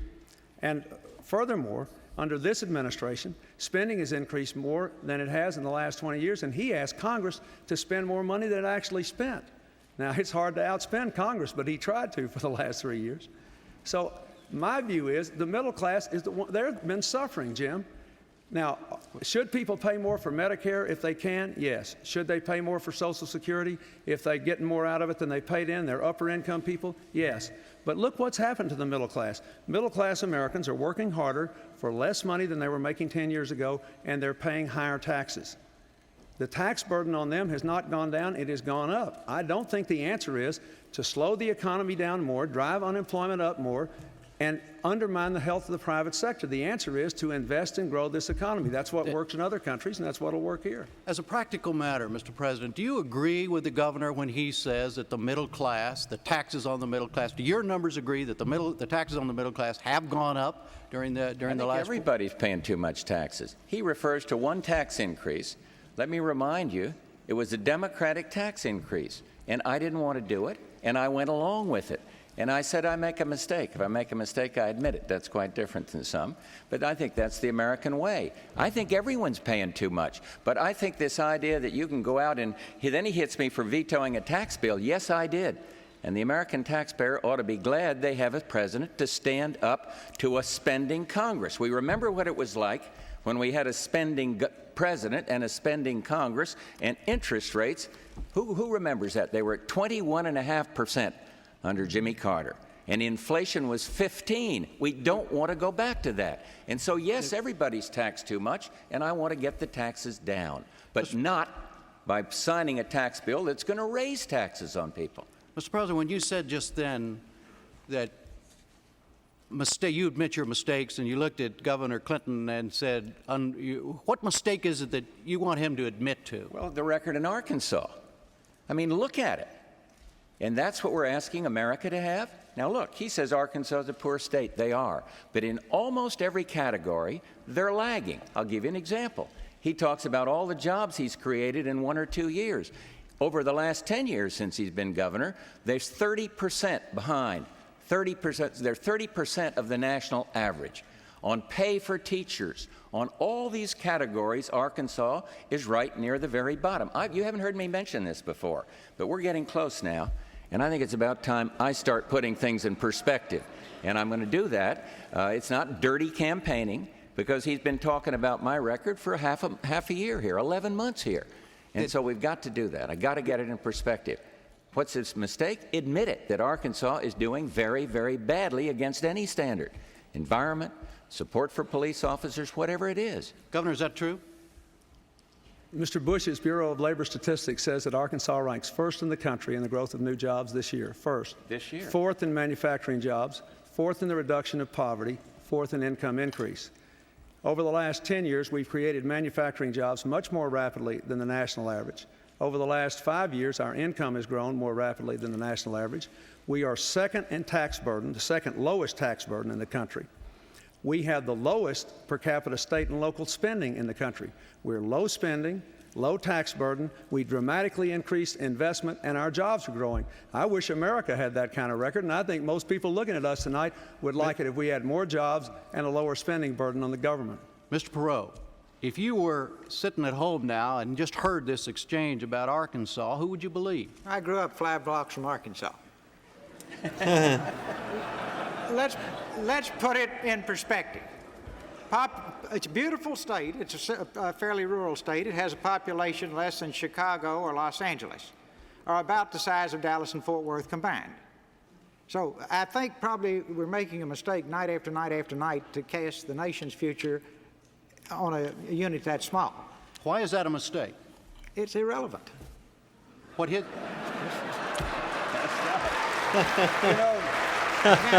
He's helping Clinton here a little bit, but What he did as governor of Arkansas is irrelevant? No, but you can't. I could say, that I ran a small grocery store on the corner, therefore I extrapolate that into the fact that I could run Walmart. That's not true. Mr. Perot. Governor? Yep. I carefully picked an Arkansas company, you notice there, Governor. I like Perot now, I'm telling you. Respect, he has the charisma, he has the riz, dude. I think it is highly relevant. He has most charisma on the stage, for sure. Clinton's not too far behind him, but Clinton's much more politician. Perot's just... And I think the fact that just speaking off the dome. A state that was one of the poorest states in the country and had been for 153 years and tried my best to modernize its economy and to make the kind of changes that have generated support from people like the presidents of Apple Computer and Hewlett-Packard and some of the biggest companies in this country. 24 retired generals. I've also noticed that Clinton won't attack Perot too much. Highly relevant, and he wants to make. I feel like both of them really have it when you think about it. Since you grew up 5 blocks from there, you would think that what goes on in that state is irrelevant. I think it's been pretty impressive. Till this moment here. And the people who have jobs. The people who have probably that's part of the strategy, and because Perot's probably not going to win, but like if you can convince a couple of his people who are pro-leaning to come to your side, you do it. Governor Clinton has to operate under a balanced budget amendment. He has to do it. That is the law. I'd like to see a balanced budget amendment. It's raining again. It was raining real bad America, before I started the stream. To protect the American taxpayers. Had a bunch of thunder and lightning. Then that would discipline not only the executive branch, at least the but rain the is spending back. Congress. The Congress that's been in control of one party, his party. It's been the wettest years, June on record here in Denver, and I believe it. Feels like it rains every other day. Everyone's yelling clean house. One of the reasons is we almost had it done. And the Speaker, very able, decent fellow, I might add, but he twisted the arms of some of the sponsors of that legislation and had them change their vote. What's relevant here is that tool, that discipline that he has to live by in Arkansas, and I'd like it for the American people. I want the line item veto. I want to check off. So if the Congress can't do it, let people check off their income tax, 10% of it, to compel the government to cut spending. And if they can't do it, if the Congress can't do it, let them then have to do it across the board, what we call a sequester. That's the discipline we need, and I'm working for that, to protect the American taxpayer against the big spenders. Mr. President, let's move to some of the leadership concerns that have been voiced about you. And they relate to something you said in your closing statement in Richmond the other night about the President being the manager of crises. And that relates to an earlier criticism that you began to focus on the economy, on health care, on racial divisions in this country only after they became crises. Is that a fair criticism? Jim, I don't think that's a fair shot. I hear it echoed by political opponents, but I don't think it's fair. I think we've been fighting for day one to do the AIDS something crisis, about the you inner didn't do cities. anything about it for I'm for years enterprise and years. zones. Anything I've had it ignored in every single proposal I've sent to the Congress. And now we hear a lot of talk, oh, well, we all want enterprise zones. And yet the House and the Senate can't send it down without loading it up with a lot of, these Christmas tree ornaments they put on the legislation. I don't think in racial harmony that I'm a laggard on that. I've been speaking out since day one. We've gotten the Americans for Disabilities Act, Hopefully which no I hail. think is There was one some of the hail foremost pieces of civil on the rights west side of legislation. Denver. And yes, Size it of took me like to veto 2 golf balls. civil I rights already have quota hail bills damage 'cause from I don't May. believe in quotas. And I don't think the American people believe in quotas. And I beat back the Congress already met on my that. And then we premium passed on my a decent insurance. civil rights bill that offers I have to get it guarantees fixed against soon. discrimination I brought it in yesterday to get it employment. looked at. And that is good. I've spoken out So hope it over doesn't and hail over again on it, against 'cause anti-Semitism that'd be annoying. and racism, and I think my record as a member of Congress speaks for itself on that. What was the other part of it? Well, it's just that you've spoken to it. I mean, but the idea, not so much in specifics, but that it has to be a crisis before it gets your attention. I don't think that's true at all. I don't think that's true, but let others fire away on it. Do you think that's true, Mr. Perot? I'd like to just talk about issues, and so... You don't think this is an issue? No, well, It's no, relevant? but the point is, that's a subjective thing. Well, but See, the subjective thing is when does President Perot's Bush not doing a react? good job here with the Clinton, being a governor of Arkansas is irrelevant. It was funny, but I think that's gonna hurt him. At this point, he has to try to be getting votes from Clinton and Bush. He's been the underdog obviously the whole time, and the Clinton and Bush are trying to maybe pull some voters from him. But at this point, this is the last debate. You gotta go in. You can't be trying to dodge questions. I don't think. And it would be very difficult for me to answer that in any short period of time. Well, then I'll phrase it differently then. He said the other night in his closing words in Richmond that one of the key things that he believes the American people should decide among the three of you is who they want in charge if this country gets to a crisis. Now, that's what he said, and the rap on the president is that it's only crisis time that he focuses on some of these things. Yeah. So my question to you, we're going to talk about you in a minute. No, my question to you... I thought you'd forgotten I was here. No. But my question to you is, if you don't have nothing to say about it, fine. I'll go to Governor Clinton. But No, I will let the American people decide that. I would rather not critique the two candidates. All right. Governor, what do you think? The only thing Interesting. I don't know if that strategy is good. I think that on the But economy, like I said, Clinton and Bush aren't Mr. criticizing Bush him really. said for a long time there But they're was no criticizing each other, recession. Clinton and Bush. and then said it would Not be so better much to do during the nothing debates. than I to mean, have there've a been some compromise effort here and with the there. Congress. Not as bad Really as didn't have a some new debates economic in the program past. until over 1,300 But clearly, there's been days into some his presidency, ads and and whatnot Not all of his health care initiative has been behind these presented to debates Congress or around even these now. debates that I think clearly it's is important to happening elect a based off president what who they've is said. committed to getting this economy going again, and who realizes we have to abandon trickle-down economics and put the American people first again, and who will send programs to the Congress in the first 100 days to deal with the critical issues that America is crying out for leadership on: jobs, incomes, the health care crisis, the need to control the economy. Those things deserve to be dealt with from day one. I will deal with them from day one. They will be my first priority, not my election year concern. Mr. President?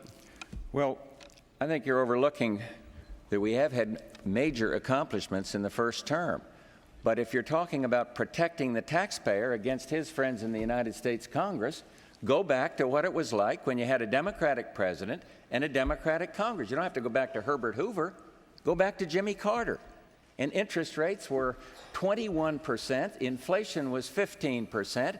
The misery index, unemployment and inflation added together, that was invented by the Democrats, went right through the roof. We've cut it in half. And all you hear about is how bad things are. You know, remember the question, are you better off? Well, is a home buyer better off who can refinance the home because interest rates are down? Is a senior citizen better off because inflation is not wiping out their family's savings? I think they are. Is the guy out of work better off? Of course he's not. But he's not going to be better off if we grow the government. If we invest, as Governor Clinton says, invest in more government. You got to free up the private sector.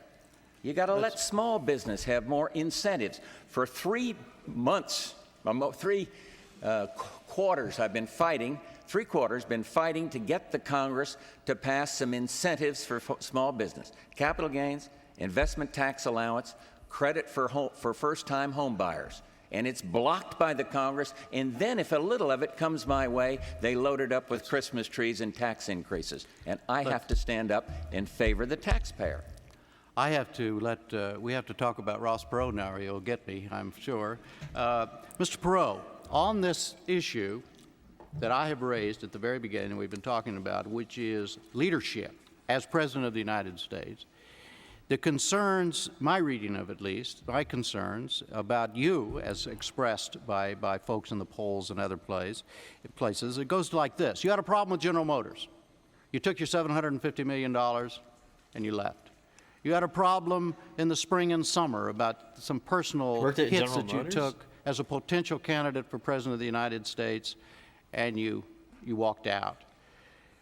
Does that say anything relevant to how you would function as President of the United States? I think the General Motors thing is very relevant. I did everything I could to get General Motors to face its problems in the mid-'80s while it was still financially strong. They just wouldn't do it. And everybody now knows the terrible price they're paying by waiting until it's obvious to the brain dead that they have problems.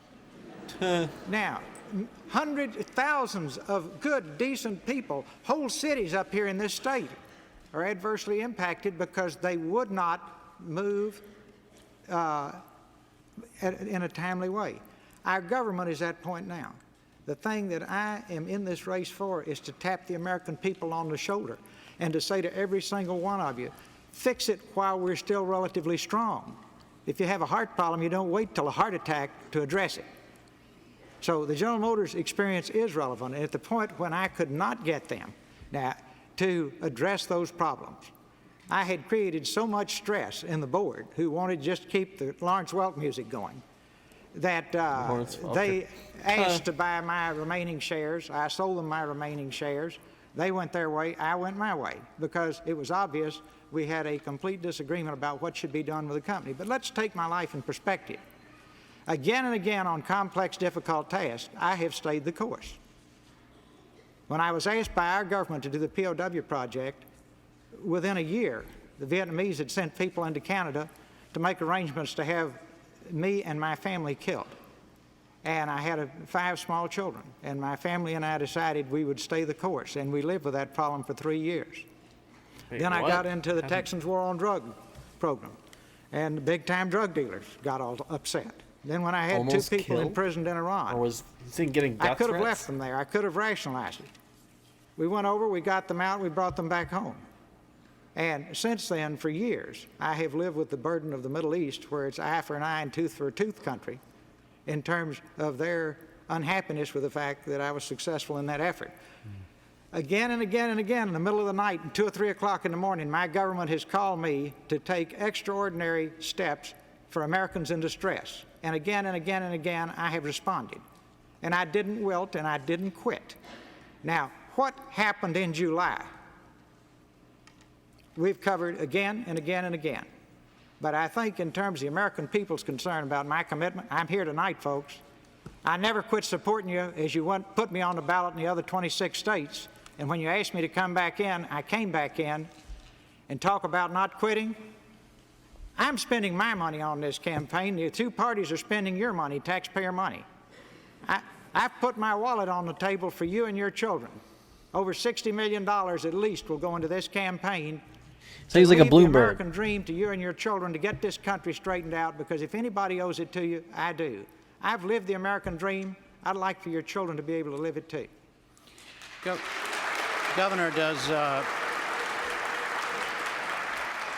you have a response to the they don't even try to course quiet the question crowd about anymore. Mr. Perot? I don't have any criticism of Mr. Perot. I think what I'd like to talk about a minute is, since you asking the question, was the General Motors issue. I don't think there's any question that the automobile executives made some errors in the 1980s. But I also think we should look at how much productivity has increased lately, how much labor has done to increase productivity, and how much management has done. We're still losing a lot of auto jobs, in my judgment, because we don't have a national economic strategy that will build the industrial base of this country. Just today I met with the presidents and the vice presidents of the Willow Run Union here, near here. They both said they were Vietnam veterans supporting me because I had an economic program to put them back to work. We need an investment incentive to modernize plant and equipment. We've got to control the health care costs for those people, otherwise we can't keep the manufacturing jobs here. And we need a tough trade policy that is fair, that insists on open markets in return for open markets. We ought to have a strategy that will build the economic and industrial base. So I think Mr. Perot was right in questioning the management practices, but they didn't have much of a partner in government here as compared with the policies the Germans and the Japanese followed, and I believe we can do better. That's one of the things I want to change. I know that we can grow manufacturing jobs. We did it in my state, and we can do it nationally.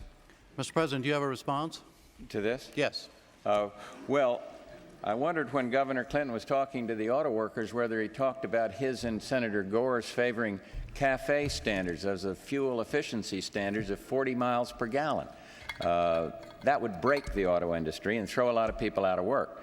As regarding Mr. Perot, I take back something I said about him. I once said in a frivolous moment when he got out of the race, if he can't stand the heat, buy an air conditioning company. And I take it back because I think he said he made a mistake. And the thing I find is if I make a mistake, I admit it. I've never heard Governor Clinton make a mistake. See, he doesn't attack. One mistake he's They're all made trying to be is nice to Perot. fuel efficiency standards at 40 to 45 miles per gallon will throw many Clinton auto drinking workers water out of during work. this? And you can't have it both ways. There's a pattern here of appealing He's like, to "Whatever, the auto bro." workers and then trying to appeal to the spotted owl crowd or the extremes in the environmental movement. You can't do it as president. You can't have a pattern of one side of the issue one day and on another the next. So my argument is not with Ross Perot, it is more with Governor Clinton. Governor, what about that charge? Well, you want it both ways on this issue. Let's just talk about the CAFE standards. All right. That's the fuel efficiency standards. They're now 27.5 miles per gallon per automobile fleet. I never said, and I defy you to find where I said, I gave an extensive environmental speech in April, and I said that we ought to have a goal of raising the fuel efficiency standards to 40 miles a gallon. I think that should be a goal. I've never said we should write it into law if there is evidence that that goal cannot be achieved. The National Science Foundation did a study I don't think we're which said anywhere near it that. I would mean, be I think difficult for some us to cars reach can fuel get like up efficiency to standards in excess 35, of 37 miles per I gallon think. by the year 2000. I don't know. I think we I should try to have an raise the SUV fuel and I only efficiency. looked at Let me say SUVs this. recently, I and think we all of ought them to are have within incentives to do it. 25, I think we 30. ought to So I'm push to assuming do it. cars That are going to be doesn't mean like we have to write it 35. into the law. Look, Let me look it I up. am a job creator, not a job destroyer. It is the Bush administration that has had no new jobs in the private sector in the last 4 years. In my state, we're leading the country in Average private sector car job growth, mile but it is per good for gallon. America to improve fuel efficiency. We also ought to convert more fuel vehicles to compressed natural gas. That's I another guess way to some improve cars the do hit environment. 40. Mr. Perot, The based on your Toyota Corolla experience hybrid at, gets General 50, Motors, but I when know you all come the down, and hybrids, this has been all the thrown hybrids back get to and forth 50s. That's during right. this campaign from the very beginning about jobs and CAFE standards. Well, everybody's nibbling around the edges. Let's go to the center of the bullseye of the core problem. And believe me, everybody on the factory floor all over this country knows it. you implement that NAFTA, the Mexican trade agreement, where they pay people $1 an hour, have no health care, no retirement, no pollution controls, et cetera, et cetera, et cetera, and you're going to hear a giant sucking sound of jobs being pulled out of this country right at a time when we need the tax base to pay the debt and pay down the interest on the debt and get our house back in order. We've got to proceed very carefully on that. There's a lot I don't understand. I do understand business. I do understand creating jobs. I do understand how to make things work. And I got a long history of doing that. Now, if you want to go to the core problem that faces everybody in manufacturing in this country, it's that agreement that's about to be put into practice. But here it's very simple. Everybody says it'll create jobs. Yes, it'll create bubble jobs. Now, you know, watch this. Listen very carefully to this. One-time surge while we build factories and ship machine tools and equipment down there. Then year after year for decades, they will have jobs. And I finally thought I didn't understand it. Called all the experts, and they said, oh, it'll be disruptive for 12 to 15 years. We haven't got 12 days, folks. We cannot lose those jobs. They were eventually saying Mexican jobs will eventually come to 7.5 an hour. Ours will eventually go down to 7.5 an hour. Makes you feel real good to hear that, right? Let's think it through here. Let's be careful. I'm for free trade philosophically, but I have studied these trade agreements till the world has gone flat, and we don't have good trade agreements across the world. I hope we'll have a chance to get into that tonight, because I can get right to the center of the bullseye and tell you why we're losing whole industries in this country. Excuse me. Just for the record, though, Mr. Perot, I take it then for your answer, you do not have a position on whether or not enforcing the CAFE standards will cost jobs in the auto industry. No, it will cost jobs, but that's not, let me say this. I'd rather, if you gave me two bad choices, okay, I'd rather have some jobs left here than just see everything head south. See? So that means no. And in other words, you agree with President Bush, is that right? No, I'm saying our principal need now is to stabilize the tax base, which is the job base, and create a growing dynamic base. Now, please, folks, if you don't hear anything else I say, remember where the millions of people at work are our tax base. One quick point. If you confiscate the Forbes 400 wealth, take it all, you cannot balance the budget this year. Kind of get your head straight about where the taxes, year in and year out, have got to come from. Millions and millions of people at work. I want to, yes, sir. Well, I'm caught in the middle on NAFTA. Ross says, with great conviction, he opposes the North I feel like American NAFTA was Free like Trade a hot point for like I am for a little the North bit. American Free Trade Agreement. My problem with Governor Clinton once in like again, in the Obama years, I feel like it was brought up a little bit. But then he I haven't heard about it since. With it. And then the other day he says he's for it. However, then we've got to pass other legislation. When you're President of the United States, you cannot have this pattern of saying, well, I'm for it, but I'm on the other side of it. And it's true on this, and it's true on CAFE. Look, if Ross were right on we get a free trade agreement with Mexico, why wouldn't they have gone down there now? You have a differential in wages right now. I just have an honest philosophical difference. I think free trade is going to expand our job opportunity. I think it is exports that have saved us when we're in a global slowdown, a connected global slowdown, a recession in some countries, and it's free trade, fair trade that needs to be our hallmark, and we need more free trade agreements, not fewer. Governor, a quick answer on trade. Now I want to go on to something else. Well, I'd like to respond to that. You know, Mr. Bush was very grateful when I was among the Democrats who said he ought to have the authority to negotiate an agreement with Mexico. Neither I nor anybody else, as far as I know, agreed to give him our proxy to say that whatever he did was fine for the workers of this country and for the interests of this country.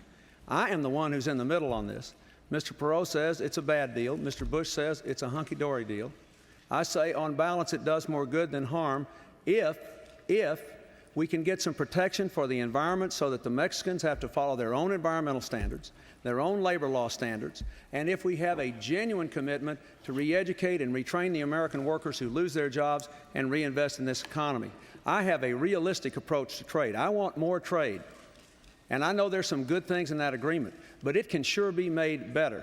Let me just point out, just today in the Los Angeles Times, Clyde Prestowitz, who was one of President Reagan's leading trade advisors and a lifelong conservative Republican, endorsed my candidacy because he knows that I'll have a free and fair trade policy, a hard-headed, realistic policy, and not get caught up in rubber stamping everything the Bush administration did. If I wanted to do that, why would I run for president, Jim? Anybody else can run the middle class down and run the economy in a ditch. I want to change it. We've got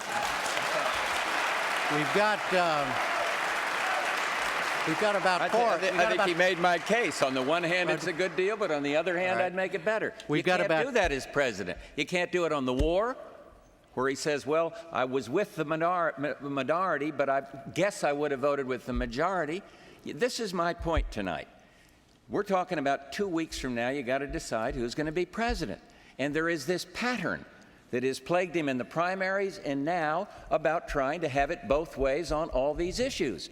You can't do that. And if you make a mistake, say you made a mistake and go on about your business, trying to serve the American people. Right now we heard it. Ross is against it. I am for it. He says on the one hand I'm for it, and on the other I may be against it. The governor said I could. I said. All right, Bush did pretty well there. That's what's wrong with Mr. Bush. His whole deal is you got to be for it or against it. You can't make it better. I believe we can be better. I think the American people are sick and tired of either or solutions, people being pushed in the corner, polarized to extremes. I think they want somebody with common sense who can do what's best for the American people. And I'd be happy to discuss these other issues, but I can't believe he is accusing me of getting on both sides. He said trickle-down economics was voodoo economics. Now he's its biggest practitioner. Oh, shit. Let me just say. But I've always said trickle-down government is bad. I could run this string out a long time, but remember this, Jim. Those 209 Americans last Thursday night in Richmond told us they wanted us to stop talking about each other and start talking about Americans and their problems and their promise, and I think we ought to get back to that. I'll be glad to answer any question you have, but this election ought to be about the American people. Mr. Perot? All right, good response, though. Good response. In the heat now. Is there an equal time crunch rule time here tonight? Yes. Or do you just keep lunging in? It will. I thought we were going to have equal time, but maybe I just have to interrupt the other two. Is that the way it works this period? No, Mr. Perot, you're doing fine. Okay. Go ahead. Okay. Whatever you want to say it. Now that we've talked all around the problem about free trade, let's go again to the center of the bullseye. Wait a minute, I was going to ask, I thought you wanted to respond to what we're talking about. I do. All right. I just want to make sure, as foreign lobbyists, this whole thing, our country has sold out to foreign lobbyists. We don't have free trade. Both parties have foreign lobbyists on leaves in key roles in their campaigns. And if there's anything more unwise than that, I don't know what it is. Every debate I bring this up, nobody ever addresses it. I would like for them to look you in the eye and tell you why they have people representing foreign countries working on their campaigns. And, you know, you've seen the list, I've seen the list, we won't go into the names, but no wonder if I had those people around me all day, every day telling me it was fair and free, I might believe it.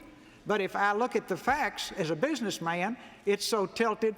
The first thing you ought to do is just say, guys, if you like these deals so well, we'll give you the deal you gave us. Now, Japanese couldn't unload the cars in this country if they had the same restrictions we had, and on and on and on and on and on. I suggest to you that the core problem, one country spent $400 million lobbying in 1988, our country, and it goes on and on. And you look at a who's who in these campaigns around the two candidates, they're foreign lobbyists taking leaves. What do you think they're going to do when the campaign's over? Go back to work at $30,000 a month representing some other country. I don't believe that's in the American people's interest. I don't have a one of them, and I haven't taken a penny of foreign money, and I never will. Mr. President, how do you respond to that? Mr. Perot's made that charge several times. The fact that you have people working in your campaign who are paid foreign lobbyists. Most people that are lobbying the Congress.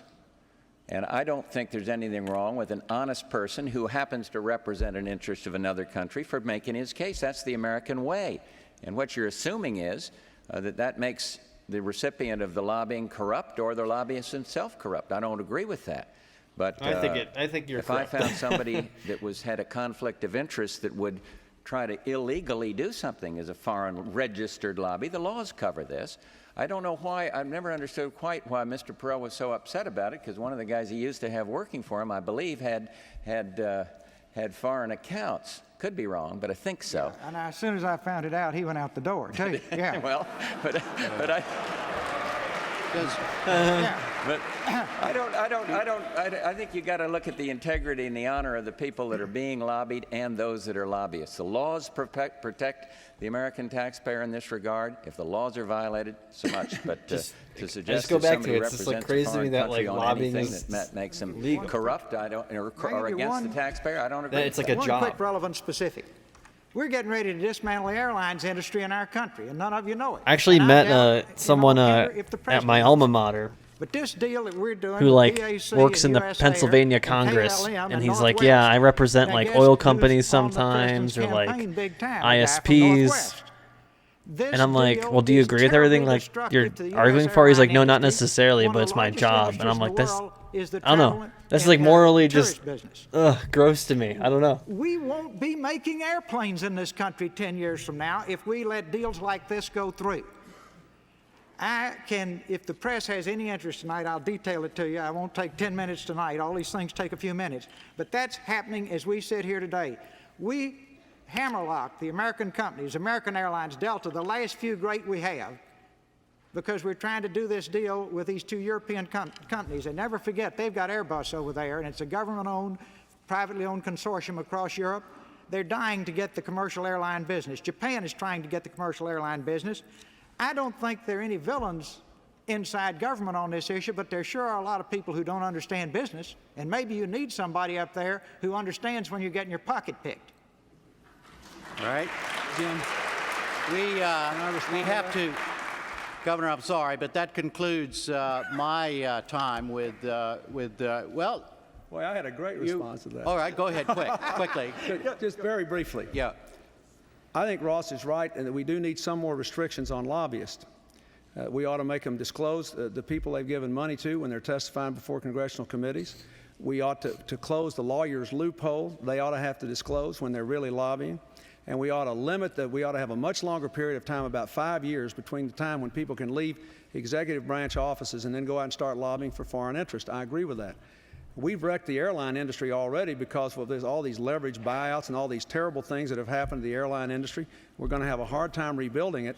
But the real thing we've got to have is a competitive economic strategy. Look what's happening to McDonnell Douglas. Even Boeing is losing market share because we let the Europeans spend $25 to $40 billion on Airbus without an appropriate competitive response. What I want America to do is to trade more, but to compete and win by investing in competitive ways. And we're in real trouble on that. I'm going to be in real trouble if I don't bring out. It's now time. I promise it's less than 10 seconds. Okay. I heard Governor Clinton congratulate us on one thing. First time he said something pleasant about this administration. Productivity in this country is up. It is way up. Productivity. But people aren't getting compensated. There are many other good That's ones, but Clinton's I'll argument, though. that. Thank you. Now we're going to move to the second half. We're going to move to the. I volunteered now, and all. I mean, now, look, I'm just kind of a, cur dog here. I was put on the ballot by the people, not the special interests. So I have to stand up for myself. But now, Jim, let me net it out. On the second debate, I offered, since both sides want the enterprise zones but can't get together, I said, I'll take a few days off, go to Washington, and hold hands with you, and we'll get it done. I'll take a few days off, hold hands with you, and get this airline thing straightened out, because that's important to this country. Now, it's kind of pathetic I have to do it, and nobody's called me yet to come up, I might mention. Right. But if they do, it's easy to fix. If you all want the enterprise zones, why don't we pass the dang thing and do it, right? All right, now we're going to bring in 3 other journalists to ask questions. They are Susan Rook of CNN. Here they come. Gene Gibbons of Reuters, and Helen Thomas of United Press International. You thought you'd never get in here, did you? Right. Good evening, gentlemen. Good evening, gentlemen. Okay, we're going to continue on this subject of leadership, and the first question goes to Governor Clinton for a 2-minute answer. It will be asked by Helen Thomas. Helen? Governor Clinton, your credibility has come into question because of your different responses on the Vietnam draft. If you had it to do over again, would you put on the nation's uniform, and if elected, could you in good conscience send someone to war? If I had it to do over again, I might answer the questions a little better. I'd been in public life a long time, and no one had ever questioned my role, and so I was asked a lot of questions about things that happened a long time ago. I don't think I answered them as well as I could have. Going back 23 years, I don't know, Helen. I was opposed to the war. I couldn't help that. I felt very strongly about it. Wait, Clinton was a draft dodger? It's easy to say in retrospect I would have done something differently. President Lincoln opposed the war, and there were people who said maybe he shouldn't be president. But I think he made us a pretty good president in wartime. We've had a lot of other presidents who didn't wear their country's uniform, who had to order our young soldiers into battle, including President Wilson and President Roosevelt. So the answer is I could do that. I wouldn't relish doing it, but I wouldn't shrink from it. I think that the president has to be prepared to use the power of the nation when our vital interests are threatened, when our treaty commitments are at stake, when we know that something has to be done that is in the national interest, and that is a part of being president. Could I do it? Yes, I could. All right, a reminder He, now, we're back on the St. Louis he received rules, which educational means, draft that deferments while he was in England in 1968 and 1969. While at Oxford, he participated in Vietnam War protests and organized a moratorium to end the war in Vietnam in Vietnam event in October of 1969. Demonstrations. Probably the most all in a base thing foreign Clinton's land ever did. Against your country when young ghetto kids have been drafted and are dying.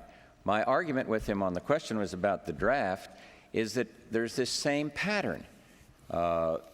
In New Hampshire, Senator Kerry said you ought to level, you ought to tell the truth about it. On April 17th, he said he'd bring out all the records on the draft. They have not been forthcoming. He got a deferment or he didn't. He got a notice or Clinton he actually didn't. normalized And trade I with think Vietnam, it's I this guess, with pattern the that troubles bilateral me trade more than the agreement in draft. A lot of 1993. decent, honorable people felt as he did on the draft. But it is this pattern.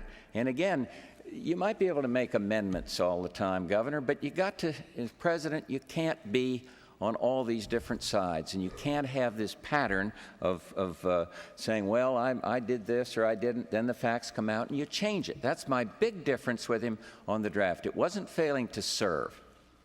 Your minute is up, sir. Yes, sir. Mr. Perot, 1 minute. I've spent my whole adult life very close to the military. Feel very strongly about the people who go into battle for our country. Appreciate their idealism, their sacrifices, appreciate the sacrifices their families make. That's been displayed again and again in a very tangible way. I look on this as history. I don't look on it personally as relevant. And I consider it really a waste of time tonight when you consider the issues that face our country right now. All right, the next question goes to President Bush, and Gene Gibbons will ask it. Gene? Mr. President, you keep saying that you made a mistake in agreeing to a tax increase to get the 1990 budget deal with Congress. But if you hadn't gotten that deal, you would have either had to get repeal of the Graham-Rudman Deficit Control Act or cut defense spending drastically at a time when the country was building up for the Gulf War and decimate domestic discretionary spending, including such things as air traffic control. If you had it to do all over again, sir, which of those alternatives would you choose? I wouldn't have taken any of the alternatives. I believe I made a mistake. I did it for the very reasons you say. There was one good thing that came out of that budget agreement, and that is we put a cap on discretionary spending. 1/3 of the president's budget is at the president's discretion, or really the Congress, since they appropriate every dime and tell a president how to spend every dime. We've put a cap on the growth of all that spending, and that's good, and that's helped. But I was wrong because I thought the tax compromise, going along with one Democratic tax increase, would help the economy. I see no evidence that it has done it. So what would I have done? What should I have done?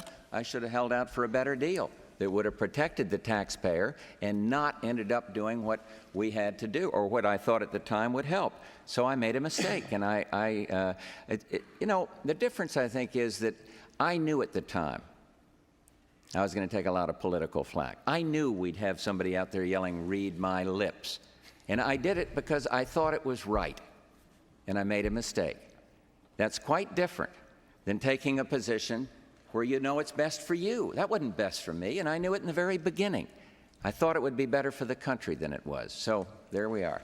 Mr. Perot, 1 minute. Mr. Perot?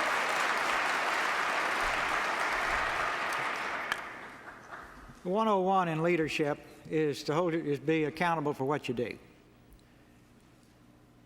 Let's go back to the Tax and Budget Summit briefly. Nobody ever told the American people that we increased spending $1.83 for every dollar of taxes raised.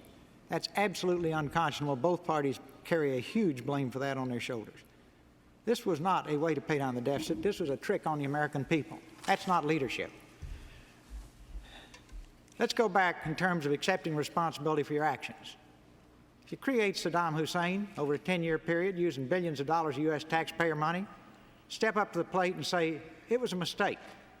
If you create Noriega using taxpayer money, step up to the plate and say it was a mistake.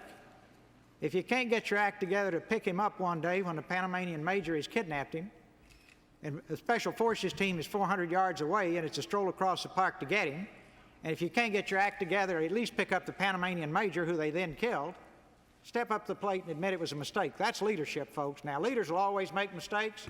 We've created, and I'm not aiming at any one person here, I'm aiming at our government. Nobody takes responsibility for anything. We've got to change that. I'm taking responsibility for saying your time's up. All I'm right. watching the lights. All right. Governor Clinton, 1 minute, sir. I liked him criticizing Bush there for The mistake Saddam that was Hussein. made was making the read my lips promise in the first place just to get elected, knowing what the size of the deficit was.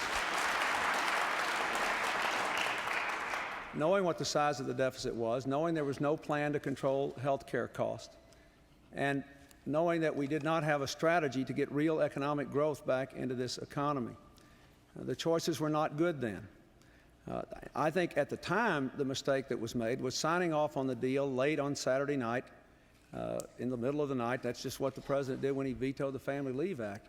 I think what he should have done is gone before the American people on the front end and said, listen, I made a commitment and it was wrong.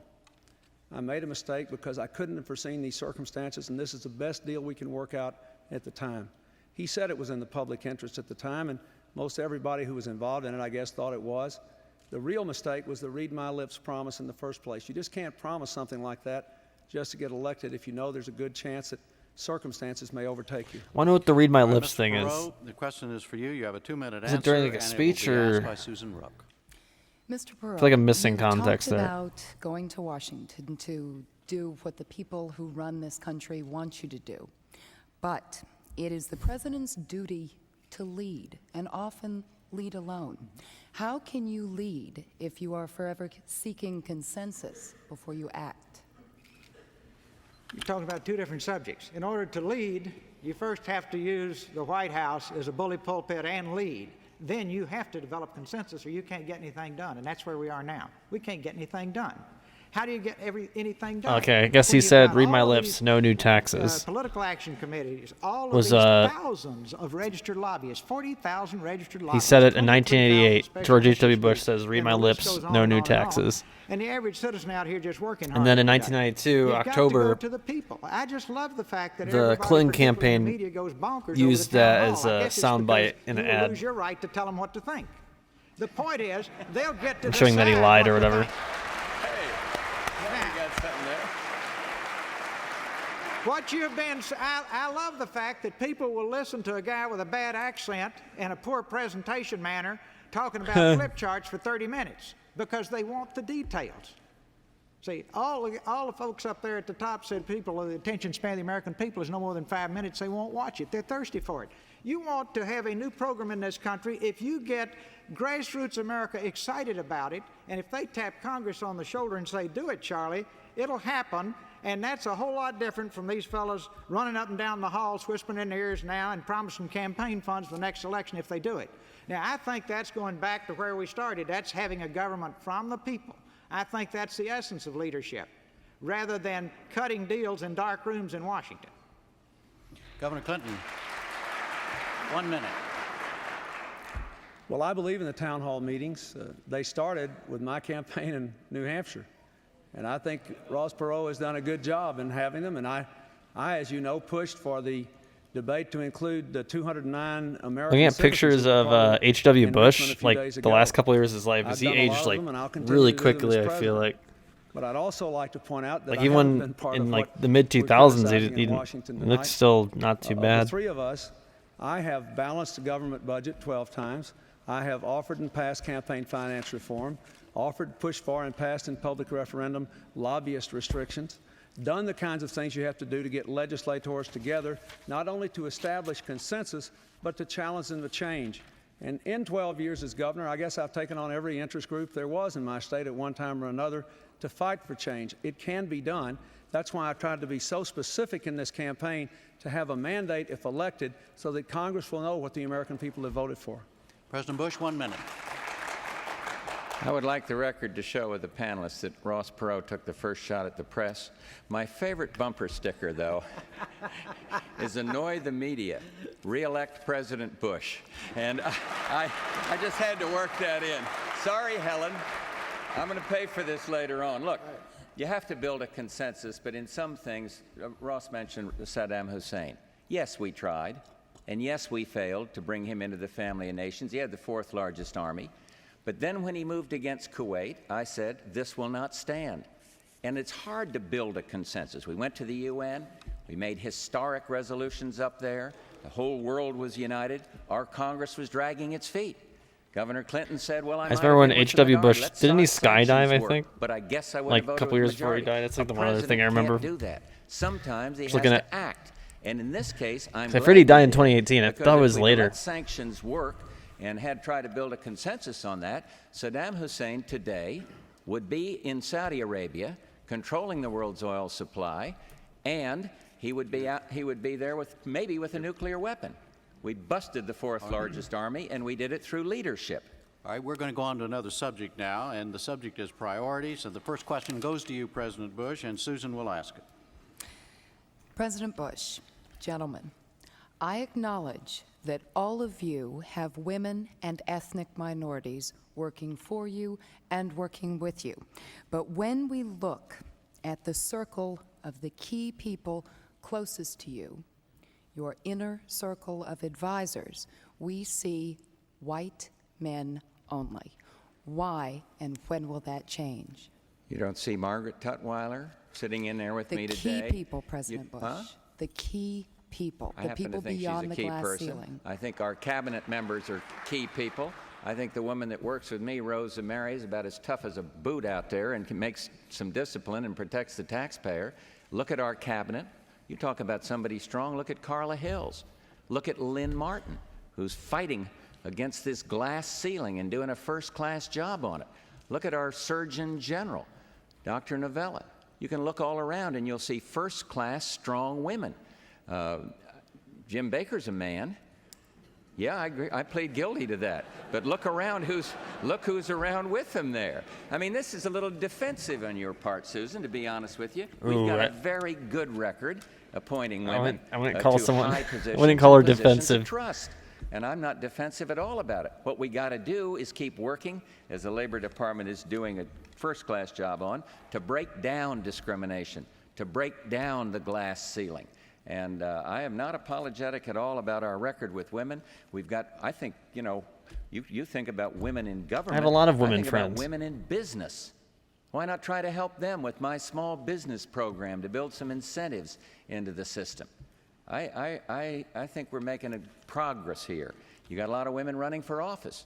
As I said the other night, I hope a lot of them lose because they're liberal Democrats and we don't need more of them in the Senate or more of them in the House. But nevertheless, they're out there and we got some very good Republican women running. So we're making dramatic progress. Like Lauren Boebert. Mr. Perot, 1 minute.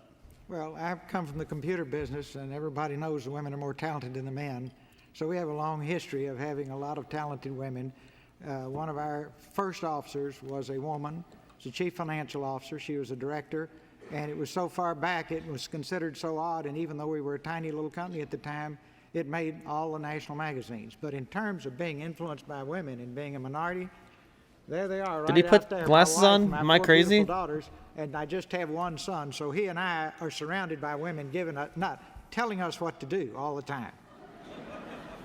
And the rest of my minute, I want to make a very brief comment here in terms of Saddam Hussein. We told him that we wouldn't get involved with this border dispute, and we've never revealed those papers that were given to Ambassador Glaspie on July the 25th. I suggest, in the sense of taking responsibility for your actions, we lay those papers on the table. They're not the secrets to the nuclear bomb. Secondly, we got upset when he took the whole thing. But to the ordinary American out there who doesn't know where the oil fields are in Kuwait, they're near the border. We told him he could take the northern part of Kuwait, and when he took the whole thing, we went nuts. And if we didn't tell him that, why won't we even let the Senate Foreign Relations Committee and the Senate Intelligence Committee see the written instructions? I don't think he should have brought up this. That gets to the national honor. We did not say to Saddam Hussein, Ross, you can take the northern part of Kuwait. That is absolutely absurd. Glaspie has testified, and Glaspie's papers have been presented to the United States Senate. Okay. Now, please, let's be if factual. you have time, go through Nexus and Lexus, pull all the old news articles, look at what Ambassador Glaspie said all through the fall and what have you, and then look at what she and Kelly and all the others in state said at the end when they were trying to clean it up, and talk to any head of any of those key committees in the Senate. They will not let them see the written instructions. I get Perot is desperate here, but I don't think he should just answer the question. The American people ought to know what we told Ambassador Glaspie to tell Saddam Hussein, because we spent more a lot of time money talking on about this than the actual and lost question. lives in that effort, and did not accomplish most of our objectives. We got Kuwait back for the Emir, but he's still got his nuclear, his chemical, his bacteriological, and he's still over there, right? I'd like to see those written instructions. Sorry. Mr. President, when you just make sure that everybody knows what's going on here. When you responded directly to Mr. Perot, Yes. you violated the rule, your rules. Now, I'm more than willing. I apologize. When I No, make that's a mistake, okay. I sound No. very I just want to make sure that everybody. I just want to make sure everybody understands. If you all want to change the rules, we can do it. No, I don't. Okay, I all right. apologize for it. But Governor that one Clinton? got right to the national honor. And Okay, I'm sorry. I just couldn't let it but Governor Clinton, you have a minute. Susan, I don't agree that there are no women and minorities in important positions in my campaign. There are many. But I think even more relevant is my record at home. For most of my time as governor, a woman was my chief of staff. An African American was my chief cabinet officer. An African American was my chief economic development officer. It was interesting today. There was a story today or yesterday in the Washington Post about my economic programs. And my chief budget officer and my chief economic officer were both African Americans, even though the Post didn't mention that, which I think is a sign of progress. The National Women's Political Caucus gave me an award, one of their Good Guy Awards, for my involvement of women in high levels of government, and I've appointed more minorities to positions of high level in government than all the governors in the history of my state combined before me. So that's what I'll do as president. I don't think we've got a person to waste. And I think I owe the American people a White House staff, a cabinet, and appointments that look like America, but that meet high standards of excellence, and that's what I'll do.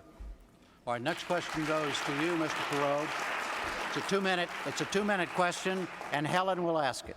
Helen? Mr. Perot, what proof do you have that Saddam Hussein was told that he could have the oil? Do you have any actual proof, or are you asking for the papers? I really came in with another question, is what is this penchant you have to investigate everyone? Are those accusations correct? Investigating your staff, investigating the leaders of the grassroots movement, investigating associates of your family? No, they're not correct. And if you look at my life until I got involved in this effort, I was one person. And then after the Republican Dirty Tricks group got through with me, I'm another person, which I consider an absolutely sick operation. And all of you in the press know exactly what I'm talking about. They investigated every single one of my children. They investigated my wife. They interviewed all of my children's friends from childhood on. They went to extraordinary, sick lengths. And I just found it amusing that they would take 2 or 3 cases where I was involved in lawsuits and would engage an investigator. The lawyers would engage an investigator, which is common. And the only difference between me and any other businessman that has the range of businesses I have is I haven't had that many lawsuits. So that's just another one of those little Fruit Loopy things they make up to try to, instead of facing issues, to try to redefine a person's that's running against them. This goes on night and day. I will do everything I can if I get up there to make Dirty Tricks a thing of the past. One of the 2 groups has raised it to an art form. It's a sick art form. Now let's go back to Saddam Hussein. We gave Ambassador Glaspie written instructions. That's a fact. We've never let the Congress and the Foreign Relations Senate Intelligence Committee see them. That's a fact. Ambassador Glaspie did a lot of talking right after July the 25th, and that's a fact, and it's all the newspapers, and you pull all of it at once and read it, and I did, and it's pretty clear what she and Kelly and the other key guys around that thing thought they were doing. Then, at the end of the war, when they had to go testify about it, their stories are a total disconnect from what they said in August, September, and October. So I say, this is very simple. Saddam Hussein released a tape, as you know, claiming it was a transcript of their meeting where she said, we will not become involved in your border dispute, and in effect, you can take the northern part of the country. We later said, no, that's not true. I said, well, this is simple. What were her written instructions? We guard those like the secrets to the atomic bomb, literally. Now I say, whose country is this? This is ours. Who will get hurt if we lay those papers on the table? The worst thing is, it's a mistake. Nobody did any of this with evil intent. I just object to the fact that we cover up and hide things, whether it's Iran-Contra, Iraq-Gate. I don't know if I agree that it's a steady we're stream. not evil. I think we do things with malicious intent. Let's take Mr. Bush at least selfish for intent. a moment at his word. He's right. We don't have any evidence, at least, that our government did tell Saddam Hussein he could have that part of Kuwait. And let's give him credit. All right, he 30 more deserves minutes, for folks. organizing Operation We're Desert right around the Storm 5-hour and mark. Desert Shield. It was a remarkable event. But let's look at where I think the real mistake was made. In 1988, when the war between Iraq and Iran ended, we knew Saddam Hussein was a tyrant. We had dealt with him because he was against Iran. The enemy of my enemy maybe is my friend. All right, the war's over. We know he's dropping mustard gas on his own people. We know he's threatened to incinerate half of Israel. Several government departments, had information that he was converting our aid to military purposes and trying to develop weapons of mass destruction. But in late '89, the president signed a secret policy saying we were going to continue to try to improve relations with him. And we sent him some sort of communication on the eve of his invasion of Kuwait that we still wanted better relations. So I think what was wrong, I give credit where credit is due, but the responsibility was in coddling Saddam Hussein when there was no reason to do it and when people at high levels in our government knew he was trying to do things that were outrageous. Mr. President, you have a minute. I'm sorry. Well, it's awful easy when you're dealing with 90/90 hindsight. We did try to bring Saddam Hussein into the family of nations. He did have the 4th largest army. All our 90/90 out hindsight. there thought we ought to do just realized exactly what he said. that. And when he crossed the line, Never heard that before. I stood up and looked into the camera and I said, Is it 2020? this aggression will not stand. And we formed a historic coalition and we brought him down. And we destroyed the 4th Army, largest army. And the battlefield was searched and there wasn't one single iota of evidence that any U.S. weapons were on that battlefield, and the nuclear capability has been searched by the United Nations, and there hasn't been one single scintilla of evidence that there's any U.S. technology involved in it. And what you're seeing on all this Iraq gate is a bunch of people who were wrong on the war, trying to cover their necks here and try to do a little revisionism. And I cannot let that stand because it isn't true. Yes, we had grain credits for Iraq, and there isn't any evidence that those grain credits were diverted into weaponry. None. None whatsoever. And so I just have to say, it's fine. You can't say there, Governor Clinton, and say, well, I think I've supported the minority, let sanctions work, or wish that it'd go away, but I would have voted with the majority. Come on, that's not leadership. All right, the next question goes to Governor Clinton, and Gene Gibbons will ask it. Gene? Governor, an important aspect of leadership is, of course, anticipating problems. During the 1988 campaign, there was little or no mention of the savings and loan crisis that has cost the American people billions and billions of dollars. Now there are rumblings that a commercial bank crisis is on the horizon. Is there such a problem, sir? If so, how bad is it, and what will it cost to clean it up? Gene, there is a problem in the sense that there are some problem banks. And on December 19th, new regulations will go into effect, which will, in effect, give the government the responsibility to close some banks that are not technically insolvent, but that are plainly in trouble. On the other hand, I don't think that we have any reason to believe that the dimensions of this crisis are anywhere near as great as the savings and loan crisis. The mistake that both parties made in Washington with the S&L business was deregulating them without proper capital requirements, proper oversight and regulation, proper training of the executives. Many people predicted what happened, and it was a disaster. The banking system in this country is fundamentally sound with some weak banks. I think that our goal ought to be, first of all, not to politicize it, not to frighten people. Secondly, to say that we have to enforce the law in two ways.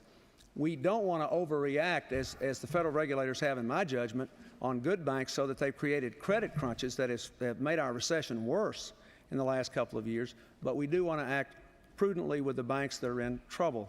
We also want to say that insofar as is humanly possible, the banking industry itself should pay for the cost of any bank failures. The taxpayers should not, and that will be my policy. And I believe we have a good balanced approach.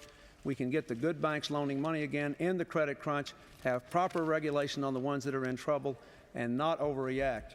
It is a serious problem, but I don't see it as the kind of terrible, terrible problem that the S&L problem was. President Bush, 1 minute. Well, I don't believe it would be appropriate for a president to suggest that the banking system is not sound. It is sound. There's some problem banks out there. But what we need is financial reform. You know, there's some we need bad some banks, real you know. financial reform. Some bad apples. Banking reform legislation. And I have proposed that, and when I am reelected, can't have any ABAB energy, you know what I mean? Press a new Congress, not beholden to the old ways, to pass financial reform legislation that modernizes the banking system, doesn't put a lot of inhibitions on it, and protects the depositors. It does sound like the same rhetoric of these banks to like cops.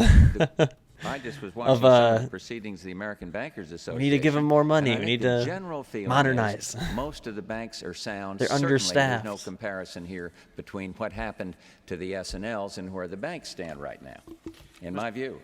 Mr. Perot, 1 minute. Well, nobody's gotten into the real issue yet on the savings and loan. Again, nobody's got a business background, I guess. The whole problem came up in 1984. The President of the United States was told officially it was a $20 billion problem. These crooks, now Willie Sutton would have gone to own a savings and loan rather than rob banks, because he robbed banks because that's where the money is. Owning a saving loan is where the money was. Now, in 1984, they were told, I believe the vice president was in charge of deregulation. Nobody touched that tar baby till the day after election in 1988 because they were flooding both parties with crooked PAC money. And it was, in many cases, stolen PAC money. Now, you and I never got a ride on a lot of these yachts and fancy things it bought, but you and I are paying for it. And they buried it till right after the election. Now, if you believe the Washington Post and you believe this extensive study that's been done, and I'm reading it, right after Election Day this year, they're going to hit us with 100 banks. It'll be a $100 billion problem. Now, if that's true, just tell me now. Yeah, I'm grown up. I can deal with it. I'll pay my share. But just tell me now. Don't bury it until after the election twice. I say that to both political parties. The people deserve that since we have to pick up the tab. You got the PAC money. We'll pay the tab. Just tell us. All right, Mr. Perot, the next question, we're going into a new round here on a category just called differences, and the question goes to you, Mr. Perot, and Gene will ask it. Gene? Mr. Perot, aside from the deficit, what government policy or policies do you really want to do something about? What really sticks in your craw about conditions in this country, beside the deficit, that you would want to fix as president? The debt and the deficit. Well, if you watched my television show the other night, you saw it. And if you watch it Thursday, Friday, Saturday this week, you'll get more. So, a shameless plug there, Mr. President. But, in a nutshell, I wonder if he's paying to get these hours on. He said never before the other one was going to be on like NBC or something. He must be paying for these slots. Like that, I feel like they wouldn't be giving it to him this many times.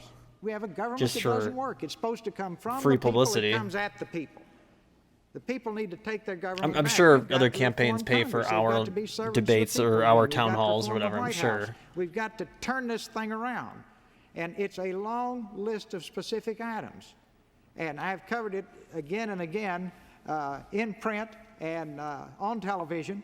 But very specifically, the key thing is to turn the government back to the people and take it away from the special interests and have people go to Washington to serve. Who can give themselves a 23% pay raise anywhere in the world except Congress? Who would have 1,200 airplanes worth $2 billion a year just to fly around in? I don't have a free reserve parking place at National Airport. Why should my servants? I don't have an indoor gymnasium and an indoor tennis court, an indoor every other thing they can think of. I don't have a place where I can go make free TV to send to my constituents to try to brainwash them to elect me the next time. And I'm paying for all that for those guys. I'm going to be running an ad pretty soon that shows, they promised us they were going to hold the line on spending at Tax and Budget Summit. And I'm going to show how much they have increased this little stuff they do for themselves. And it is silly putty, folks, and the American people have had enough of it. Step one, if I get up there, we're going to clean that up. You say, how can I get Congress to do that? I'll have millions of people at my shoulder to shoulder with me, and we will see it done warp speed, because it's wrong. It's just, we've turned the country upside down. Governor Clinton, you have 1 minute. Governor? I would just point out on the point Mr. Perot made, I agree that we need to cut spending in Congress. I've called for a 25% reduction in congressional staffs and expenditures. But the White House staff increased its expenditures by considerably more than Congress has in the last 4 years under the Bush administration. And Congress has actually spent $1 billion less than President Bush asked them to spend. Now, when you outspend Congress, you're really swinging. That, however, is not my only passion. The real problem in this country is that most people are working hard and falling further behind. My passion is to pass a jobs program and get incomes up with an investment incentive program to grow jobs in the private sector, to waste less public money and invest more, to control health care costs and provide for affordable health care for all Americans, and to make sure we've got the best trained workforce in the world. That is my passion. We've got to get this country growing again and this economy strong again, or we can't bring down the deficit. Economic growth is the key to the future of this country. President Bush, 1 minute. On government reform? Sir? Government reform? Yes, yeah. Exactly. To respond to what the subject that Mr. Perot mentioned. How about this for government reform policy? Reduce the White House staff by a third after or at the same time that Congress does the same thing for their staff. Term limits for members of the United States Congress. Give the government back to the people. Let's do it that way. The president has term limits. Let's limit some of these guys sitting out here tonight. Term limits. And then how about a balanced budget amendment to the Constitution? 43 more than that states have it, I believe. Let's try that. And you want to do something about all this extra spending that concerns Mr. Perot and me? Okay, how about a line item veto? 43 governors have that. And give it to the president. And if the Congress isn't big enough to do it, let the president have a shot at this excess spending. A line item veto, that means you can take a line and cut out some of the pork out of a meaningful bill. Governor Clinton keeps hitting me on vetoing legislation. Well, that's the only protection the taxpayer has against some of these reckless pork programs up there. And I'd rather be able to just line it right out of there and get on about passing some good stuff, but leave out the garbage. All right. Line item veto. There's a good reform program for you. All right. Next question goes to Governor That's Clinton. interesting. You have 2 minutes, Governor, and Susan will ask it. Governor Clinton, you said that you will raise taxes on the rich, people Would that mean, with though, that incomes Congress still of has to redo it, $200,000 though? a year or higher. Or just be like- a lot of people are saying that you will have to go lower than that. You can much throw a bill in there lower. and then just cross out Will you everything make but one a thing, and then pledge it's like law? tonight below which an income level that you will not go below? I'm looking for numbers, sir, not just a concept. My plan, you can read my plan. My plan says that we want to raise marginal incomes on family incomes. The internet above really wasn't a $200,000 thing. I mean, it was a from thing, but 31% like, wasn't as that accessible we want at to this ask foreign point. corporations simply to pay So the where do same people percentage read of his taxes on their plan? income that American corporations pay in America. Do you have to like that we find want to like use that money to provide over $100 billion in tax cuts for investment. Find in like new a plant volunteer equipment for his small campaign or business, something, or for new request technologies, it? and for middle-class tax relief. Now, I will tell you this, I will not raise taxes on the middle class to pay for these programs. If the money does not come in there to pay for these programs, we will cut other government Like, spending, is there a magazine or or we will slow newspaper down people the phase can in of the programs. get? I am not going to raise taxes on the middle class to pay for these programs. Now, furthermore, I am not going to tell you, read my lips. Oh my God. On anything, because I cannot Keeps bringing foresee that up. what emergencies might develop in this country. And the president said never would he raise taxes in New Jersey. And within a day, Marlon Fitzwater, his spokesman, said, now that's not a promise. So I think even he has learned that you can't say read my lips because you can't know what emergencies might come up. But I can tell you this, I'm not going to raise taxes on middle-class Americans to pay for the programs I recommended. Read my plan. And you know how you can trust me about that? Because, in the first debate, Mr. Bush made some news. He had just said Jim Baker was going to be Secretary of State, but in the first debate he said, no, now he's going to be responsible for domestic economic policy.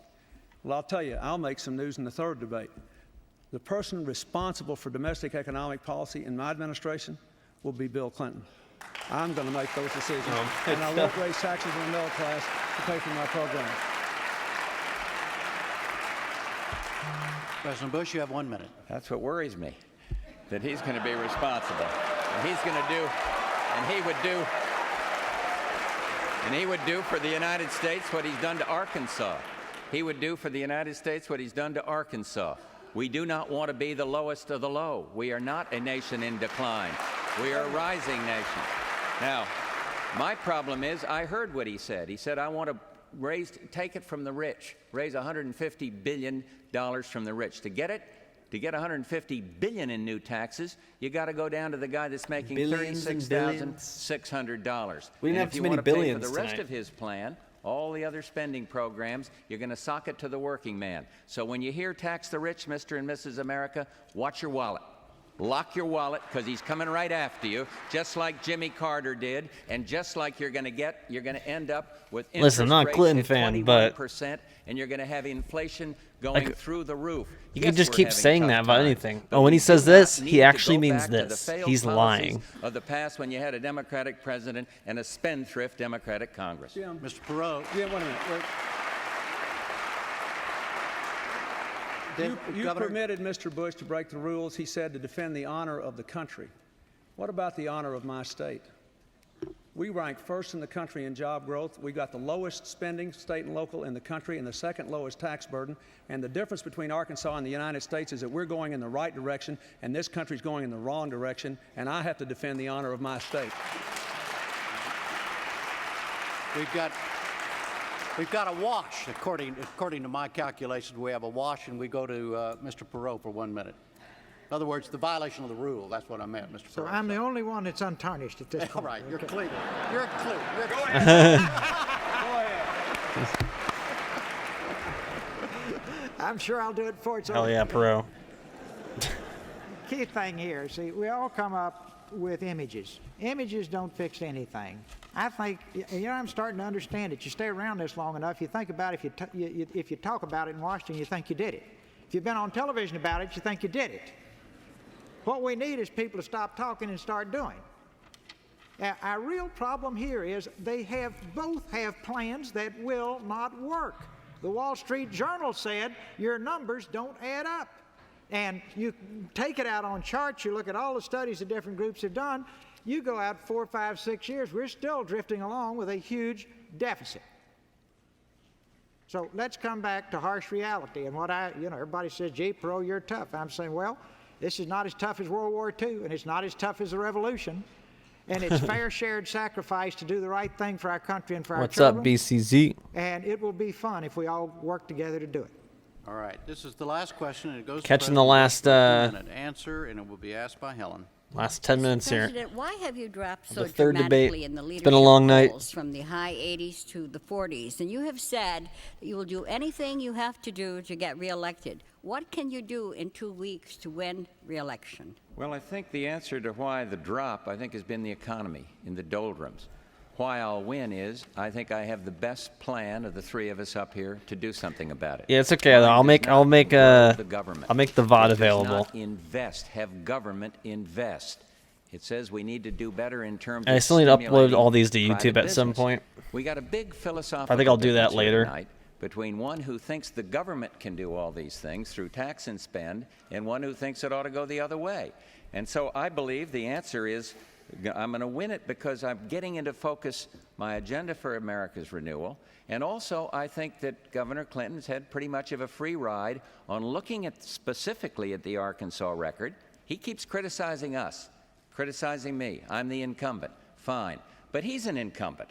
And we've got to look at all the facts. They're almost at the bottom on every single category. We can't do that. Yeah, to I get American it. People. And then, Helen, I really believe I usually also don't more stream on people are gonna Thursdays, ask this too. question about trust, because I do think Usually I there's a record pattern my podcast on by Thursday. Governor Clinton of saying one thing to please one group and then trying to please another group. And I think that pattern is a dangerous thing to suggest would It's already work past for the my Oval bedtime. Office. It doesn't work that way when you're president. Truman is right. The buck stops there. And you The have buck to make stops with me. decisions even when it's against your own interest. And I've done that. Joseph Robinette It's Biden, against famous my quote. political interest to say, go ahead and go along with the tax increase, but I did what I thought was right at the time. So I think people are going to be looking for trust and experience. And then I mentioned it the other night, I think if there's a crisis, people are going to say, well, George Bush has taken us through some tough crises, and we trust him to do that. And so I'll make the appeal on a wide array of issues. I got a philosophical difference. I got to watch the clock here. I don't think we're a declining nation. The whole world has had economic problems. We're doing better than What's a lot up, of the Harmony countries in the world. Harms? And we're Welcome. going to lead You're catching the the, way out of the this economic last recession 10, across 15 this minutes-ish world of the and stream economic here. slowdown here at home. Mr. Perot, Been a long night. One of our longer Excuse me, streams here with Mr. Perot, you this have 1 minute. I'm the last one. presidential No, debate Governor Clinton has a minute after you. We have the closing statement. marathon. Right. I'm totally focused on the fact that we may have bank failures, and nobody answered it. I'm totally focused on the fact that we are still evading the issue of the Glaspie papers. I'm totally focused on the fact that we still could have enterprise. I like him zones better with according to both glasses. Parties, but we don't. He should have rolled with the glasses so I'm more. still focused on gridlock, I guess. And I am also focused on the fact that isn't it a paradox that we have the highest productivity in our workforce in the industrialized world, and at the same time have the largest Yeah, I'm not sure if trade we're going to deficit, get debates in and the at the Republican same time rank primary behind 9 other nations in what we pay our most productive people or in even the world. in 2024. And we're losing I think whole we will, industries though. overseas. Now, can't somebody agree with me that the government is breaking businesses' legs with these trade agreements? They're breaking businesses' legs in a number of different ways. We have an adversarial relationship that's destroying jobs and sending them overseas while we have the finest workers in the world. Keep in mind, the factory worker has nothing to do with anything except putting it together on the factory floor. It's our obligation to make sure that we give him the finest products in the world to put together and we don't break his legs in the process. Governor Clinton, 1 minute.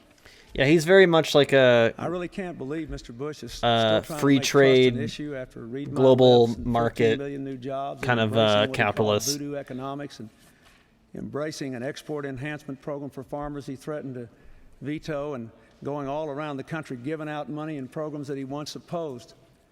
But the main thing is he still didn't get it from what he said the other night to that fine woman on our program, that the 209 people in Richmond, they don't want us talking about each other. They want us to talk about the problems of this country.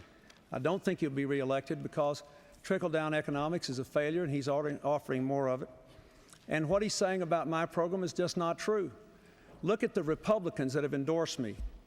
High-tech executives in Northern California. Biden won't debate. I mean, to be fair, not saying this is right, Me, including the and not saying I don't Desert agree with Storm. it, but Look at Sarah Brady, Jim Brady's wife, President but Reagan's press usually secretary, incumbent, who you know, endorsed me because he knuckled down presidents to the don't get NRA and wouldn't primaried, fight for the Brady and they bill. go through the We've primary got a process, broad-based but coalition they're, that goes beyond you know, they're party always because I am going to change quickly this country and make sweeping it better through it, with the help of the American people.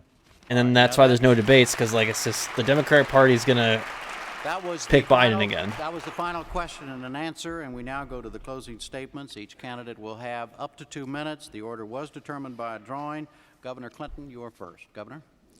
First, I'd like to thank the commission and my they don't opponents wanna- for participating in these debates and making them possible.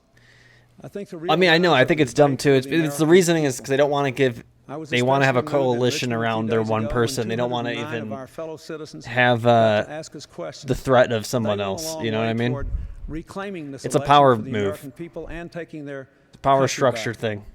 I want to say, since this is the last time I'll be on a platform with my opponents, that even though I disagree with Mr. Perot on how fast we can reduce the deficit and how much we can increase taxes on the middle class, I really respect what he's done in this campaign to bring the issue of deficit reduction to our attention. Yeah, Clinton definitely has a I'd baby like to face say in that this. Mr. Bush, even though I've got profound differences with him, I do honor his service to our country.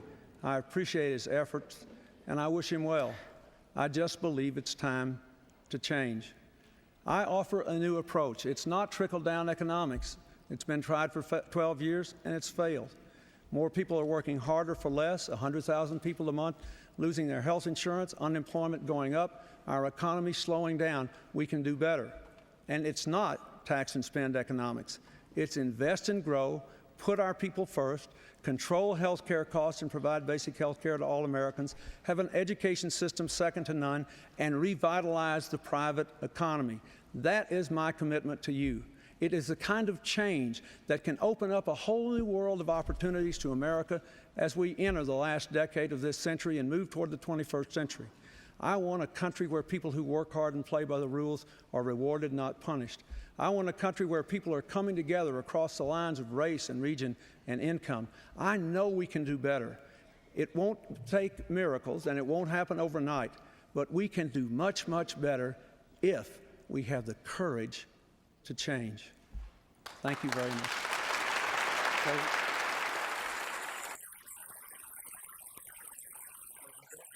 Why is this drop in quality? What the hell? It just shifted.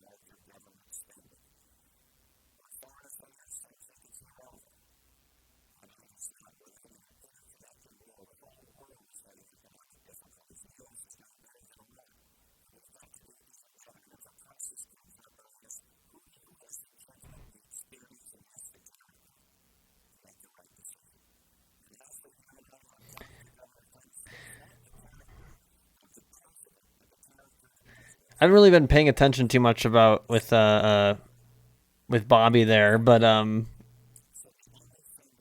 terms of the Trump stuff, it's just liberal porn. People get so excited every time he gets arrested, thinking something's gonna happen. Until it does, I don't believe it. You know what I mean? Like, it's funny, but I think it's only helping Trump. It's going to galvanize his base even more. Because they already believe that the whole system's against him, you know what I mean? Yeah, and then just Biden in general, though, is just unsurprising. I think it's a bad decision, but I don't give a fuck about the Democrats anymore.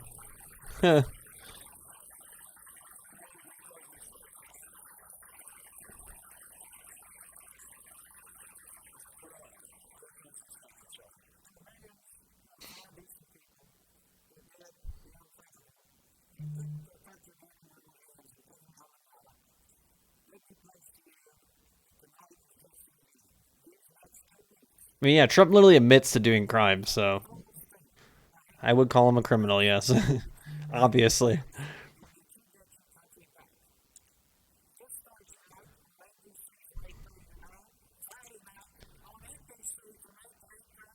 Like I said, I don't agree with most of the stuff Perot says, but dude needed to be in our era. He needs to be in our. He could have had a Twitch channel, dude. He would have had a podcast and everything.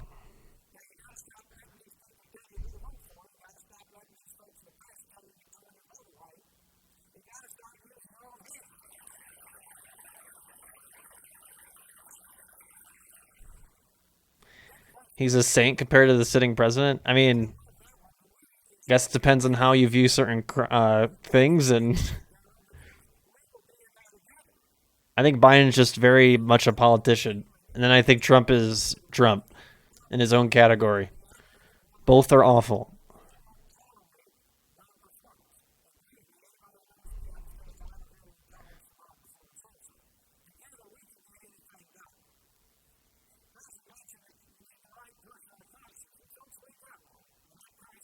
Why did it shift quality? Did they, like, forget to film the rest on the other camera or something?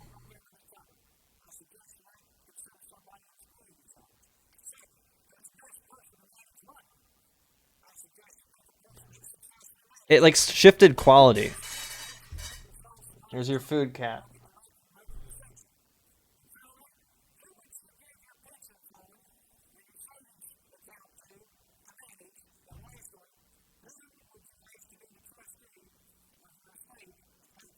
Old cameras are weird, yeah.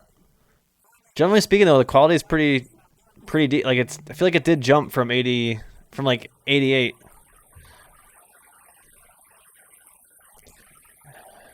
Wow, they really gave Perot the last spiel here, and this will be the last time an independent candidate is on the national stage for a debate. Crazy.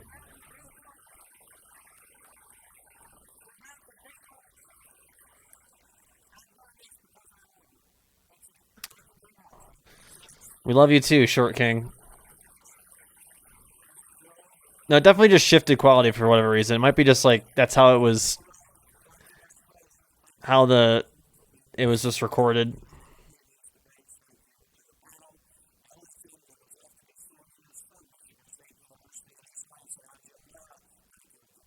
Pokemon, go to the polls, baby. Well, there you have it. The third 1992 presidential debate. There we have it. I still think I like the second one the most with the more town hall style.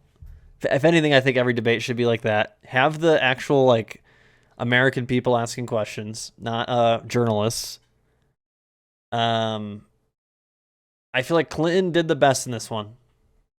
Clinton got better every debate.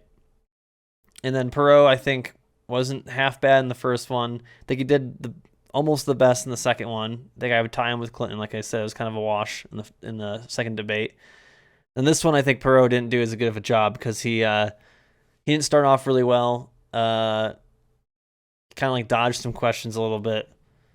But he did have some funny moments at least. And then Bush, I feel like, was just fine. But yeah, Clinton, I think, just got better over time. And he definitely had a strategy of just not attacking Perot. Both Bush and Clinton didn't attack Perot for the most part. And I think just Clinton just did a better job of like answering the question better, using the right terminology and whatnot. A lot of the stuff he says, I feel like hasn't changed too much till now in terms of what Democratic candidates try to say. And then, yeah, I mean, I feel like this is one of the better chunks of debates that we've watched for sure. Definitely top 3, I think, for me. In terms of just quality. There's some dry parts in this debate. I think this is the most dry one, but it's also the third one, and usually around the third one, I'm kind of getting a little tired. But yeah, the second one alone, top 3. So I think this brings as a whole the 1992 debates up there for me for sure. Yeah. But don't worry, Harmony. I'm a freaking communist, so like I don't like any of these people. I'm just a sucker for this kind of shit for whatever reason. It makes me tick. But overall, though, I feel like we're seeing that we saw the transition in, I think, the last chunk of debates there with Reagan and Dukakis. Sorry to say his last name, keep forgetting. Where like the audience can participate. They went from telling them not to participate, and then like in this one they let them cheer and whatnot, and then they let them ask questions directly. I think that is pretty cool, if you ask me. Pretty cool to see that transition happen. And yeah, I'm just really interested of why Perot was even involved. Did he buy his way into these? He is a businessman. He said he was funding his own campaign, didn't have any PACs or anything like that. And clearly was buying airtime for some NBC town halls on his own. So yeah, let's look up the whole thing. Let's see how it all fell down here. Clinton obviously would win. Where is it? Clinton versus I guess we'll look up Bush.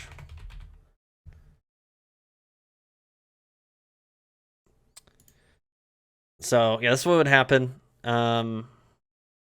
Shit, Perot wouldn't even get.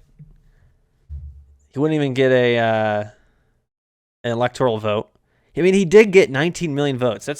That's pretty good for a third party. Wonder if anyone's used AI to simulate debates. I thought about that earlier, not gonna lie. Are you really a communist? What do you mean? Why would I lie about that? Yes, I'm anti-capitalist at the very least. I know labels, I said it before, I hate labels, but that's the closest way to describe myself politically. But yeah, it's still interesting that you got 19 million votes. I feel like that's more than like usually third parties get combined, because you have like Libertarian and Green that usually get a couple million votes. He got 18%. I mean, it didn't show up on the electoral college, but I mean, he still got 18.9%. I don't know if we're ever going to see anyone get close to this again. Both the Democrats and Republicans have mutually agreed to fight third parties to oblivion, whether that's by telling people not to vote for them because they're, helping the other side, or not doing debates. That's why I'm shocked that it wasn't that long ago that we had a debate here where they let a third party candidate come in. So, let's see here. It was the last time the incumbent president failed to win a second term until 2020, when Donald Trump lost the election to Joe Biden. That's crazy. That makes sense. That's right. Al Gore is Clinton's running mate. So really, when you think about this, this sets up the next 15 years, 16 years.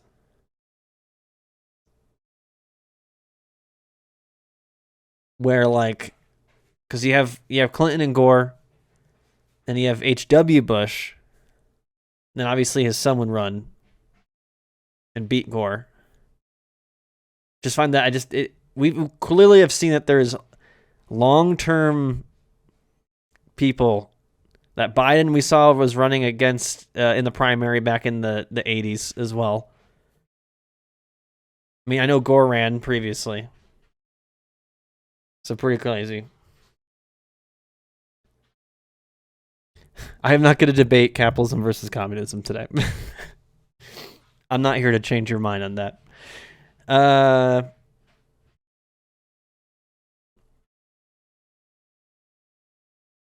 Yeah, so let's look at this here.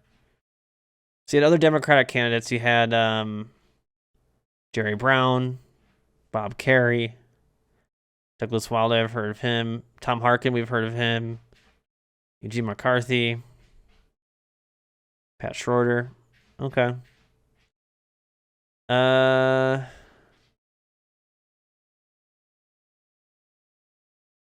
So Clinton won in New Hampshire, or was second place in the New Hampshire primary. Harkin won his native Iowa. So it sounds like it was a pretty competitive. Then Clinton swept all the Super Tuesday primaries. See, he kind of pulled a Biden with that, where he kind of just finished, second, third, and then came out of nowhere to win the Super Tuesday. Super Tuesdays always make it or break it for real.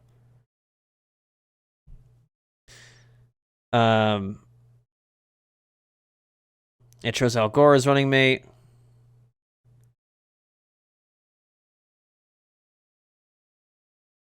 Because he's more of a centrist. Okay.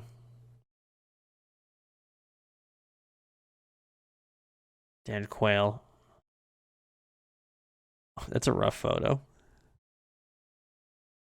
Wait, hold up. David Duke, from the KKK, was a Republican candidate? Are you fucking kidding me?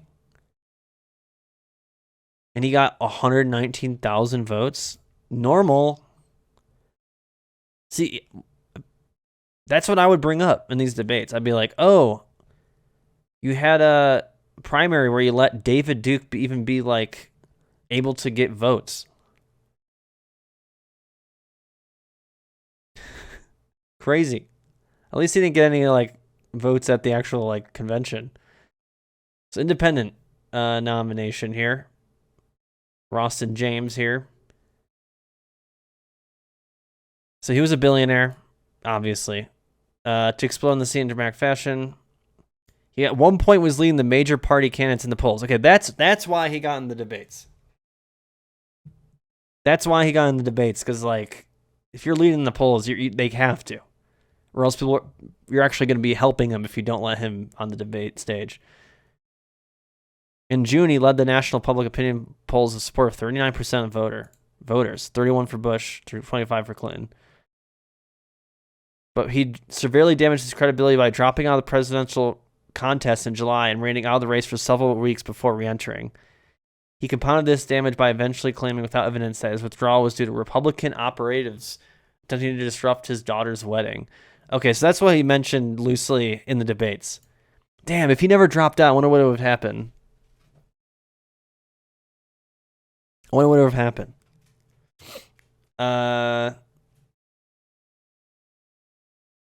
Yeah, 19% of the popular vote.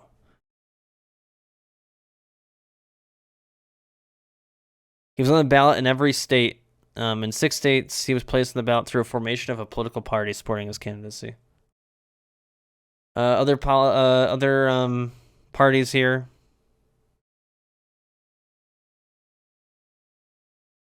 Interesting. But yeah, so it sounds like, I guess we can look at polls here. Perot, Bush, Clinton, polling. Dude, there's like a lot of what if history here that if Perot never dropped out, I wonder what would have happened. Here we go. Can we zoom in on that? This looks like it's some sort of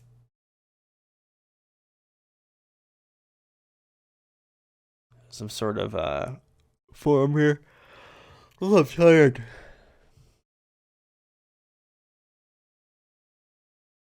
Yeah, so a lot of people are they're talking about how like when Perot dropped out initially, a lot of people went to Clinton. It was right in June there, in July. You can see that big bump. Because Perot was leading right here. Then he disappears. Then he would come back again. And then Clinton's lead suddenly shrinks. So, interesting.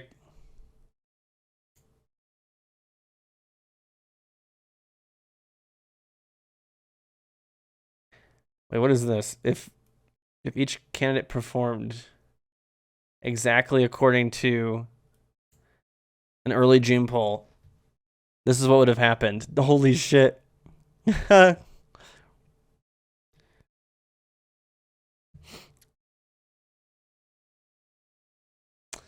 All right.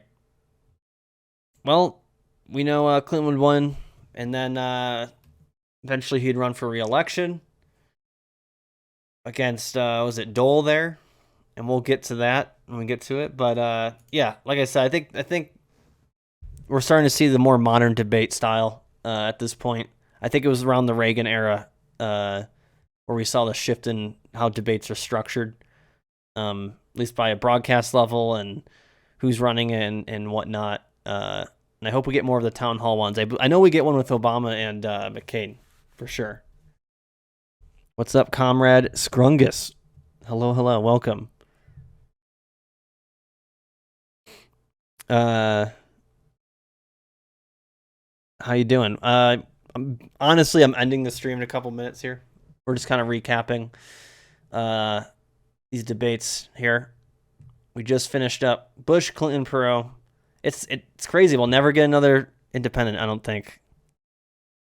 The only one I feel like could like get to this level is if Bernie ran again. He's not going to, obviously. I feel like that's the only way. I think that's the only way. But who knows? Never know what the future holds. But yeah, so the next one we're doing is Clinton versus Dole, and I think there's 2 debates. So we're going back to a shortened one, so it should only be 3.5 hours, not this 5.5 hour stream here. I'm aiming to do that Sunday. I don't have a time yet, but it will probably be in the afternoon, I would imagine.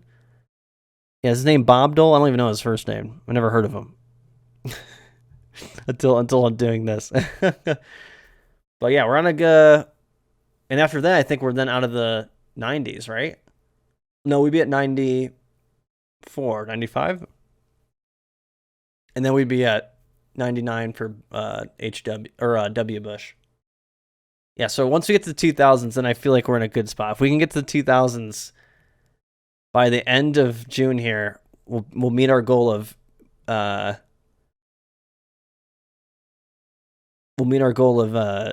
doing all the debates, all the presidential debates by end of July, just in time for potentially the Republican primaries to get going.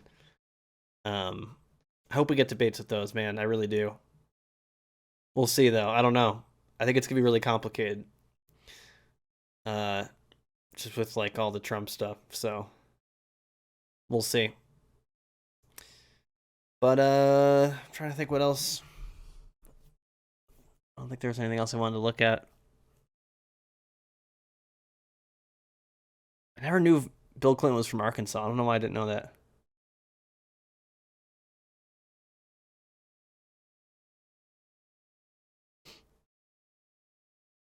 Never knew that. I don't know why I didn't know that, but so is Hillary from Arkansas as well? Am I just crazy? Where is she from?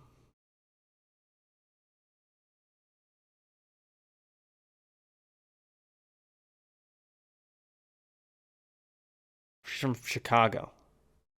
Damn, so is her and Obama, like the Chicago folks, in the primaries then in 2008 or 7 rather.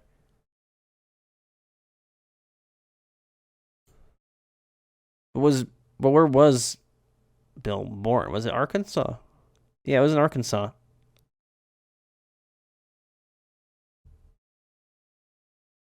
Went to Georgetown. That's right.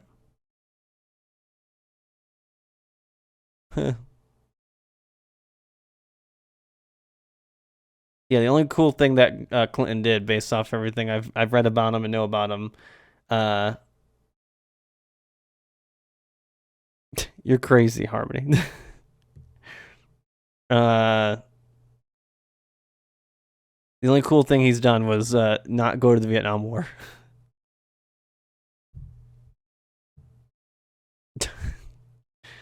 All right, y'all.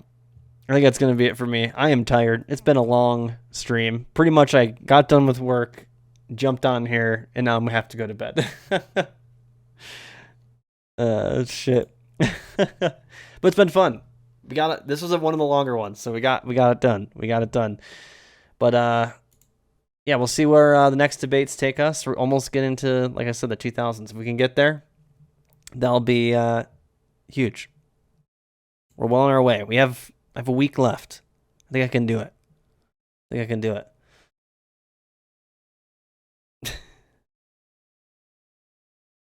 Oh, great. All the people coming in saying 2024. You know who I'll stick by with what I said.